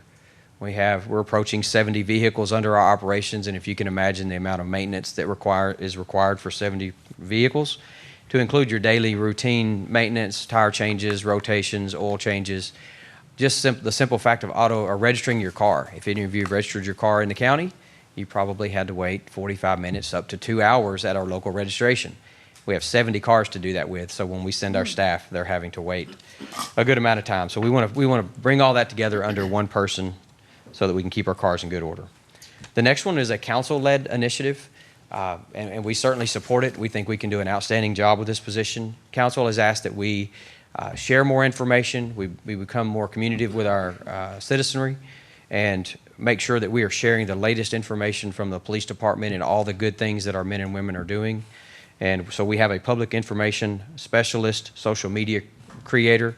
Right now, social media is ran by about 4 people within the PD as we try to keep our public educated on what we're doing and hazards, so whether it be weather or whatnot. And Rachel and her team does an outstanding job, but if we have a dedicated police person, there's so much more information that we can share about what's happening in our community and upcoming events. That position would meet that council requested issue. The next one is we're looking to announce a police records manager. We currently have a police records supervisor. That department has, they're getting close to 10 employees now. And instead of having a lower level supervisor, we would like to create the manager position and properly account for their duties and responsibilities. Also elsewhere, you'll see in here, we would be backfilling their supervisory position to give us 2 levels of supervisory staff. The next one is administrative assistant, HR specialist with 121 employees. You can imagine that's a lot of HR files to upkeep. There's nobody audited any more than the police department by the state. Our dispatchers are audited, our police department files are audited, and it's all done on a regular basis. Those files have to be kept in tip-top shape. This person would do all the onboarding for new employees and such, so we're asking for someone to manage our HR files within the police department. The next one is an administrative assistant. You might call this like a CID secretary. We're looking for one, and another line item down here in operations, we're looking to place an administrative assistant in both the criminal investigation division and the police operations side. They will perform routine office work, filings, scheduling, returning phone calls, making certain that all of the staff members in those 2 divisions are assisted with an administrative assistant. I'll skip on down. Let's see how we have it. No, that covers that. I'm sorry. Okay, so moving on, we have support costs of $24,000 for all of the positions that were mentioned above. Those are broken out. I could do it by individual, but you see that we have support costs for their supplies and equipment, laptops and such. The reclass I mentioned, Oh, no, I'm sorry. The number 16, the reclass of administrative assistant. Ms. Laura Hernandez has worked for our agency for approximately 18 years, and she has served in her position as such during that time.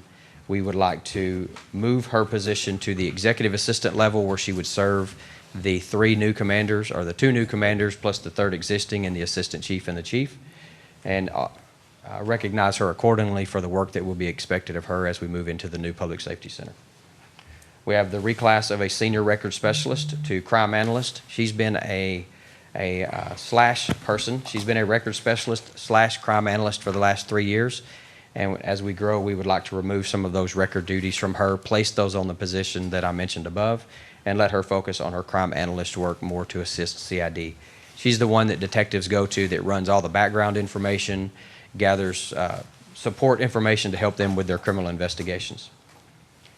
The next one is a reclass of the senior records specialist to record supervisor that I spoke of as we created the managerial position for records. Item 19 is replacement of armor vests. Police vests are typically good for 5 years, and then the manufacturer recommends moving them out of service. So that's their warranty. And as you can imagine, we have some that need to be rotated out because we have some vests that are reaching their end of life. And you'll see this from year to year, and this is the replacement of about 1/3 of our police vests that are in service. Number 20, radio upgrades. Last year, council gave us the $171,000 to begin a 3-year plan to replace handheld radios and in-car radios with the newest, latest, greatest versions, and making certain that we're able to communicate with all of our emergency response partners in the region as they are doing the same. The Federal Crash System software is software that it's basically crime scene and accident scene reconstruction. It allows you to quickly, very quickly, diagram a crime scene or an accident scene using digital camera systems that are used for evidence in court. To give you an idea how this might affect you as a citizen, if you can imagine a fatality accident on the interstate, when we close that down and then we mark it and paint it and then bring out our accident investigation team to do all the measurements, that may take them 3 to 4 hours. That means the interstate is closed and traffic is redirected. This system would allow you to basically conduct that scene and measurements in less than an hour, and your interstate is back open much faster. Number 22, the Apollo Mini Order Picker. This is for our evidence room at the new Public Safety Center. The ceiling in there, I believe, is 22-ish feet in the air, and thus it has shelving that goes high into the air to allow for maximum capacity. In order for our evidence technicians to both place and then retrieve evidence from that high of a level, we need to get them a machine that will basically lift those boxes up and down and place them on the shelves. Number 23, uniform and equipment for 2 motor officers. Last year, the council gave us 2 additional police motor units. We did not include their uniforms and such in that, and we're asking to fund that for this upcoming year. Axon Premium Service, this is to add, basically to catch up to what was awarded by City Council last year to get us to full Axon service for all of the staff that we currently have on staff. This is not for additional, this is for what we currently have in our numbers. Training Division, they've asked for additional $20,000 to cover the existing staff that was awarded last year, and to cover the cost of the police academies. So 2 years ago, I sat here and told you that we are often afforded an opportunity to attend a free police academy. Those opportunities are limiting now with the number of police agencies that are hiring, and everybody needs a police academy. The locations that offered us free seats in their academies because they had extra room, they no longer have extra room. So now we are having to pay for all of our police academy seats, and those are about $5,000 a piece to send somebody to the basic police academy.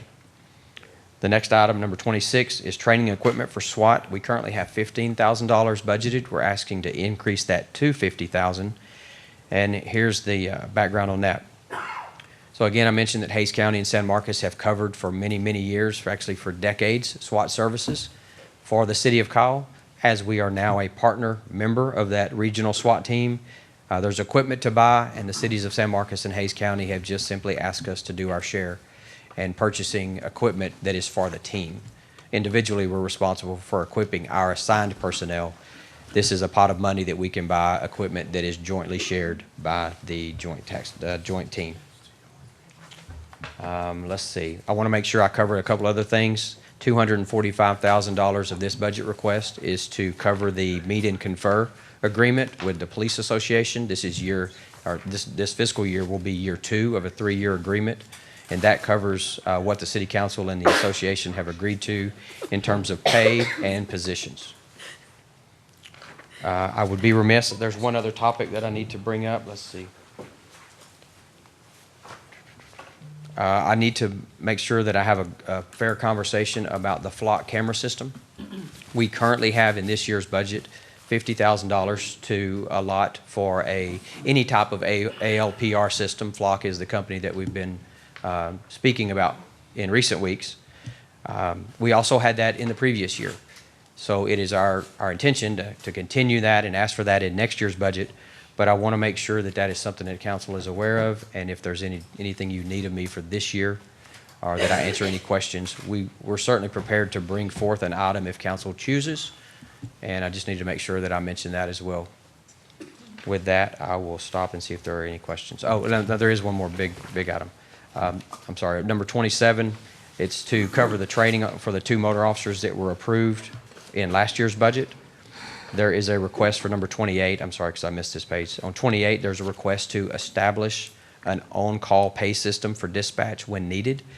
Currently, if we tell somebody we need them to be readily available to come in the event of an emergency, for example, it'd be bad weather, or if we have an epidemic of flu or other illness sweeping through dispatch and our numbers get low, we basically are asking people to be on call without compensating them, and the staff is asked to be compensated in an amount when they're placed on call and their personal lives are restricted. We've asked for police recruitment expense money so that we can advertise our openings and utilize other services that will help us attract new candidates for all of our positions. We have CD hardware on number 30. That's to help us extract data from a criminal investigative standpoint. Let's see. I'll see if I can cover any of these others. Several of those are hardware related. That's for staff that were given to us in the most recent budget for this year that did not include some of that hardware. The remaining are vehicles. I'll address the police motorcycles. We currently lease 3 police motorcycles, and we are moving to lease the additional 2, so for a total of 5.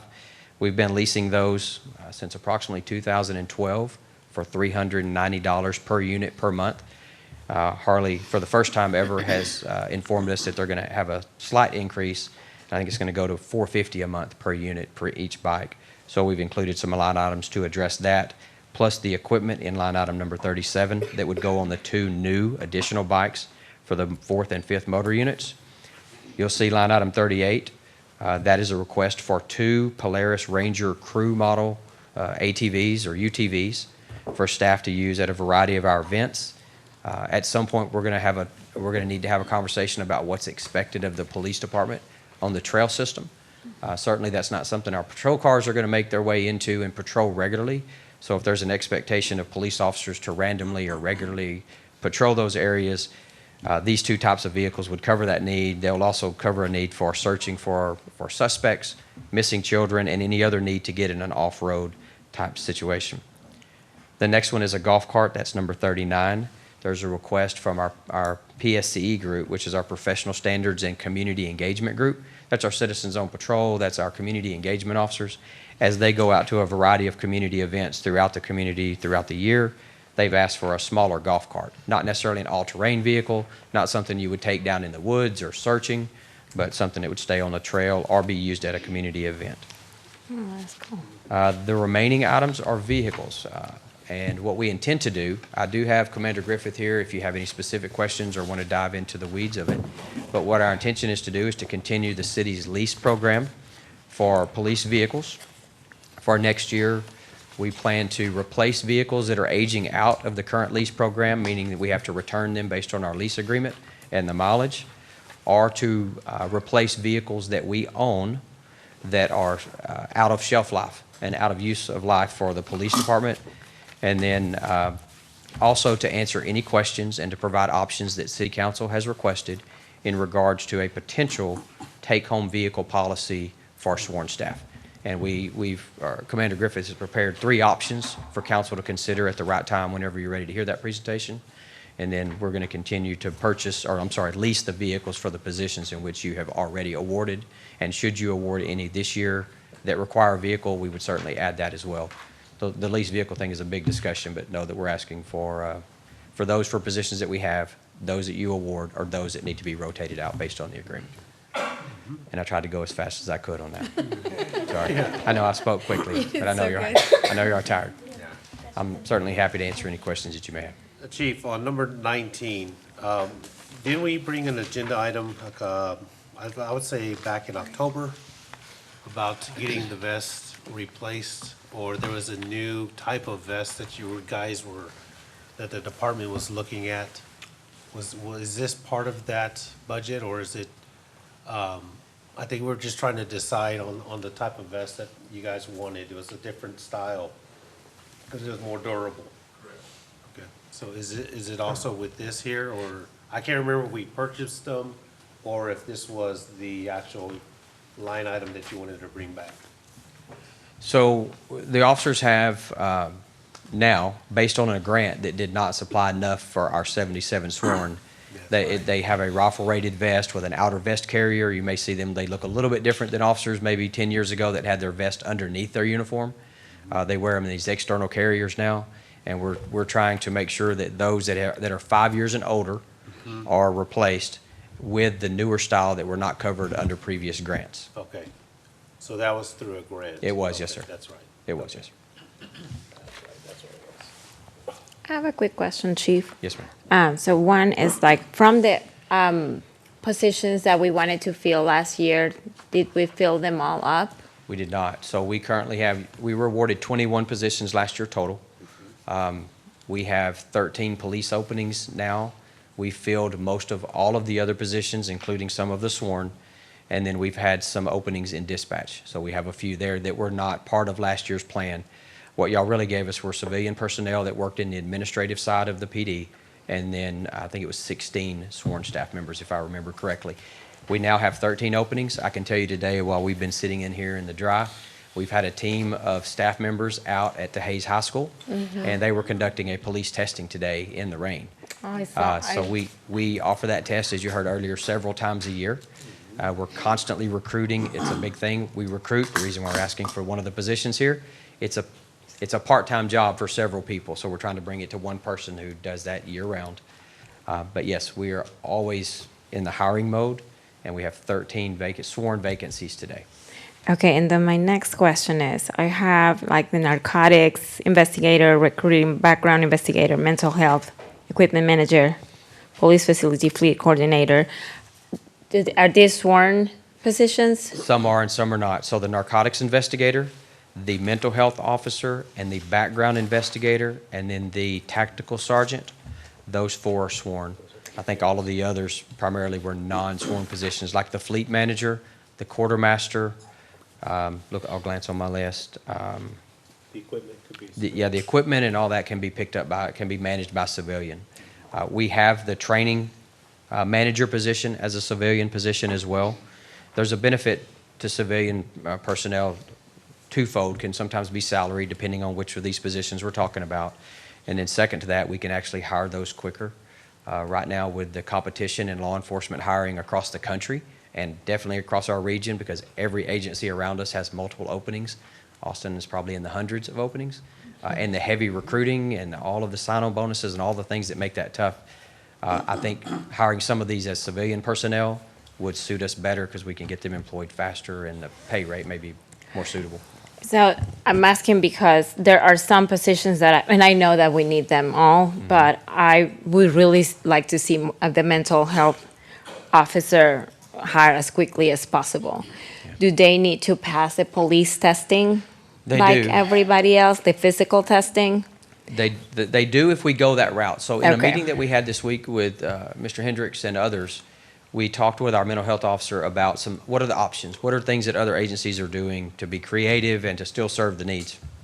Some of the local agencies are employing a civilian mental health staff member, and their role is basically to do follow-ups and telephone calls with somebody that we know may need our services if they were to miss their medication or miss an appointment with their healthcare professional. So we are exploring that option. I had already submitted this prior to this week's mental health meeting that we had, but there's certainly that option. If we were to hire a mental health officer as an add-on position, it would likely take a while to fill it, and we would certainly entertain partial year funding. Like, for example, you suggest that we staff that and pay for that effective May 1st of next fiscal year.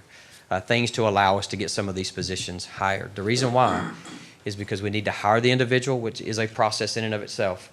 We need to get them through our police training program, which is a process, again, of several months. Because at the end of the day, they're a police officer. We need them to know how to be an effective police officer in Kyle with our own procedures, our own operations. Then they are more suitable to move into a specialty.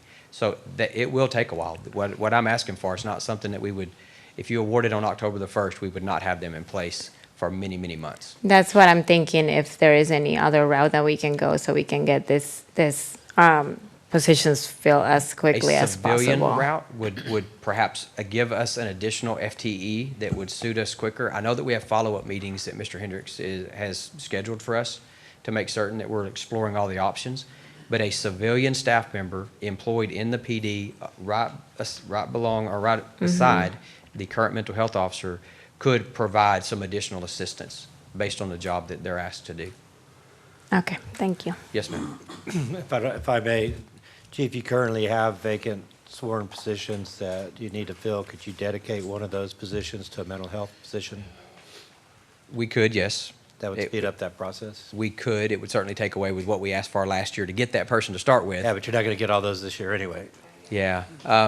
Yes. It's just a process, because here's what has to happen. We have a basic number. Here's the order in which they happen. We recruit, hire, and train. Then we get them on board, and then we run them through our in-house training program. And patrol has a minimum number of officers on patrol. We expect that to be the bread and butter of the department. You want them there. We can't relieve someone from their patrol position to move into the specialty position until this other person is recruited, trained, hired through our training program and released, and that just takes sometimes a year. Otherwise, we'd be shorting patrol. So we could do it at the short of patrol. All right, well, there's some other options we can explore, and we'll meet to talk about those. Okay. To fast track that position. Okay, I would like to get a list of police expenditures for 2022 and 2023, so we can compare what we've given and then what they're asking for. And I would also like to request, when we take a deeper dive into the financing of it, or the budget of this department, like a better breakdown of where overtime or where time is spent. So like, are they on call? Is it a police report? Are they at court? Like, where is this money being allocated? So when we see a huge amount of overtime, it might be justified. And so how do we make sure we're classifying that? Like up here, you put on-call pay for dispatch. You know, just little explanations of where all this overtime is going to. And then I think from there, that was a concern at one point, but from there, we can kind of decide, okay, is this needed overtime, or is this something that we can eliminate? Absolutely. And I can give you just a very quick response to that today, because I happen to have that right here. So operational overtime was 800, so far for this year has been 828 hours. Call-out time has been 242 hours. Court has been 151 hours. Training and travel associated with training is 1,166 hours. Meeting minimum staffing is 40 hours. Special projects, 359. Other is 1,360 hours, for a total of 4,000 hours of overtime this year. So you can see that the big numbers are training and operational, which means the officer gets the 5 o'clock call, and it's an important call, and they're on the interstate working the accident, or they're on the family violence assault arrest, hours beyond their normal duties. So that tends to take out, and I can remind you that we have a STEP grant that was approved by the city council, and it was awarded by the state, that they reimburse us for all of our hours that we work selective traffic enforcement programs. So that's a big number. The other component that fits into this is the fact that the meeting confer agreement. So special holiday pay and such, that when they work Christmas and New Year's and those identified holidays, those also get factored into the overtime budget. So we can certainly return a report to you that shows you the breakdown, because we track it. I got it right here. I can give you the percentages. everything. And So when it tracks says other, is there a way to break that down even further too? I believe we can give you the various categories of what that would comprise of, yes. Okay. Yes. All right, thank you. Yes, ma'am. Chief, Yes. we can talk about this at a later date, but maybe you could start thinking about possible areas in which victim services or victim service volunteers could assist in some of those gaps with that a mental health officer, shed the officer, but a mental health support, someone who would fill a role like that, Okay. perform some of those phone calls, things of that variety, if that's possible. Okay, we certainly will, yes, sir. And I would just like to add, Chief, if there was more, like a budget item for code enforcement. Oh, yeah. As we're growing, there's more violators, more damage being done. I know that they're overworked as well, and maybe with our animal control, some sort of beef that up a little bit. Certainly, So yeah. we have more protection for Yeah, yes, sir. In terms of personnel or equipment? or- personnel or the marketing, whatever Okay, they might need on their side to, with the, I like the idea of the public information specialist. I think that'd be good in getting more outreach into yes, the sir. community. I feel like we can do a lot more there. Work that with animal control and public safety and traffic control. Yes, sir. You bet. Piggybacking off of code enforcement, sorry. And code enforcement is a big one. Yes, Well, I sir. would like to see a code enforcement specifically for new development. Okay, Because there's a lot of times that I feel like there are violations and we're not being able to pick that up. And it would be nice to be able to do that as they're building or as they're developing, as opposed to catching it on accident. I'll give you an example. Someone reported motor oil was being dumped in the wastewater drainage. I'm sure nobody investigated it because it's a one thing that happens.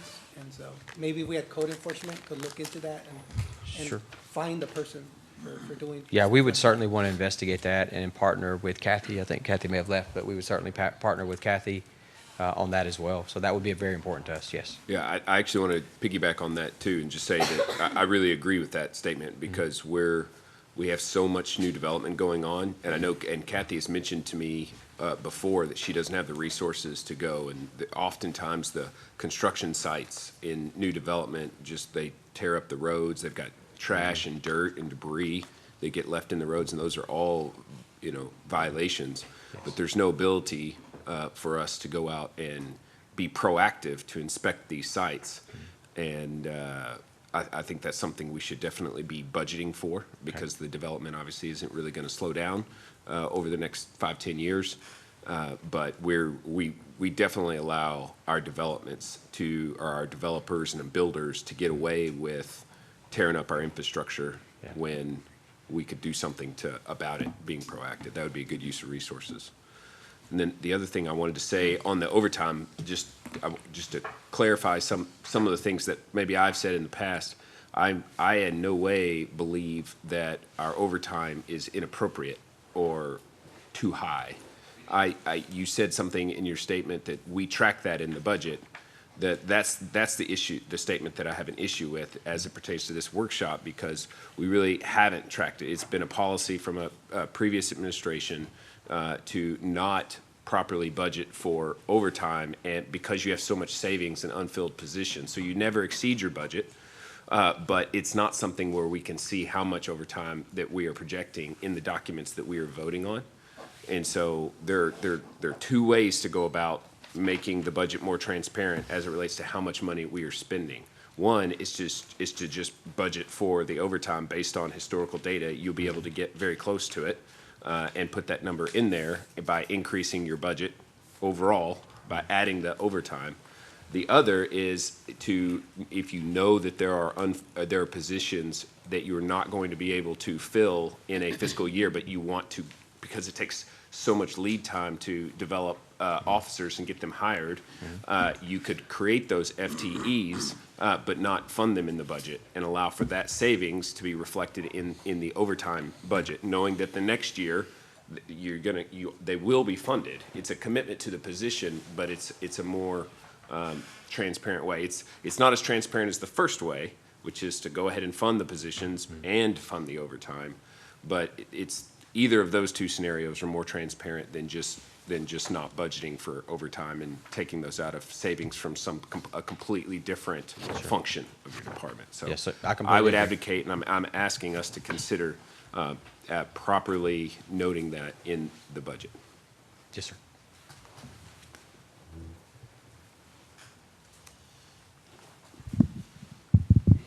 Anything else for police? All right, last and certainly not least, Harper Wilder with the Public Works Department. Man, this is short. His first request is bigger tires on his truck. Mayor Council, Harper Wilder.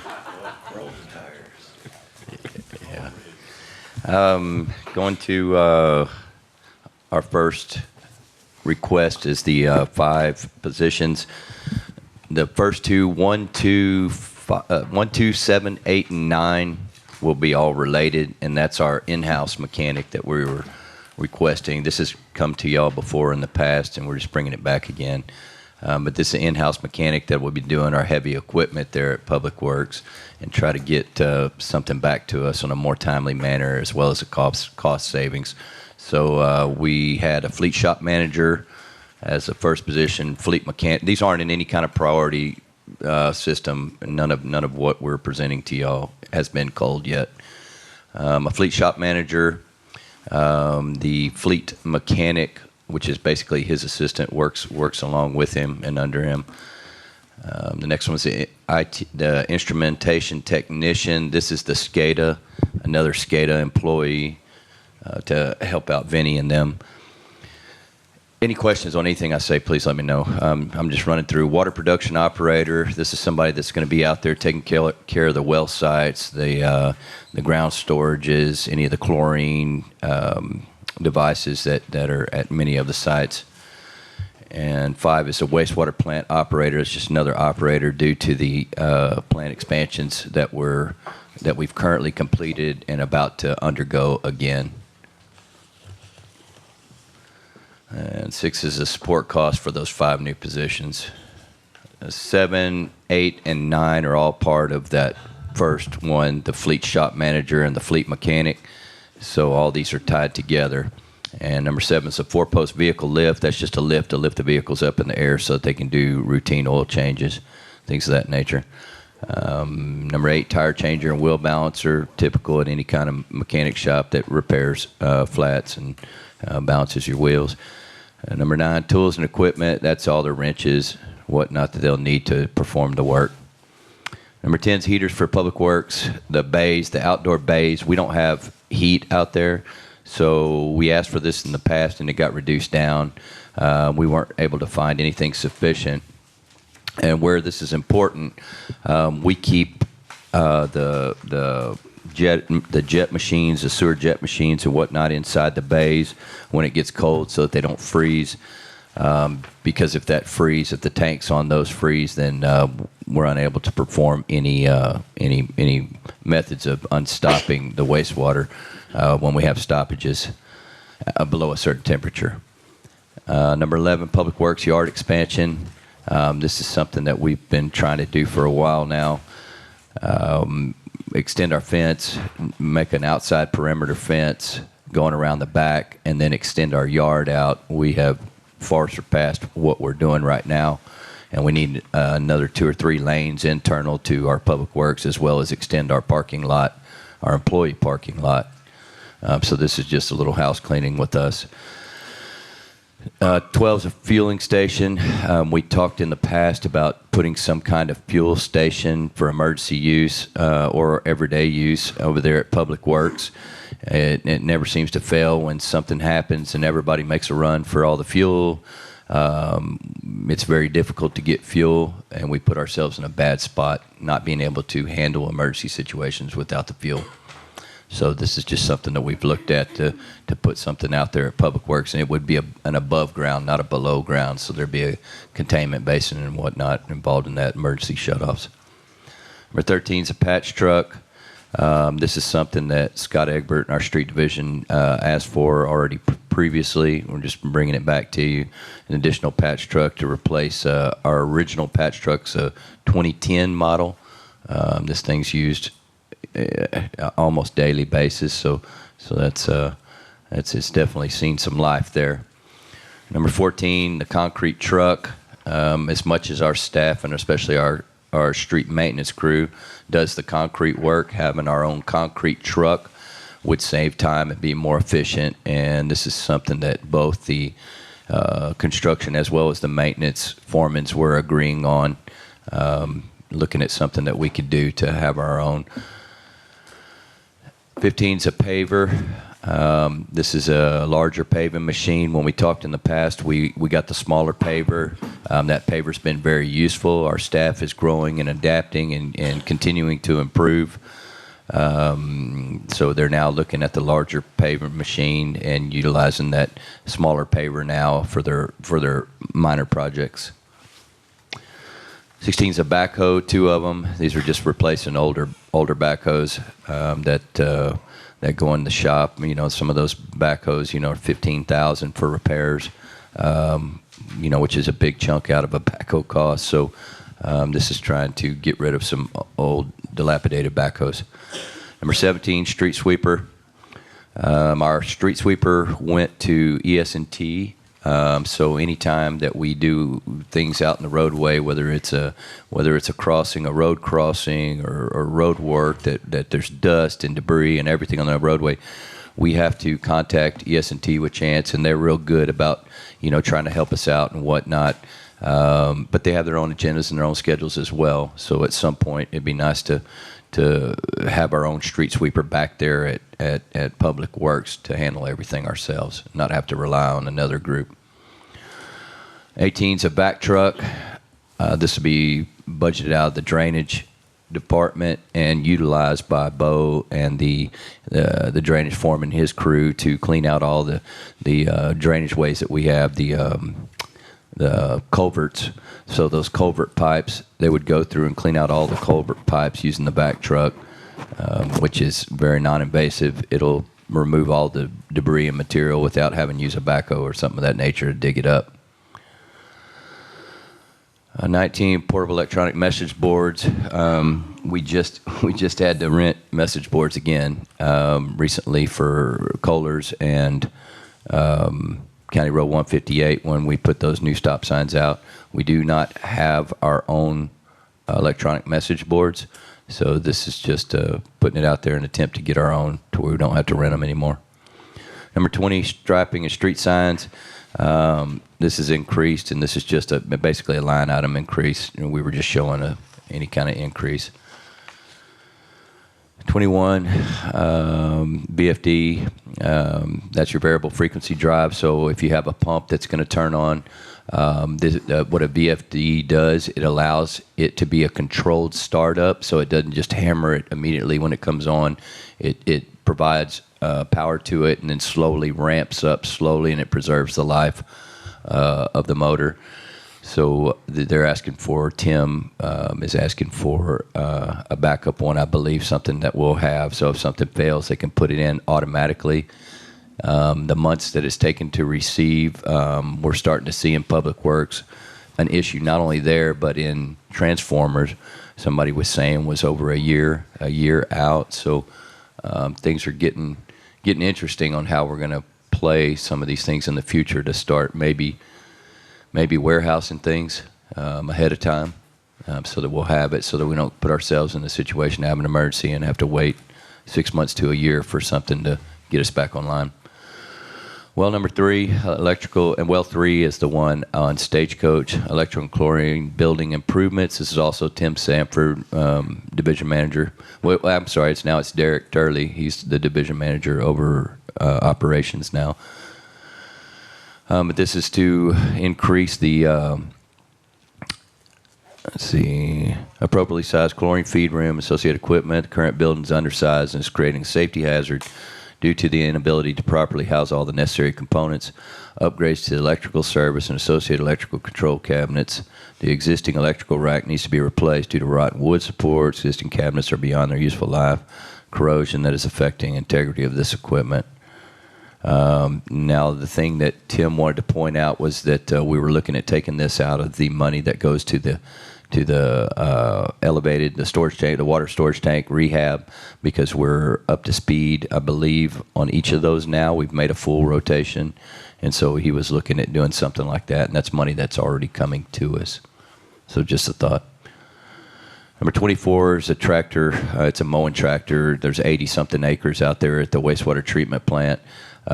We have an existing very old, I don't remember what the year was on this, but there's an old tractor that's out there that they're using right now, that when they go to take off, the front end comes off the ground and they have to ride it like that. So it's interesting. But nobody wants to ride it anymore. Nobody wants to play. So that's to try to bring us up to speed and a little safer piece of equipment. Number 24, the package plant blower building. This is something that we've talked about in the past as well. The blowers for the plant, very important and a crucial part of your treatment operations at the wastewater plant. We're looking at covering those, some type of lean-to shelter of sort, to cover those up and provide that protection against the elements as well as the sun that'll be coming here with our summer. Number 25, the wastewater treatment plant storage building office. They've got I don't know a better word for it. It was a shed that they had out there. They were using for half office, half meeting room, and they're wanting to make that into a real office, a real something there. So that was Tim's idea. Number 26, this is the Heidenreich. It says Heidenreich entrance, but really what it is, the wastewater treatment plant improvements. They did the paved road up to the interior security fence. From that fence, going to the edge of the property, the southeastern edge of the wastewater treatment plant property, from that corner all the way out to Heidenreich is what they're looking at.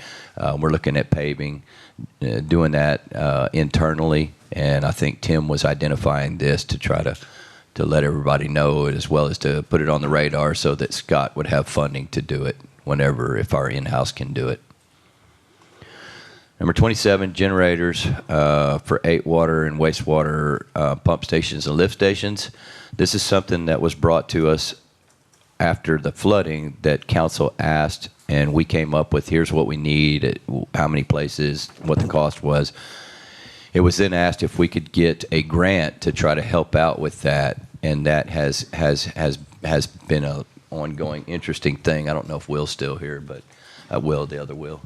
But he's involved in it now too, and I would have to get with him to ask him where exactly that is, but I know that it's been a chore. Miss Amber, did you have some? Right, I think they rejected our application for a fault that was not ours, and so we're still trying to pursue it, but I think that it's such an essential piece of equipment to have that we just can't wait on grant funding for it.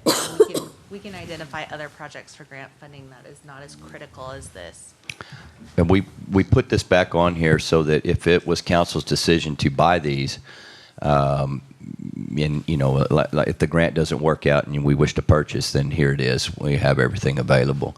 What's important about these, if the people who were here and the council member and mayor, when we went through not being able to provide water on the winter storm issue, and not having power going to these sites, and that being a key issue on many of the reasons why we weren't able to supply water, this would provide the needed and necessary generators at these different pump stations and lift stations so that we could continue working. I thought we already funded that. Yeah. It went to y'all, I don't want to misspeak, but I think it was approved back then, but then somebody said in the council meeting, let's see if we could get grant, and then everybody agreed, yes, let's move towards looking for a grant. The grant process has been ongoing and is still not come through. So the generators that we started to pursue after the winter storm has still not been acquired? No, sir. No, we've been waiting the entire time, waiting on the grant process. Do we know why it was denied? They gave us a reason that said that we didn't meet a deadline, but they changed the deadline and didn't inform us. So I think they're looking, I think they were overwhelmed by the number of requests, Tatum that is, after the winter storm, and they're looking for any and every way to deny applications. So They were moving the goalposts. so we're here still again. pursuing that funding, but I don't think it's a reliable source of funding for this critical infrastructure. Okay. Who are we relying on to give us information about the grants that are available, just in general? So To know why we missed the deadline? it wasn't our fault. It was them changing a deadline on us. And so we're Okay. pursuing that. We are defending our application, but it's going to take time to defend our application and then even see if we're still going to be funded, because this has been. This has been a couple of years now. 2021. Oh, And wow. I And- understand that it takes quite a while to have the generators on site. Once you even order them, right? It takes at least a year to get a generator, I And think. Oh, wow. Julie and who was the other? I miss Julie. Yeah. I'm just wondering Yeah. if we can start like budgeting for this, and if we do get the grant, can we just reimburse ourselves? Most grants are reimbursable, so if we started the process and we were successful in a grant, we'll probably be able to make that work. One of the issues, I think, why Harper hadn't had this in the budget before is that Tatum had expressed to us that they wouldn't rank our application high if it was already budgeted for in the budget. So if we budgeted and we showed that we had the funding for it, then they were going to reject it on that basis as well. I think there are other things that we can find grant funding for, but not these. Particular. Yeah. So when this happened, we were hearing that there's grant money that the federal government and the state was gonna help us, or cities that needed this. So when we put in for it, we're tied up in this red tape when it comes to the application. But now if you don't put it on the budget like we're doing now, because like the mayor said, hey, I thought we already paid for this, I thought we were already getting it. They're looking at it like, well, you guys are trying to buy it anyway, so why should we approve you anyway? Absolutely. And so that's kind of where we're at. Well, I think secondary power units to our critical infrastructure components is clearly something that we should be trying to Always having. to create, because when they fail, you know, I mean, I don't think PEC is as bad as Austin Energy, but they weren't much better in the power storm, you know, and we learned a lot about how much of our critical infrastructure is not on their emergency reserve grid. And I don't know how much of that has changed since then, so that if we did have another system-wide power outage prolonged. Yes, sir, we I think provided more them a of it list. is, but say it again. We provided them a list now, so they've got everything that's crucial to us maintaining, yes, sir. Does that mean that it would stay on? Nope, it means we have a list. They have the list, sir. Let's keep those generators in the budget. I have a question about, I don't know if you're done and I can ask questions now. No, I'm not done, but if you want to ask I'm sorry. a question. No, go ahead. I'll wait. 28 is the least 3/4-ton trucks. This was streets. Streets had 2, and that was to replace units 119 and 121. And then water operating requested 1. That's treatment ops is currently using a loaner truck from another department to fulfill current staffing needs. This vehicle will be needed if the request for a new water production operator is approved. So that's tied to, so that one's tied to the water production operator. Number 29, leased F-350 truck. Additional work truck needed to optimize staff production. Number 30, leased F-350 hydraulic work truck. 1 additional work truck needed to optimize staff production. 31, leased Chevy Colorado. These are the smaller trucks. And this is for the pretreatment coordinator. Existing backflow prevention coordinator does not currently have a vehicle. And the existing water production operator who does not have a vehicle. Treatment ops is using a loaner from another division. The pretreatment coordinator, Tim wanted me to point out that this position, at a minimum, 50% field work that requires transportation. Is that it? Yep, I believe that's all. You have any questions? Under what department will I find these street road repairs that fall under CIP? Will that be under your department? Well, if you're talking about like road bonds and things like that, no. Like road repairs? If it's repairs that we can do. Or then reconstruction, it's under us on the street construction. That'd be under with me. Okay, because I am looking at the CIP budget of 7 million, but I see that a lot if it's for like heaters for public works yard expansion, fueling station. So I don't see anything like budget for road repairs or road reconstruction. This is our wish list here, and then we have that 750 for the CIP roads that we would do internally. Okay. And that's where we would need to talk, because when we go out to do repairs, like the guys right now, they've been all working over here in the Old Town Kyle area, and they're right here on Front Street. If you look at that Goforth one, like I had sent that email a while back about Goforth and as well as Heidenreich, that Goforth one, which was well over the 750 that we were budgeted, then we wouldn't be able to do that without a little help. And here's another thing: if we did do that, that would be one section of roadway that we would do that entire year, and no other roads would get done. Nothing else would get done. Just that. And that long and that length of a road would take us. It would take us a while. We would be consistent and work through it, but that's what we would be doing. So, and I don't know when will the discussion for this would be, but what I would like to see for 2024 is to have at least a couple of roads that are in really need of repair, resurfacing, or help, potholes. I don't know how many we could do, 3, 4 per year, because I know that the residents are screaming for this. And I would like to see something budgeted. I don't know if it will be under Public Works or where can I see that for this next upcoming budget. I don't know if it will be under doing it in-house or if we need to hire help. And that's when I would also like to see that schedule that I was telling you about, that I would like to see that we're working on a project and from the beginning to the end so that residents know, hey, this is when my road is going to be fixed. So I don't know where we can budget that for or under what department will that be.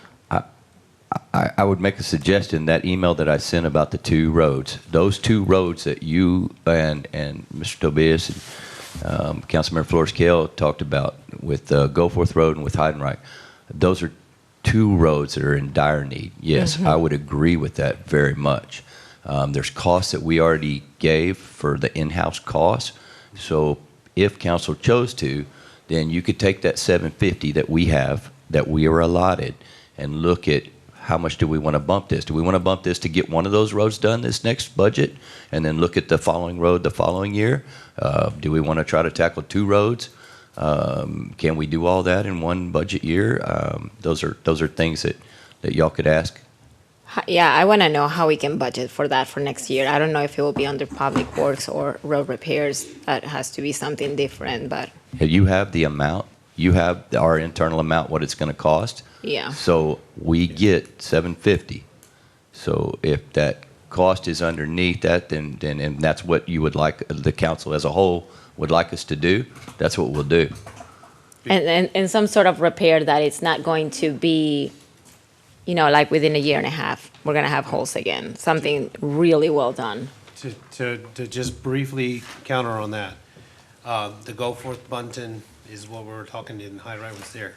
But it is true because in 2021, when we were talking about repaving Bunton, remember that? We were going to go with a contractor that was going to cost us $1.2 million.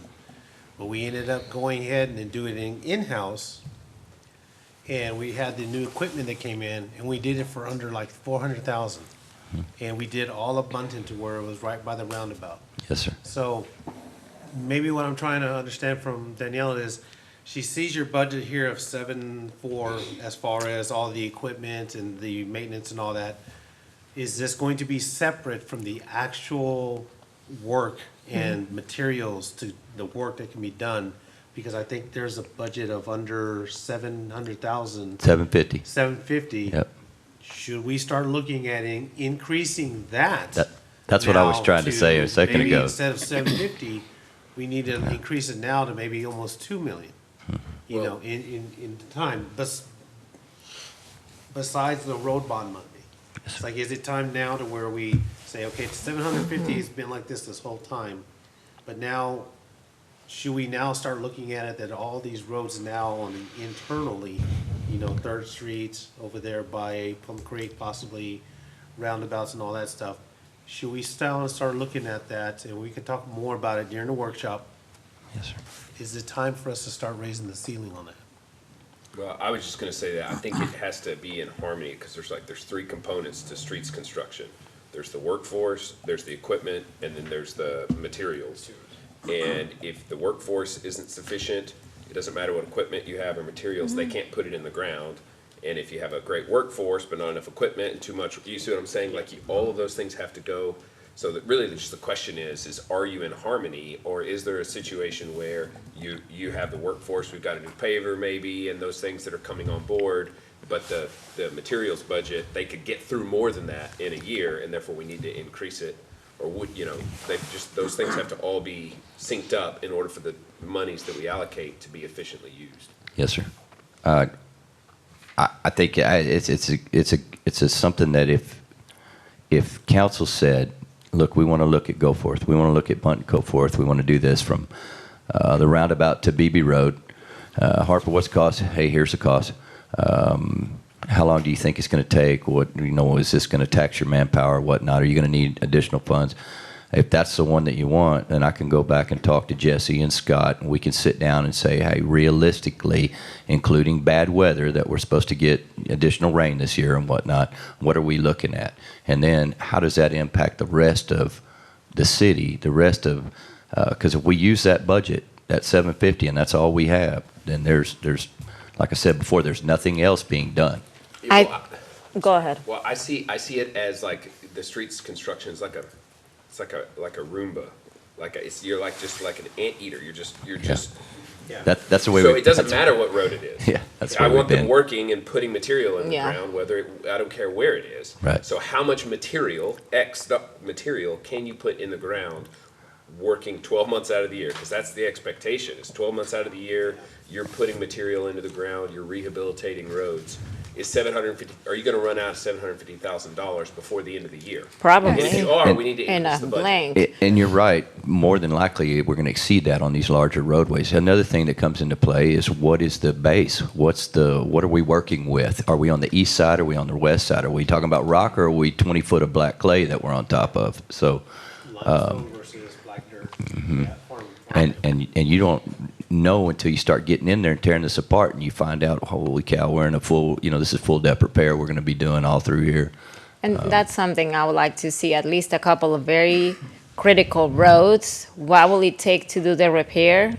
Do we need to do it in-house? Do we need to hire another crew members to do this? And how much do we need to increase the budget? Yeah. But that, I would love to see that on the We can those Public two Works. roads we can put on our, I'm serious, we can put that on our radar, and then I can get in with them and I'll send you something and say, look, this is what what we think we can do for this next budget. And I'm talking time-wise. Can we knock one road out? Can we knock two roads out? These are, Heidenreich's not that bad. Heidenreich won't be as difficult as the Bunton Goforth Road. Okay. The reconstruction that it's going to require, and the traffic, the contending with the traffic that's going to be up and down there is going to be a fun one. I would like to see that. Yeah. We can bring So we that can back when we bring the CIP back. Yes. For those two roads, and we can start there. Can I ask real quick, how long has the budget been at 750,000? Last year was our first year. We got it moved from, it was 500, and we got it moved from used to 500. We added 250, and it became 750. Yes, ma'am. Because I thought 750 was really low. So to hear that Oh it was my even God, lower yes. is really concerning. So I think maybe if you could bring back 3 or 4 roads that you hear the most, and then give us amounts for that, then we can decide collectively as council what roads we'd like to see be worked on a CIP project. And please never come back and just assume that 750 is going to be your budget. When it comes to these roads, I mean, it's obvious now why we needed almost a $300 million road bond. But I don't want to have to do this again in 10 years. to keep up with it. If we have enough money for real estate, we have enough money for roads. Right. And so, we've just got to figure out what are our wants and our needs. And I think right now we can all collectively agree that the roads are our needs, our infrastructure are our needs, and that's really what we need to focus on. And even to include the crew members that you will need for that. Yes, 'Cause yes, that ma'am. will be a priority, at least for me. Yeah, we're doing pretty well now since the increase that the council approved. We're able to get staff, which is great. That's a great thing. Mr. Langley, I don't know if you're aware, but this is a fairly new crew. We started a street construction group to do everything on our own, started looking at getting our own equipment. Council and mayor's been on board, and so that's been a process, a learning process, and now they're doing a great job, and they're coming along, and we're very proud of them. And we've saved a lot of money doing it. So maybe to help close this discussion with Harper, I think the question we ought to be asking Public Works is, given your manpower, given your equipment, how many linear lane miles can you put down every year? Okay. Money comes after that, because Yes. if you add money, Exactly. yeah, so I if you agree. add money That up is what- front and he can't deliver, it's idle money sitting. Yeah. Yes. How many lane miles did you produce last year and the year before? And you're going to say, well, it matters because we did this project and got pulled on that project and all the stuff, but we need some kind of starting point Yeah. to determine how well our investment is producing, for us. Now that we've got it up and it's running, like you say, and doing well, like let's get statistical Okay. with it. That really helps us, because if we give you $2 million in a budget, how are we going to know whether you were able to get through that? Because you don't want to create a budget that we can't spend that Understood. money. Understood. Let's just fix half a mile a year. Yes, and do we have a dedicated crew that is just for roads, that they don't get pulled to do anything else but Yes. do roads? That was the problem in the past, Yes. and so the additional staff that was approved is just street construction. So we have a street maintenance that handles everything else, and the street construction.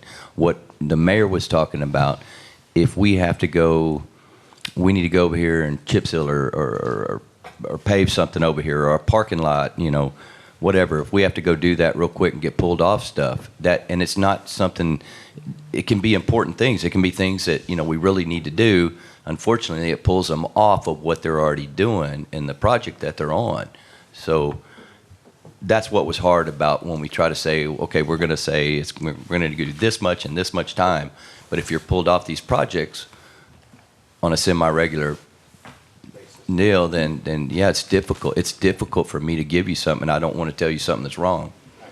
Well, you don't want it to look bad. Yeah. Because even if they're getting pulled off and they're not, that just means they're not being efficient. But you can still measure what was produced by the streets construction. Yeah, those guys are at it every day. I'm sure, I know they are. Yeah. But that would be good for us, because we're trying to get our expectations set realistically. Yes, So sir. that we can be really good stewards of the budget that we have. And then if we think that what's being produced is not enough, then we can increase it. But we really don't ever know, which is to Daniela's part. To have a measure. About getting information to us so that we know more of what the construction department is producing month by month. This is how many linear feet, like Commissioner Inglesby does a good job with the projects that she is over. She will post every so often, this is the work that was performed. We don't need it to that deep level of detail, because it's a contract that she's just regurgitating. But it would be great to know what our streets construction department is up to, and then not just in terms of pictures but in terms of graphically what we're accomplishing, and see that build over the course of the year. And then we can put that there, and then the next year, what did we produce in that year, and we can compare one year to the next, and then it's like our microsurfacing. It's just like you see the maps with microsurfacing that will show. Yeah, we can these are all provide the that. streets that we were able to accomplish. But, when we do things internally, a lot of that analysis gets lost. Then you're able to bring it back to the overall general public. Yes. Look what we did at Martinez Street. Look what we did on Third Street. Look what we're doing over here on Roland Lane. Look what we're finishing up on Post Oak. it's that visual that we can go to these people, the residents, when they're coming to us and say, hey, you're next in line.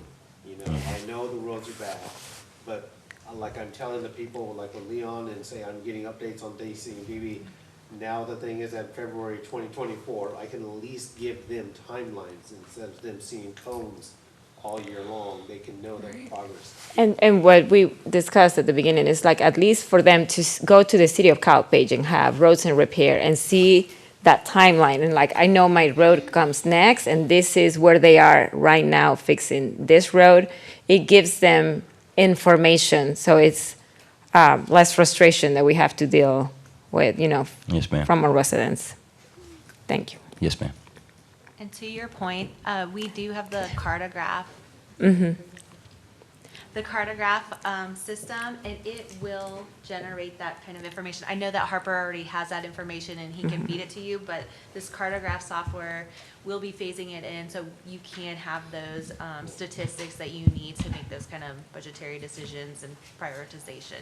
Thank you. Yeah, and to go back to what Michael's saying about getting it to the residents, it would be great on our website, Streets Construction Division, to have graphics that show up. Yes. This many lane miles produced since inception, this many produced this year. Yes. I mean, you can, I made eye contact with okay, well, I mean, it's a team effort to, Yeah.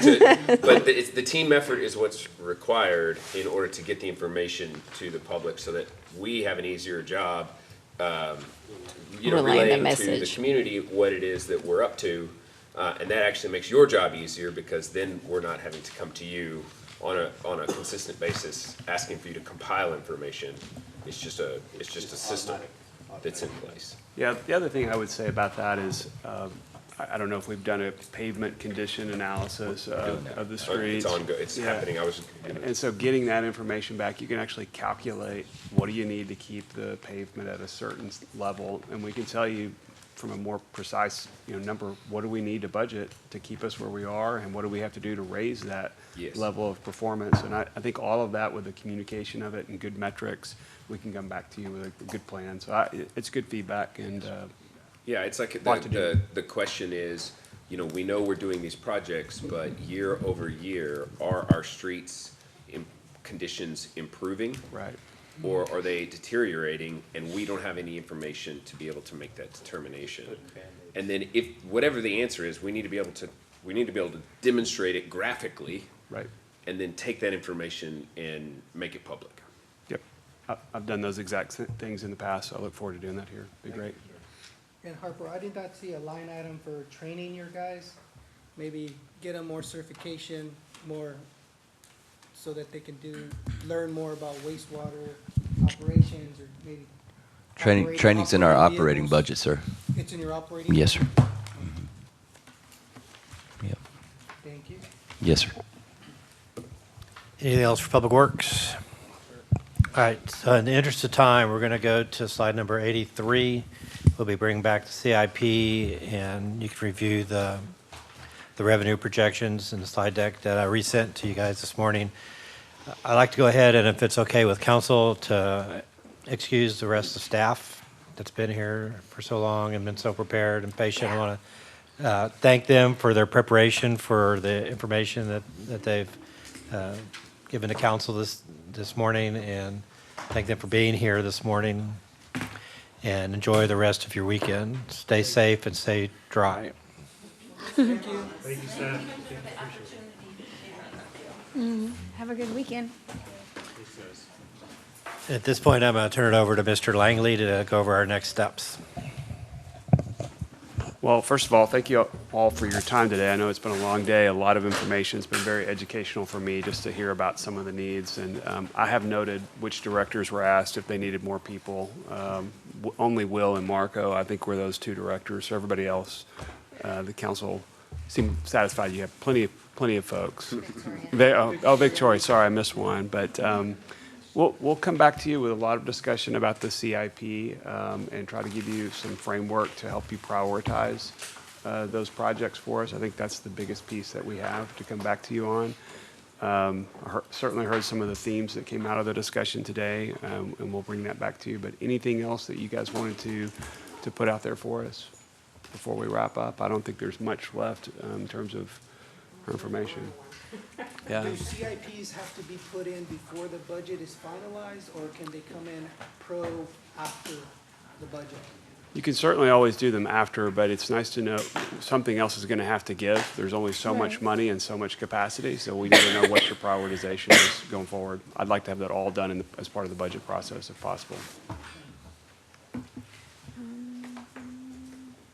That's all I had for you, Thank you. unless you want more. Good. I think so. Yes, thank you for being here. Jeez, what do we have executive for? So our next budget work session is July 8th. That's still on. And then we're doing our visioning, condensed visioning workshop July 24th and 25th. Oh, I thought it was June. June. I said June. You didn't hear June? You said July. I said June. Don't record it. So what comes in the next budget? Saturday and Sunday. No, the next is, CIPs we didn't talk about, I mean, will a new budget amount be brought, or is this? So, part two in June 24th, 25th, we'll give you the list of the CIP projects that are out there, try to give you some context so you can prioritize what those requests would be. And then we're constantly updating the information that we have. We'll have the latest sales tax numbers, property tax, we'll get better information about our water and wastewater rates. We can continually bring that back. Yes, sir, we'll bring that back to you. So you'll see those pieces as they come. But I think the first thing is on those CIP projects, understanding where are some priorities, because some of the things that we heard today about prioritizing more on some of the street sides, it affects how much money you have left for other things too. So you have to kind of weigh all of those together. So we'll try to carve out some of these items that were one-time in nature and give you a way to work through that a little bit, and some recommendations. So how it's gonna work, Zuniga, is we're gonna schedule now the vision workshop for June. And the budget, second budget, is gonna be in July. So we'll come across with the ideas that we have and so forth on that end to bring to them. We'll talk more about CIP, because I think we were, like I said, we were all on board on that. And then once we go from there, we can go back to budget two and then see where we're at as far as the dollars go. Okay, or maybe we need to just. I like it. Let's do it. All right, I'd like to make a motion to adjourn. Okay, we are adjourned.